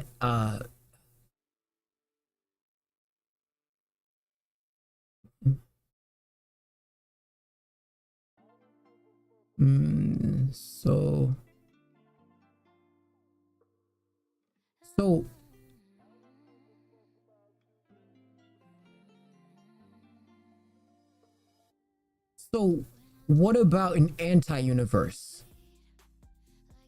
Would this be the complete inverse operation? What about the presented theory? Because what I'm getting at, okay, so the Higgs boson would grant mass. How could you have an anti-universe if the universe would grant a mass? It would have to take away from mass. It would be a vacuum. The anti-universe creates our vacuum.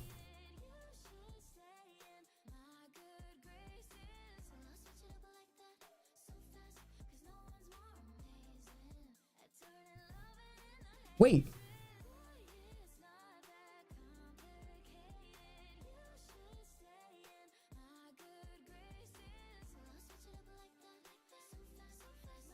Antimatter. It creates our vacuum. 100%.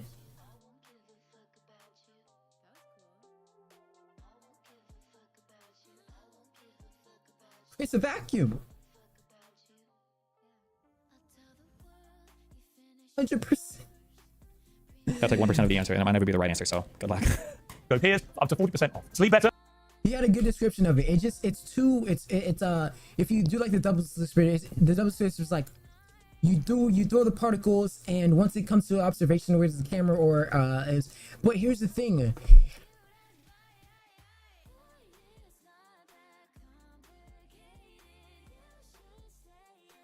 There has to be a dimensional time. Because what about the factor of the time? Because think about how can the quantum mechanical be? It's using time. It's using time to travel. Times travel. Times travel.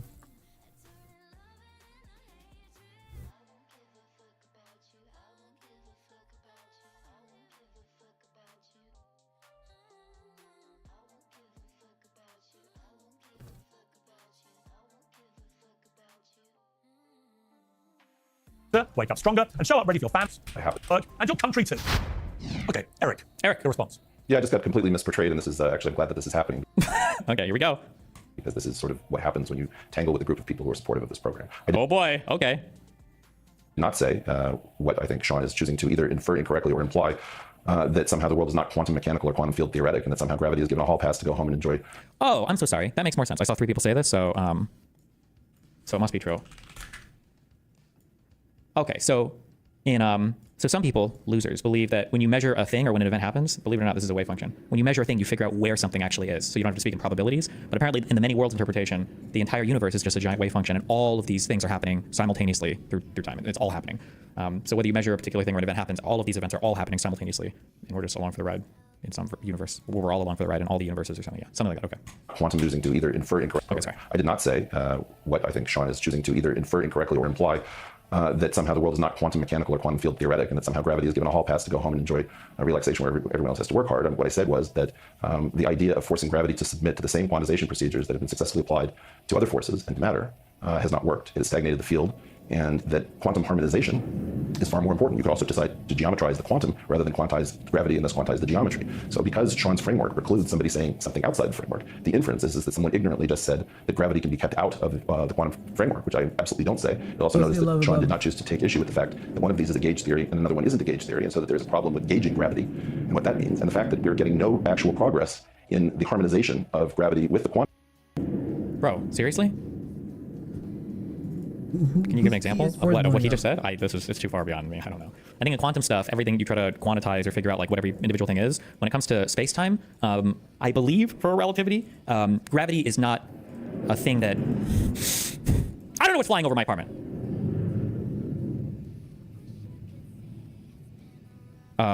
Gravity is not like a force, or it's not like an energy that gets emitted from particles or whatever. It's a geometric feature of reality. It just is a thing. It's not like an electromagnetic force goes out. It's like when matter exists, then the matter existing itself results in a curvature of space-time. It's just a geometric feature of the universe. So he's saying that rather than trying to incorporate this geometric feature into string theorists could try to make everything geometric. I don't know how true it is.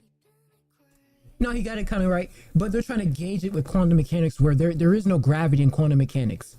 That's the weird, wicked fucking part, is that it doesn't have an effect at the subatomic level. So how can you quantize gravitational waves in a physical reality where he's arguing that it's finite, but at a quantum mechanical level, which we have no probabilistic way of even knowing that through the quantilla, you're saying that it can be quantized by gravity when it can't be. It can't be quantized by something that has no effect. It hasn't assumed yet. How can you say it has an effect it hasn't assumed yet?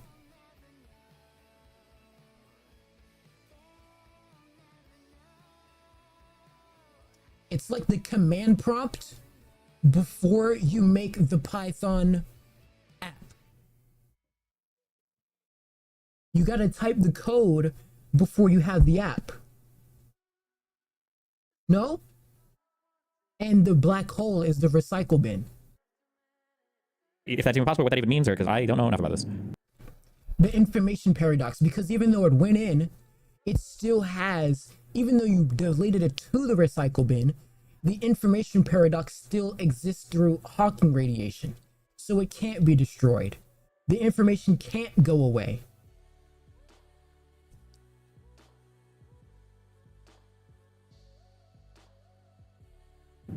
Quantum that can give us a green light and tell us where we're going. Like, I would happily cede to Sean all sorts of things, like the string theorists are by far the smarter group of all people trying to go beyond the standard model in general relativity. I would further cede that if the task is to quantize gravity directly, the string theorists and the string theory program have been more successful. But what you just saw is the example of what is actually going catastrophic. Further cede that if the task is to quantize gravity directly, the string theorists and the string theory program have been more successful. But what my understanding, and this is like a very old understanding, and maybe there's new updates on this, I'm just not aware of it. My understanding is the big problem is string theorists have created like a very compelling, this is the story that's told, string theorists create a very compelling mathematical thing to try to do stuff on paper, but I don't believe that, don't get me wrong, I don't think string theorists have ever made like a prediction, any kind of novel.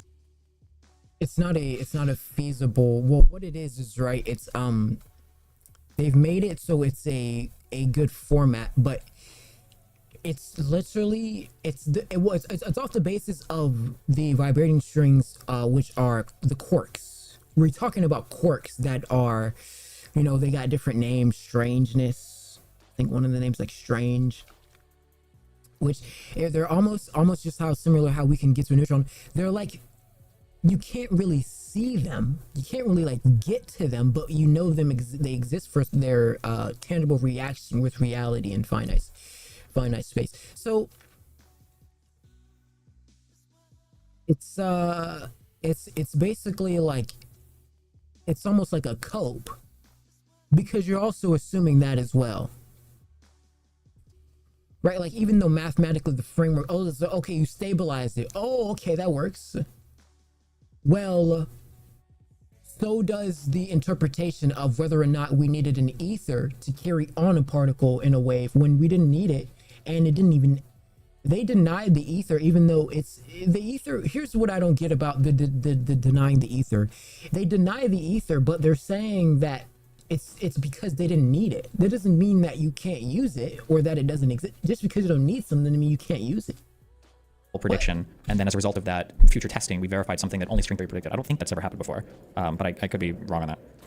Well, they predicted. I think this is because this is just something that I don't know if this is. I come to this. You come to that off of a whim. Okay, everything is smaller. So what are the odds that? What are the odds that? If this thing is unprobabilistically creating everything, what are the odds that the probability is off and it does something else? Okay, how many times does that happen? Well, time is infinite, so what if it does it infinite times? That's kind of interpretation. It's like anyone will come to that conclusion. Just saw is the example of what is actually going. They just figured out how to predict the framework for it so it works mathematically. You can produce it, or not. You can't produce it, but you can test it, or you can't even test it. It's a feasible, stabilized format. Catastrophically wrong in the field. The dominant narrative. It's empirical. Separated into an as-if reality has created two teams, a smart team that gets it and a dumb team that just doesn't. And that kind of toxic sociology is the true problem. And my guess is that that will recur multiple times during this thing, is that I will not be heard and that Sean will continue to have a version of Eric that lives in his head, which shares my name but not my understanding nor my beliefs. This is called the clown mirror, right? That's what we call this, the clown mirror, when a person can never cite your position back to you. I still don't know. Maybe I'm just not listening carefully enough. I still don't know what his beliefs are. I just hear him saying over and over again that Sean... Being willfully ignorant and misinterpreting it. I doesn't understand why I think he's strawmanning me, but feels like he doesn't actually say what he believes. Or if he is, I'm just not getting it, I guess.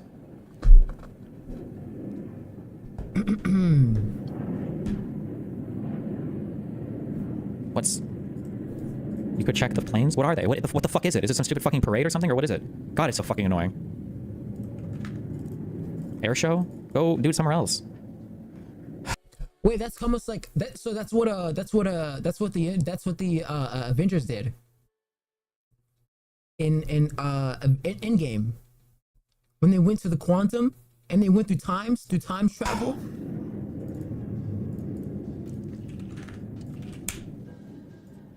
Polished up for the Air and Sea show. See you in Miami? Bro, fuck you. And that is, of course, if we get past the hurdle of whether we're all here at all. Eric, you've come up with an alternative theory of everything. It's based around geometric unity. And my understanding is it's a proposed framework aiming to use... My understanding is... and then he's reading something. Not that there's anything wrong with that. I mean, it's just funny the way you phrase that. Like, unify the fundamental forces of nature, including gravity and quantum mechanics, within a single geometric structure, introducing a 14-dimensional manifold that extends space-time and embeds known particles and forces into a larger mathematical context. And the observation we had here in the research is that while ambitious, the theory remains largely unpublished and peer-reviewed literature, has not yet been formally tested or widely accepted by the physics community. Now, because you're so smart about this stuff, your geometric unity paper is 69 pages long, extremely complex, way over my head. So we did what everyone in my position does these days. We went onto YouTube and saw if we could find anybody who'd analysed it and had a conclusion. And we found this. Thank you to Eric Weinstein. It's an avant-garde and creative theory. Kurt here, several months later. This has been so long in the making. Geez, you have no idea. Anyhow, I wanted to say that I mean what I just said. I may have said this before in the iceberg, and if I haven't, I should have because it bears repeating. I haven't seen a theory like this come from any single individual ever. Not one that's this fleshed out or has this amount of unexampled connections within itself, as well as to what... is this seriously happening right now? This is it? Why are these all... what the fuck? I'm getting trolled so hard right now. Bro, certainly there are better places to go fucking do air shows. Oh my god. What if they crash? What's known as the theoretical physics backbone that we talked about earlier. Eric, who is this guy? Hold on, I'm just curious. YouTube, at Theories of Everything. Theories of Everything, YouTube.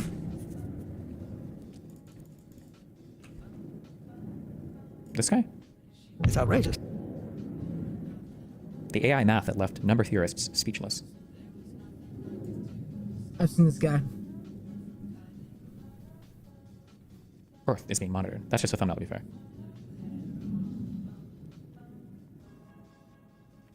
Evidence for Skinwalker Ranch. What the fuck is that? The biggest UFO leak in history. Man with 200 IQ says death isn't the end. Wait, what?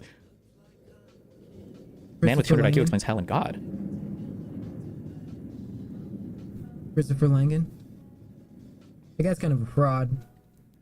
Chemistry is... okay, I'm just curious. What's known as the theoretical physics backbone that we talked about earlier. Now, Eric, there's lots of people doing stuff like that about it. Why do you think that the mainstream physics world is not taking this seriously enough?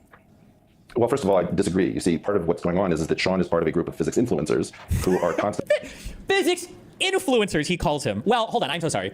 He might be using that word more literally, like he's influential, or he's influencing physics, not like an influencer like a YouTuber, is my guess. He's using that word more literally, I think. Never mind, that must be the case, right? Constantly spreading misinformation, which leads to a climate of fear. Jesus! Okay, sorry, go back on that. Well, first of all, I disagree. You see, part of what's going on is that Sean is part of a group of physics influencers who are constantly spreading misinformation, which leads to a climate of fear. I, for example, found the following quote of Sean. What I really, really want to get across to the audience is that nobody in physics departments is discussing this with other people in physics departments. Now, I don't happen to be coming to you from the physics department at the moment, but I happen to be on a 5-day visit to a leading physics department. Oh, Sean made the mistake of saying no one or always, and then somebody will always come at you. You said nobody's talking about this? Actually, there are 2 people talking about this, so you were wrong. And in this situation, I just had a 9-hour conversation and talk, with 3 hours or 4 hours rather of that being an explication of geometric unity. What Sean is doing constantly is attempting to say, look, let's do some pattern matching. We have a man generously in midlife. He's not trained in the subject. He doesn't appear to accept the quantum gravity program. He appears to be... Wait, did Sean say any of this, or am I just not understanding? Wait, what? So this guy thinks that I'm in a midlife crisis, okay? Just because I took a 24% loan on a Corvette, and he says that I should have gotten something smaller, okay? And he thinks, like, what? Be possessed of the idea that a single individual, Ed Witten, caused all sorts of people who aren't cheap to cohere into a single framework that has been perseverated and doesn't seem to produce fruit. He has a telling of the tale that is, first of all, just not courageous. It's at odds with reality. From my experiences in this physics department, what I can tell you is that we have a situation in which everybody sees the problems. Wait, real quick. Does anybody remember was it on a Chris Williams, or is it Williamson, podcast where, I don't remember if it was Eric or Brett, they were like crying, where we were like 3 days or 5 or 10 days into the Trump, and they're like, for some reason, nobody there has called us yet. We're still waiting for the call to come and lead the government. We don't know why they haven't called us yet. Was that Eric? Does anybody have the YouTube video for that? That was so fucking pathetic. No one has called us yet. Fuck. When we spoke. This was 8 months ago now. Somebody find it. It's a good meme. And so when Sean does a 4-hour podcast, which I think maybe 3 hours I'd recommend to anybody because Sean is one of the best explainers and also extremely good at mathematics and keeping true to actual physics in terms of his understanding, he then goes into this thing that there is no crisis in theoretical physics. And as one of my physics colleagues said last night, the first rule of Physics Fight Club is don't talk about the problems with Physics Fight Club. There's a self-evident crisis. I can show it to you numerically.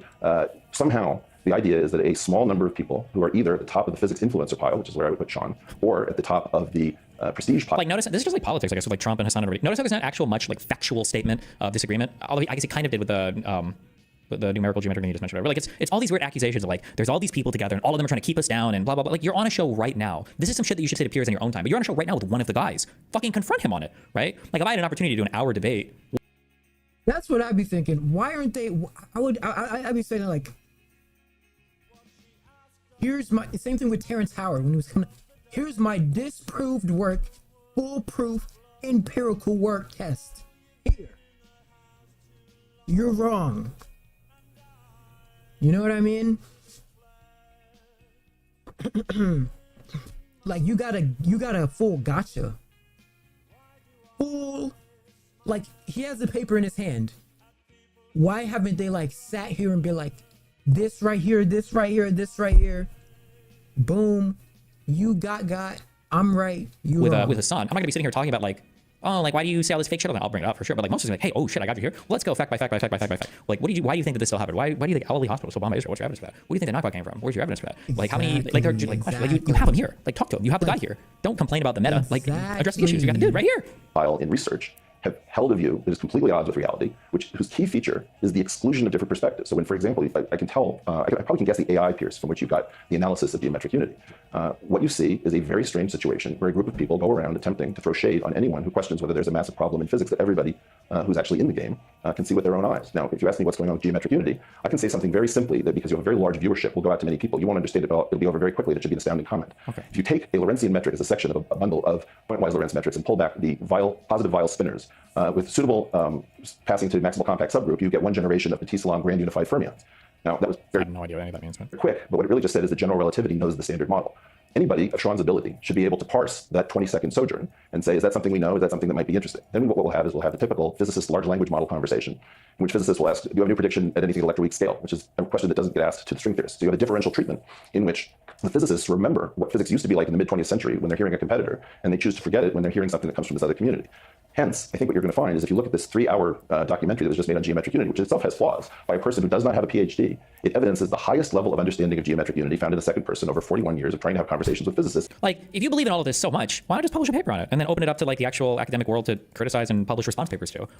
I feel like there is something that people I feel like don't grab onto enough is researchers like, they like kind of like heterodox bullshit, or not heterodox, I'm sorry. Like they might like defending ideas that are part of the establishment, like orthodox ideas, or whatever. They might like this, but there are also other researchers who really like fighting with people too, who are like, oh, this is a topic that I like, I'm gonna fucking publish a paper and get some fucking noise made. Like, you have these people in research. I've heard enough people say there are enough of these researchers on both sides.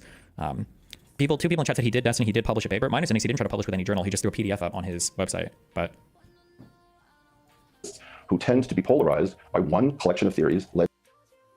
I think what he's trying to get at is that people like Sean may be these like top influencers who spread this message and may misguide people in a sense, maybe, with the unclarified version of the gauge theory for gravity being quantized with the standard model and quantum mechanics. And it sort of strays people maybe in the wrong direction a little bit. And because they are at the top of the game in terms of influence, that they may negate or obfuscate anyone who brings up a different theory, because string theorists have held onto this theory for so long, in which ways that they see it as a foolproof. It's the same thing with gravity, how what Terrence Howard would say, that they use gravity as their god to create all their fundamentals, when fundamentally gravity barely exists as a force by a single individual. Everybody knows how much I enjoy my tea. I'm very happy to say that today's show is sponsored by Modern Farming. No pesticides. There's a video on this, but for whatever reason. Hold on, give me time. I'll be like 2 seconds. The campaign doesn't reach out much. I don't know why, but this is an observation, so I don't want to take crap for observing it. There are many dissident experts out here. Their phones are not ringing. And when you point this out, it's treated the wrong way. Boo-hoo, everyone has a handout.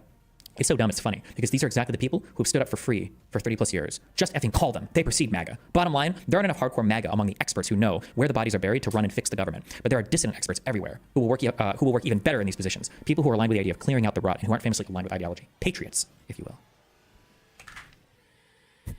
No fertilizers, just nature at its best. Pure delivers a full spectrum of prebiotics, probiotics, and postbiotics around like the next Pure Farm is. You can watch this for a minute or two to get some of the problems with geometric unity. Feel free to skip around to when he's talking to the Asian dude. The Asian dude breaks it down really well. To brass tacks. What is geometric unity all about, and why does nobody in physics care about it? Admittedly, the specifics of this are beyond my pay grade. Fortunately, we have none other than Tim Wynn himself to walk us through the nitty-gritty. To offer some preemptive context, many of the early objections had centered around how it's not actually a complete theory. It's all centered around something called the Sheob operator, which he does not rigorously define, claiming that it was written on his notes in college, and he's pretty sure it worked, but now he can't remember it.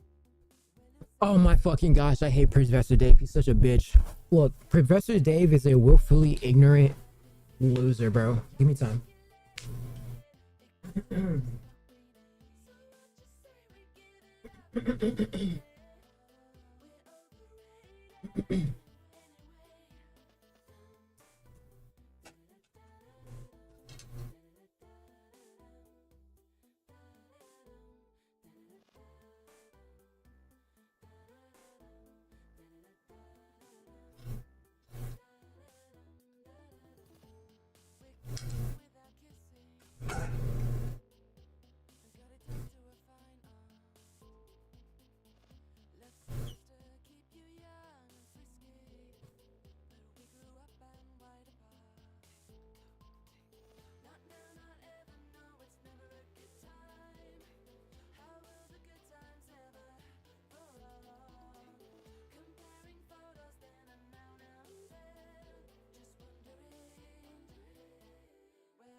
Look, let me tell you something. Professor Dave is a willfully ignorant asshole, because what he does, right, is he gives a disingenuous example of, he misguides people who watch his videos. And you can tell because he will use what he does, right? It's a tactic he does in his videos, which is really just an entertainment. Do not take Professor Dave, all of his videos, for like this crazy foolproof disprove of everything, because he disagrees on literally every bit. It's like a comedy video where he just wants to be funny as possible, and there's nothing wrong with that. It's YouTube, right?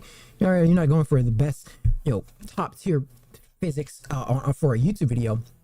But like even his Terrence Howard video, he was genuinely trying to argue the fact that you can't turn color into sound, or that you can't turn that frequencies don't change and can be changed into different forms. Energy is transformative. That's literally all it is. It's the ability to do work, and it's transformative.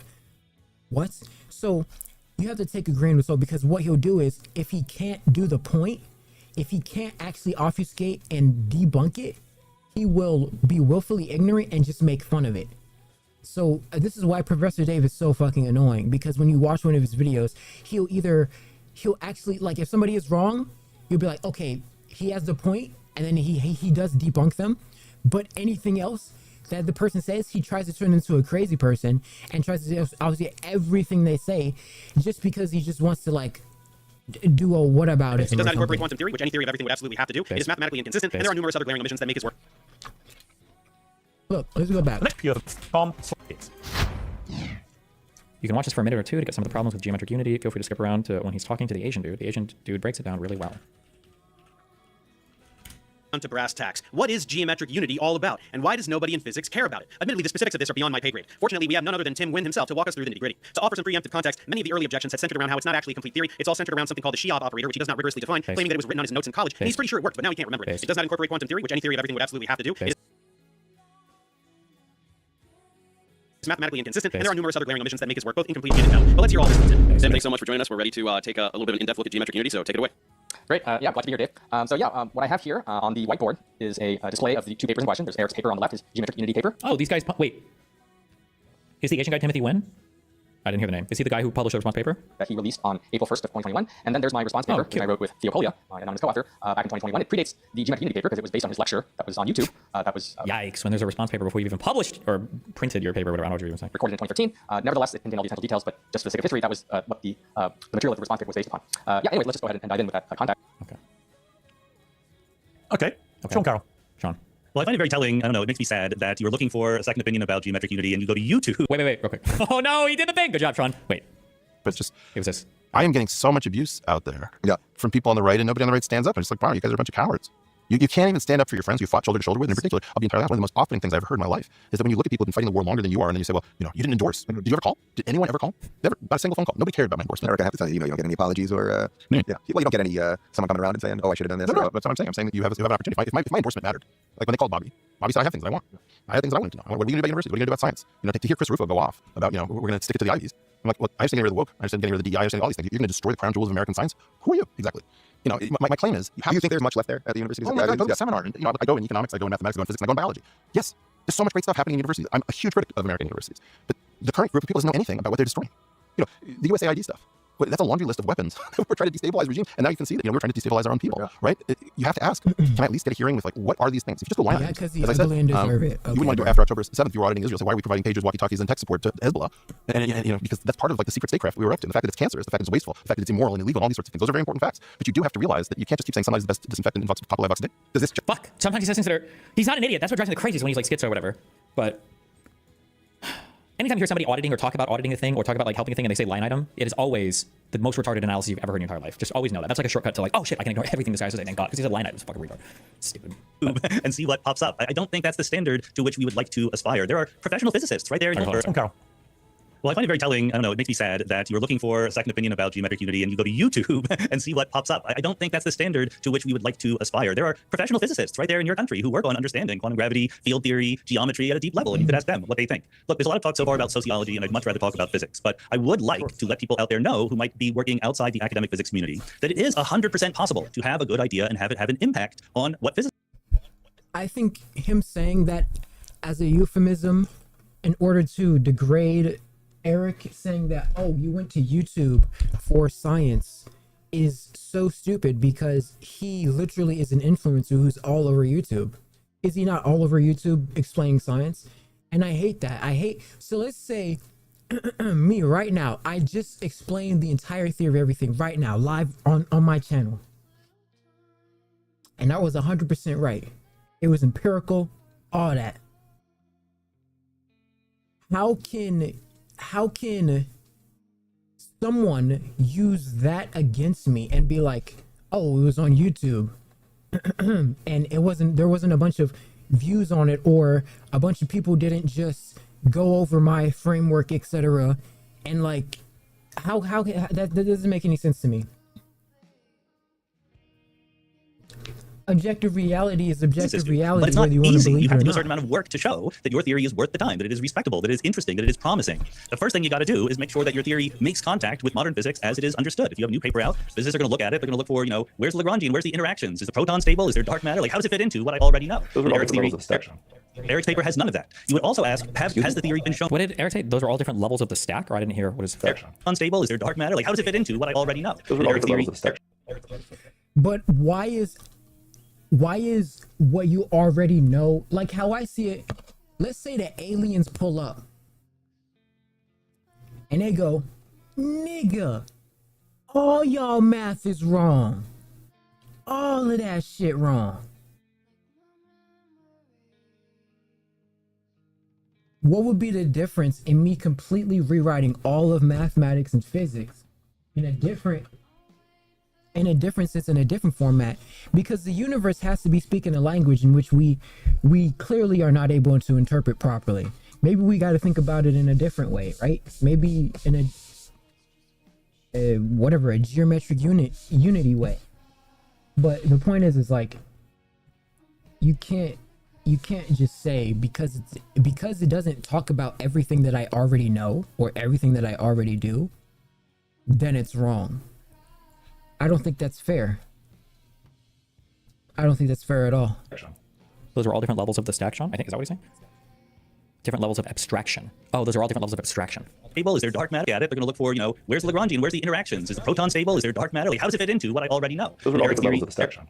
No, I don't think that's what he's saying. I think he's saying the stack, Sean. I think. I don't know. Don't care.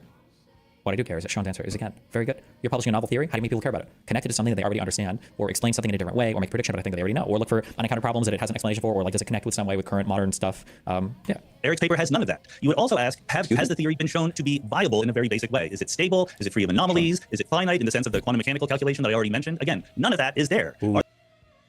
See, Destiny's version of it was way more concise and actually brought forth ethics to the cause, where even if it isn't already what we already conceive, can you compare this to something? Can you use this in a format, in a way where we can all consider like, okay, it makes sense. Sean is being willfully ignorant and coming to the argument disingenuously. Okay, he's like, your paper has nothing of worth. Now, I haven't looked at the paper, and nor do I have the qualifications to say so. Okay, but I do think that just in a general sense, if somebody has a theory, I don't think that you can always just use preconceived, prerequisite arguments to effectively dismantle their entire life's work. I don't know if he's working on his life, but Are there any new predictions? Eric says completely correctly, string theory doesn't make any new predictions either. But also, I really don't want people to get the idea that string theory has some dominant picture. In my department at Johns Hopkins, we have, let me just finish and then you can talk. I think it's a good system. In my department at Johns Hopkins, we have 6 professors in the theoretical physics group. One of them does string theory, and even he only does it sort of half time. I wish we had more, honestly. This is very typical. Even at the most stringy departments, it's maybe half the people who do string theory. There are plenty of other approaches being advocated, and many of them do make different predictions, and we're looking for them in cosmology and astrophysics and elsewhere. And finally, does your theory solve any interesting problems that we already thought we had? That's the reason why string theory became interesting because we had this problem with quantum gravity that it gave infinite answers, and string theory solved that problem. And again, I see none of that in Eric's paper. So it's very possible that somewhere in Eric's theory there are interesting ideas. But do you see how nice this answer is? First of all, it's 100 times easier to understand than Eric's speech. I don't like in terms of using complicated mathematical. Yeah. Sean's very good at communicating, and it's very, it's like, it's the GG go next, you know? He's just very good at it. He's definitely worked on it. Yeah. Experiments, whatever. He hasn't had to use any of that, right? He's gonna be a very clear, concise answer for this is what his theory like failed to explain. It's why nobody dealt with it. It's why nothing connected to it. We make comparisons to string theory about what it could possibly do. And he's saying, well, string theory doesn't have to answer these questions either. And then Sean's explaining, well, this is why string theory was accounted for, or this is why people cared about it. It made this unification of gravity, blah blah blah. Like these are just good answers. It's just a good answer. It's an information dense, not bullshit answer. I love this guy. Okay. Paper. So it's very possible that somewhere in Eric's theory there are interesting ideas, but he has given us no reason to think that it is a promising theory. I encourage other people who would like to have an impact on the research agenda of modern physics to take these easy steps rather than going on podcasts and talking about their victimization. Okay. Rather than going on podcasts and talking about the victimization. That was some shade if I've Good ever answer. seen. That was some dark matter shade.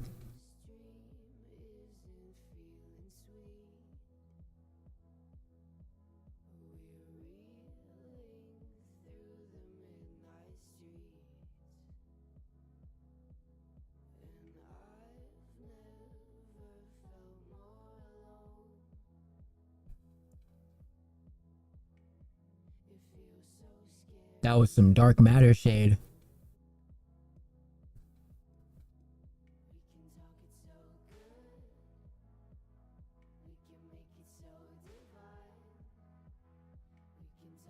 That was some dark matter shade.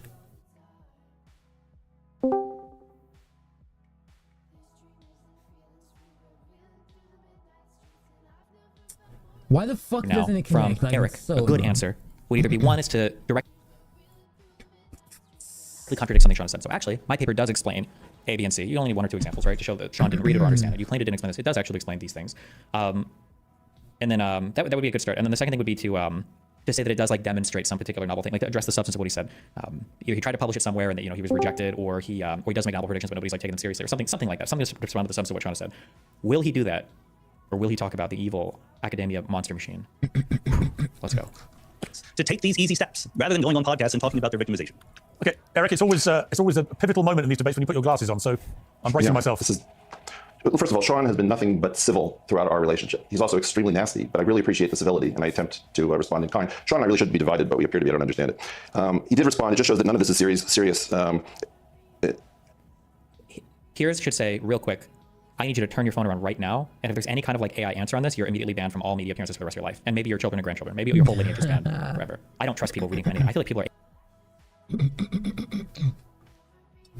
You can't negate AI. I don't think you can negate AI. I think people use that as a euphemism to disenfranchise somebody who is coming with an argument. AI is and sometimes more smart and consistent than your average or typical. AI answering fucking everything. It actually drives me crazy. Now maybe he's referring to notes or something. I actually don't know what he's. Maybe he'll bring up what he's read before, but God, that triggers the fucking me. Sorry. He did respond. It just shows that none of this is serious. Oh, he's reading a tweet of Sean's? Okay, that's acceptable then. Speaking about what I'm talking about, he said, this is not something that is going to be a thing. He also says that he hasn't read it. So let me say. Did he pick up his phone just to read that tweet? Why not just address him right here and right now? This is another bad faith strategy that people do, is when they bring you on to talk and they start saying like, you tweeted this or you tweeted that. It's okay to lead with that and then ask for an elaboration, but it's like, are we just here to debate on like a past tweet, or do you want to have like an active, dynamic, like real life, present in time conversation? Because say a bunch of things to Dr. Carroll. Dr. Carroll, I'd like to hear your explanation for 3 generations of flavor chiral fermions with the observed quantum numbers under the group SU3 cross SU2 cross U1. Okay, he's just bullshit. This guy's a fake. This is a loser, right? Is it not immediately super obvious, right? There are so many different ways of substance that he could respond to Sean, but he's not. It's such a, I don't know if it's performative or a grift or it's so cringe. In another podcast, you said before I listened to your theory, you should listen to my Sean Carroll's theory. My theory is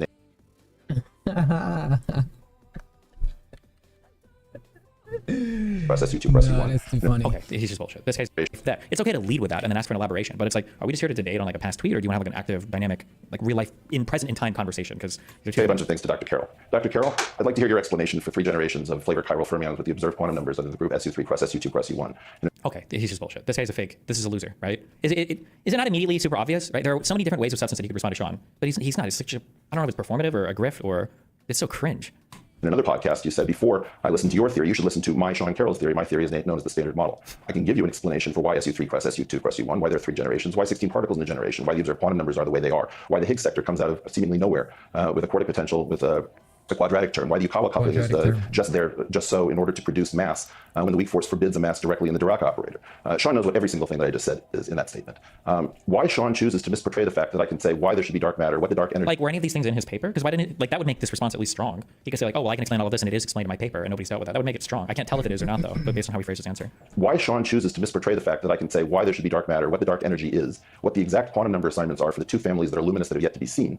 I have no idea, because Sean also proudly says is that he hasn't looked at it and hasn't read it. That's why he says that there are no Lagrangians in it. I have no idea where Sean gets this stuff. Oh, so like that was a direct confrontation. But why not be more concise? You don't have to pad it with all this extra bullshit. So there were I don't know what it means to have a Lagrangian, but did he have these Lagrangians in his paper, I guess, and Sean didn't grapple with that, or we'll hear what Sean says, I guess. Sean is insistent that the idea that somehow I am not choosing to go through the usual channels and instead talking as he is right now via YouTube is somehow significant when I've just given talks in 3 different countries on dark energy.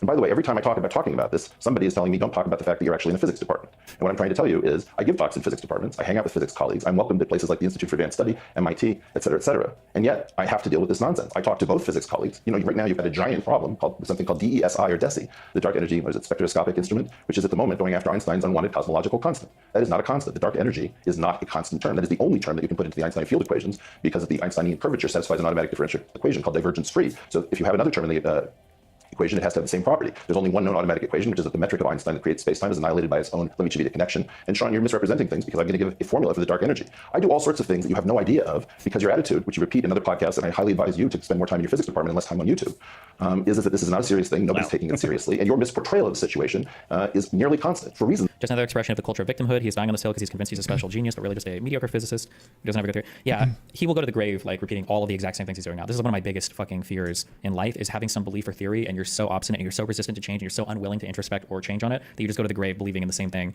And then, I don't know, if on your deathbed you realize like, oh fuck, I was wrong about this thing 45 years ago that I've dedicated my fucking entire life to pushing. And it's like, yeah, I don't know, I feel like it's like a horror movie.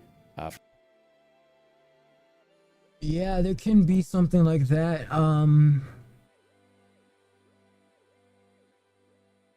I feel like Eric is I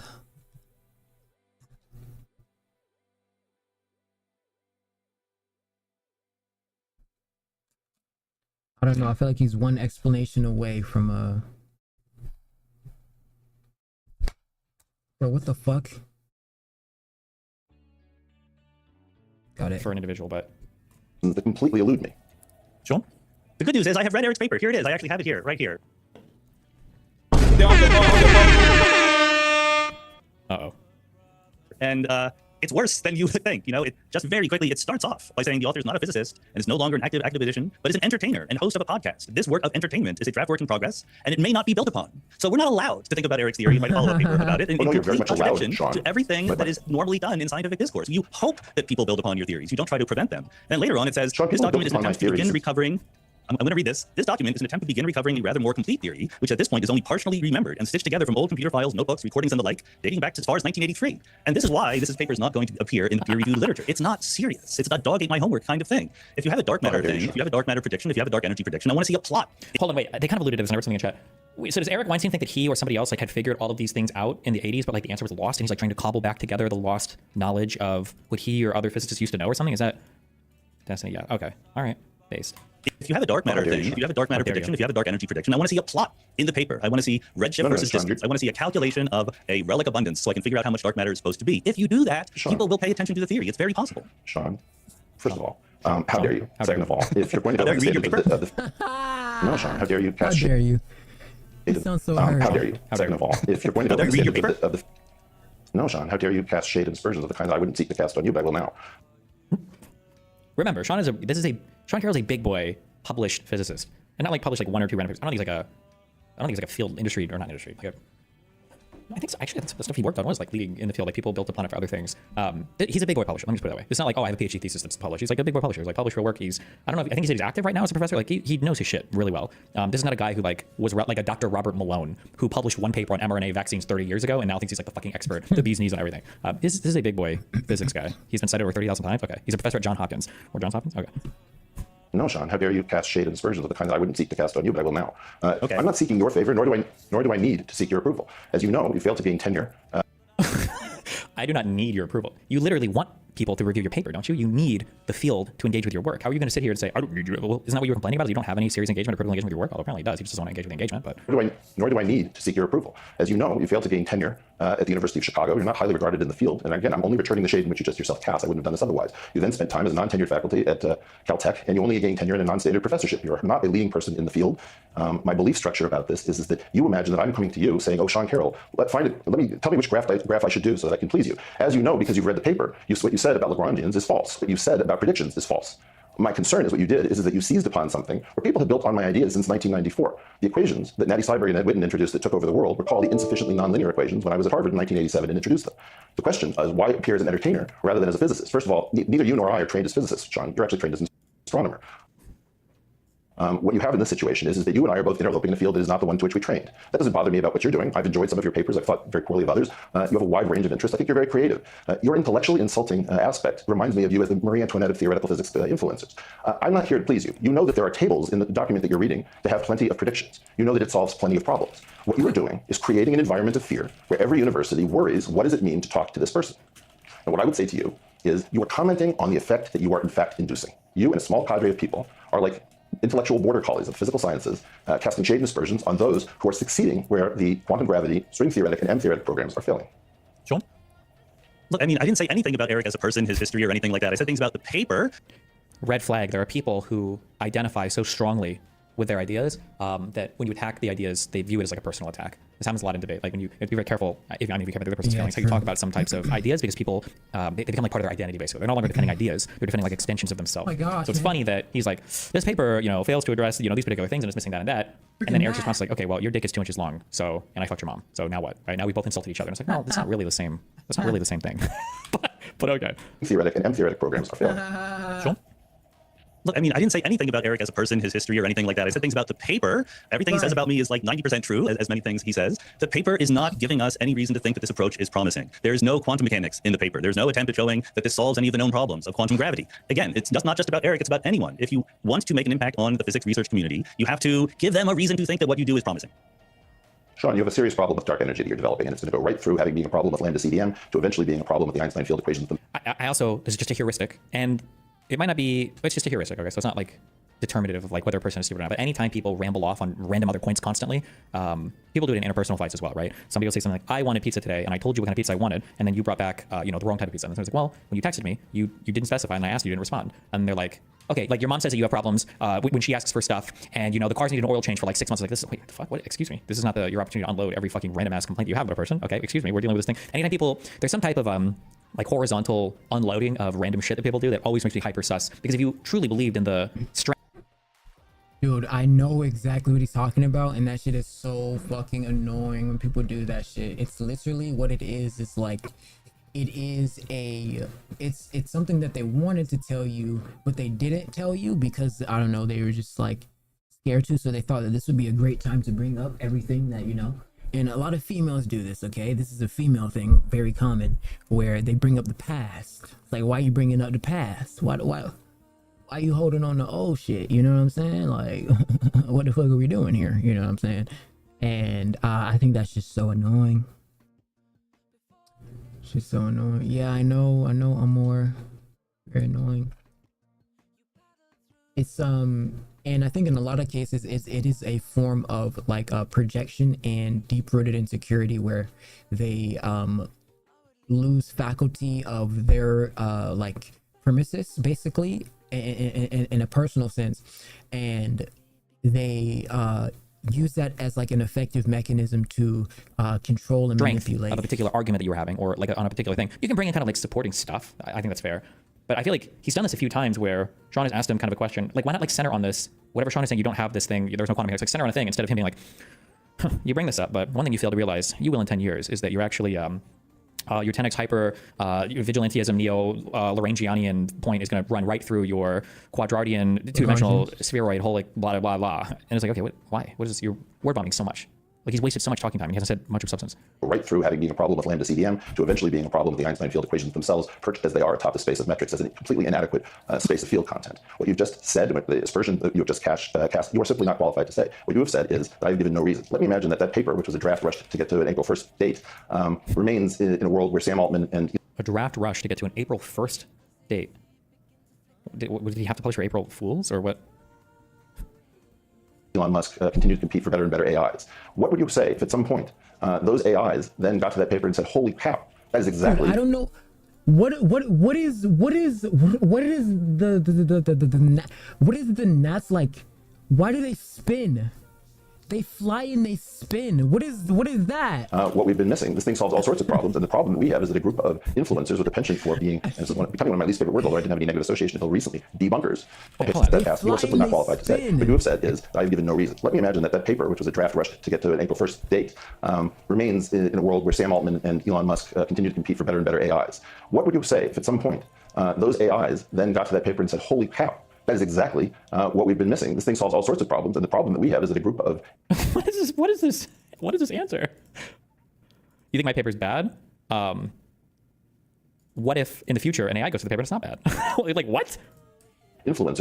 Yeah, he was like, let's ask Grok. Let's ask Grok what he thinks about the paper. Like, really? That's the answer? Okay. Ask Grok? No, that's actually smart.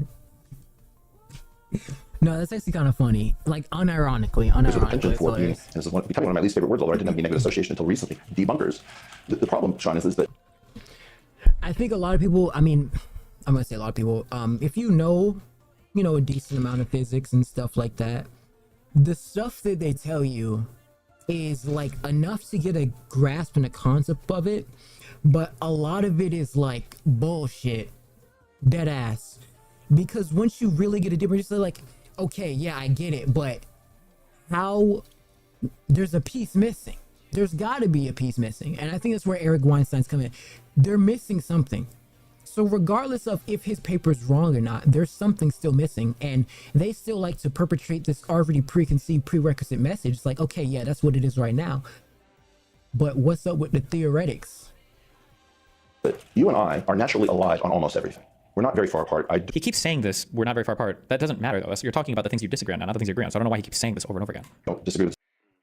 Because he's trying to bring up the fact that they teach the same thing. They teach the same shit, and nobody ever gets anywhere because they're still teaching the same shit and not trying to teach anybody some new shit. They don't be on new shit. They be on the same old shit that they can't test. Standard model is the most beautiful piece of differential geometry before it becomes theoretical physics. But one of the things that you just said is that it's a classical field theory that is not quantized. As you well know, there was a revolution in the 1970s.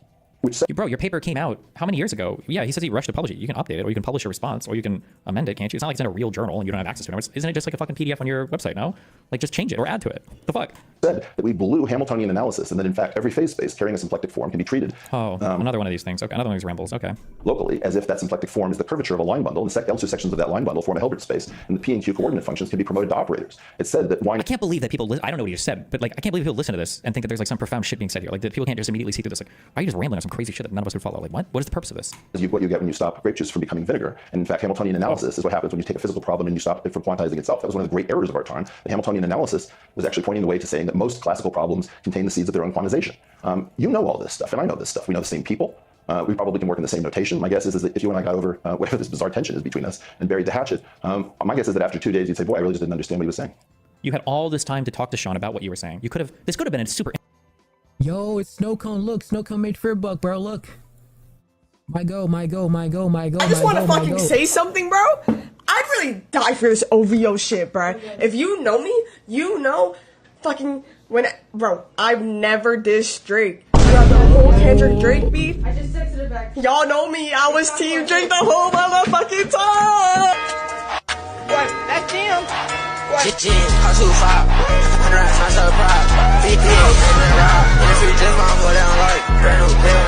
I just want to fucking... Yo, Snowcone switched up, bro. She's fake, bro. Nice to see you. Nice to see you. Say something, bro. I'd really die for... Shout out Snowcone. What'd I tell y'all?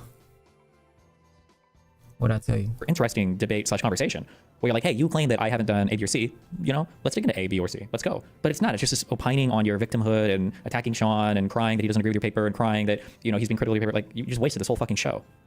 You know what? I would love that to be the case, and maybe you guys can make that happen. Talking of dark energy, a little bit of dark energy has crept into this debate. Okay. So I'm going to try and end on a slightly lighter note, and these will require much shorter responses. I just want to see whether you guys, as you said, Eric, you agree about a lot of stuff. Do you agree about... Most things. Yeah, most things. I want to ask whether you agree about some of these fundamental things, which have struck me as interesting about where we are. Professor Stephen Hawking. Wait. You 21 for real? Yeah. You my ball. That's how you mean it. I just didn't know what he said. There we go. You don't speak monkey, right? Yeah, I don't speak liar. What? Yo. Nah, you think that's the worst thing Snow Cone said?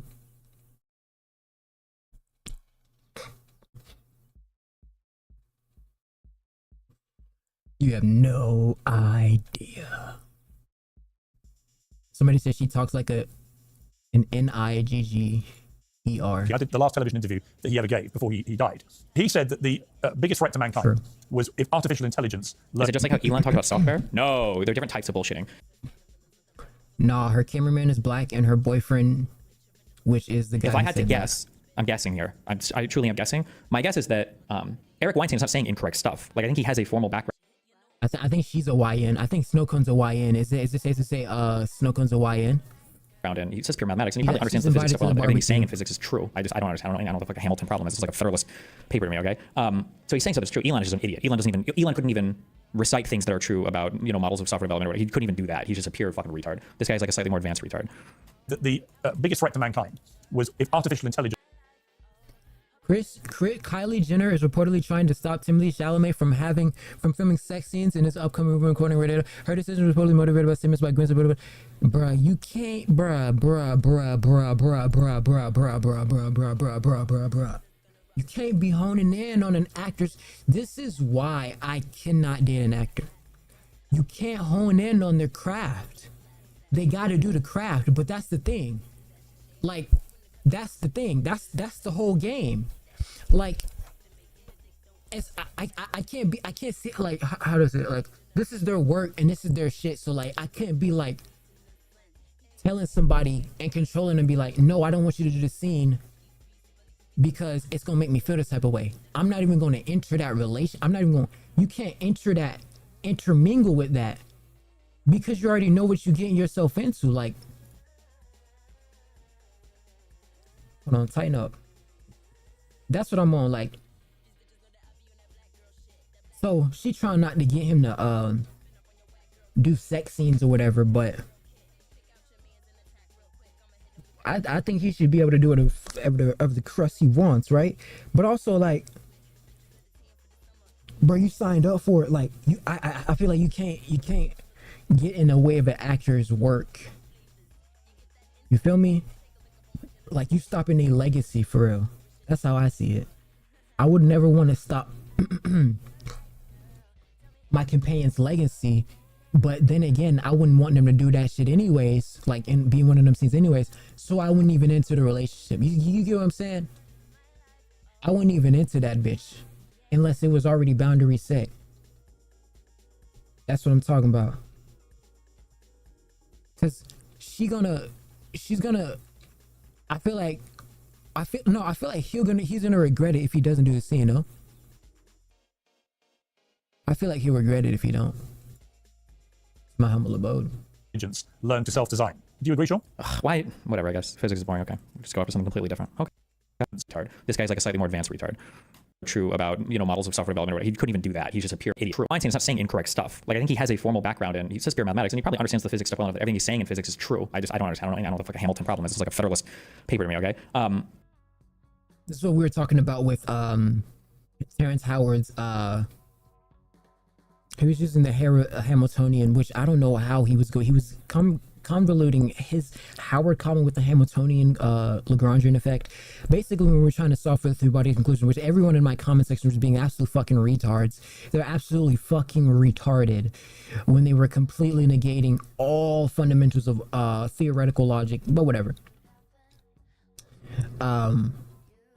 Hamiltonian, it's just an equation, bro. So he's saying something that's true. Elon.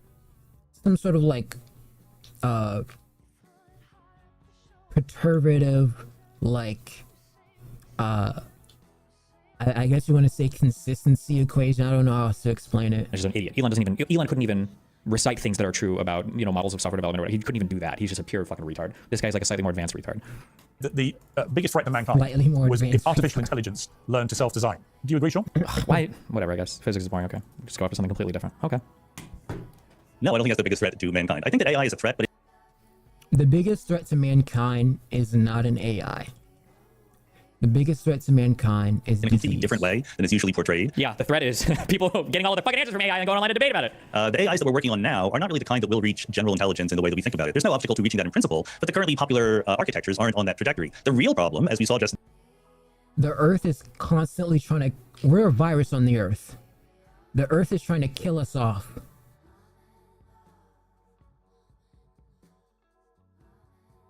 Disease. this week with the Chicago Sun-Times is people are lazy and people use AI for the wrong reasons. This was a very, very trivial example where they published an article about the fun summer book reads this year, which was completely hallucinated by an AI, and they just published it in the newspaper. That doesn't really hurt anybody, but when these architectures are being put to work in things that could actually hurt people, that's when AI is going to have a really bad impact. Eric?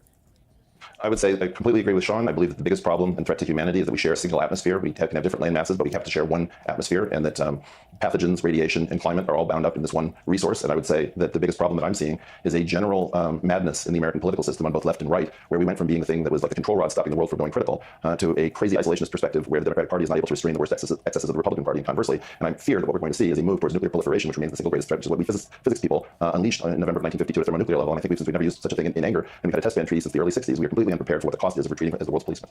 Fascinating. Sean, will we ever be able to time travel, either forwards or like back? Oppenheimer.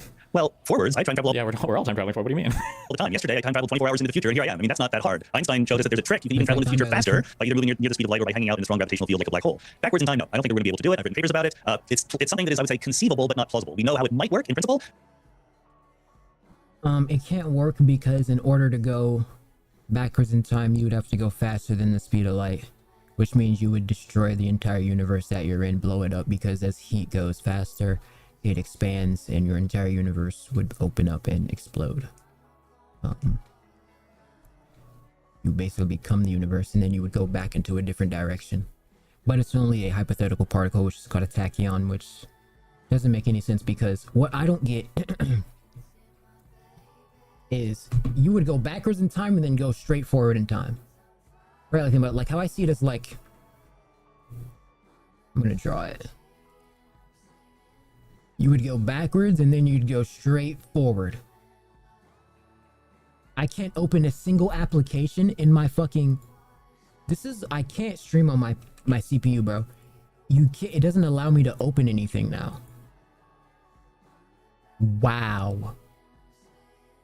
All right, I'll just do I'll do my hand signals, okay?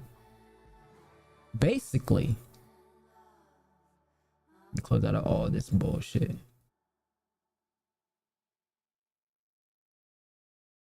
So the CPU basically is like rendered basically useless. You would go back, you're going in time. Then you would go backwards in time, so that point where your universe would be completely destroyed because your mass would have expanded to the size of the universe. And then as soon as the tip point in where you are, you've reached the point in which time you want to stop at, you would stop there and then start going continuously back and forward in time. Because either that or you start living backwards in time constantly. Now you're always going backwards. But all the indications are it's not going to work in practice. Eric? I gotta slow down for this answer. Here we go.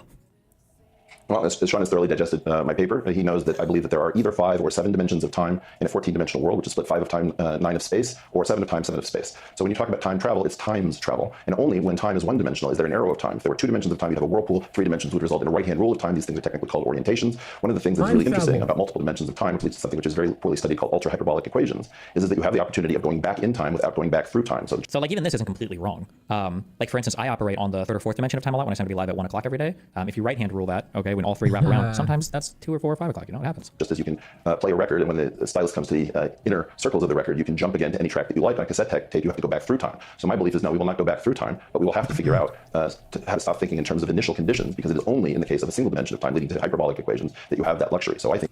Why does Sean not sound schizo and Eric does? The worst case interpretation of this would be that Sean knows what he's talking about and can communicate that clearly, and Eric Weinstein is too busy trying to sound or appear to be intelligent rather than to construct a coherent answer. That would be the least charitable way of approaching it. The other way of approaching it could just be that Sean is just a very effective communicator and Eric is just not that great of a communicator, but he's giving answers that I'm ascribing malice to, but he could just be a bad communicator. Like I see a lot of people in chat incorrectly It's just some people who are just better at communicating. Sean is a great communicator. He knows how to simplify things. He probably talks a ton to people who are obviously not as smart, and I think that's just kind of how it is, right? He's an influencer, whatever.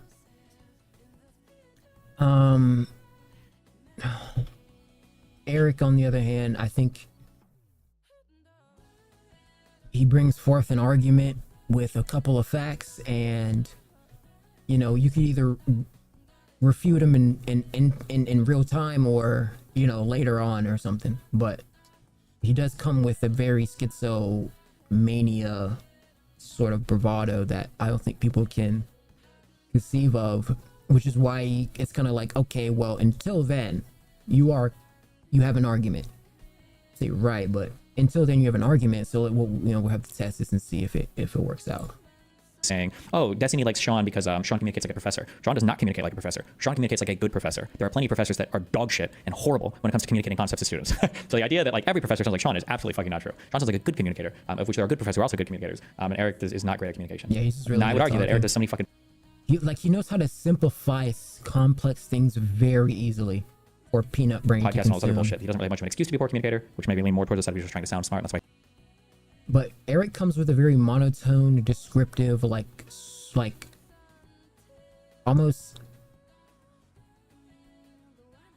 like a repetitive dialogue, very type of stuff. Sounds like he has inflections and stuff where it's like, well, actually, this is how this works, and the reason that this works is because of this, and there was like, because of this, Christians are like a party and everyone to leave. Right, he packs it with so much bullshit, or I say bullshit, but just somebody in chat used the word superfluous stuff. That's not necessary. I think that times travel is going to be perhaps the most interesting thing to come out when you ask, why should we worry about these things? Buckle up. Fascinating. And my final question is probably the biggest question I can ask any guest. And I've asked quite a few of them. I have to say with very limited responses. So I'm asking two highly intelligent people this question now, which is, I happen to believe in God. And the reason I do, other than the fact I was reared as a Catholic by my mother, is because I genuinely think there must be a superior being out there who is able to answer this fundamental question in a way no human being has been able to answer it for me, which is, for those who believe in the Big Bang Theory, what was there before the Big Bang? In other words, what was nothing? And what was there before nothing? And because I do not believe a human brain can answer that question, there must be, de facto, a more superior thing out there that can. Sure.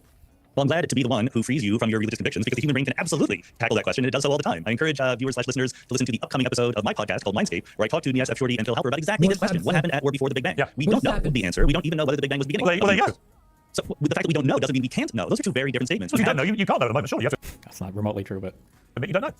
I don't know. Like if I were to hold a card and say, do you know what's on the other side of this card? And you say, no, but you could know. I can flip it and you could know. What just happened? Oh, and we're doing science on it in the hopes that we will know. With respect, it is utterly impossible. You will never, as a human being, be able to tell me what was there before nothing. How can you? You can't comprehend it, can you? I come up with a theory. I show that the theory fits today. That's how we do it. What was there before nothing then? Go on, best guess. We don't know. My personal favorite theory is there's a pre-existing universe out of which our cosmos arose as a baby universe. What was there before that? Fluctuation. What was there before No, it's infinite in time in both directions. So what was there before? So you mean it's never ending? Yeah. Yeah. I wrote a book. If you want to read it here, it's From Eternity to Here. It's a great book. I do, but what's there before eternity? There was no such thing as before eternity. What is less than minus infinity? Yeah, eternity is defined as boundless. So how can you have before? That's not a sensible question to ask. Yeah, but I think it's a cop-out by you, if you don't mind me saying this very respectfully, to say that something is infinite, because if you're saying it's infinite, you don't have to answer the question. You just make it up. You don't know. This very often happens in the Oh, okay, I can open it again.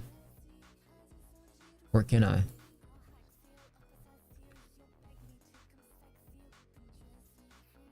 Bro. This is what happens when I stream on my fucking PC, on my CPU. My whole PC isn't working. This is what happens, bro. I'm never streaming on my CPU ever again, man.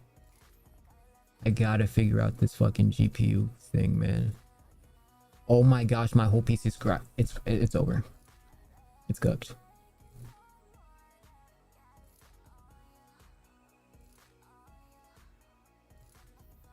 It's cooked, bro. I like the way your body is. Is that too obvious?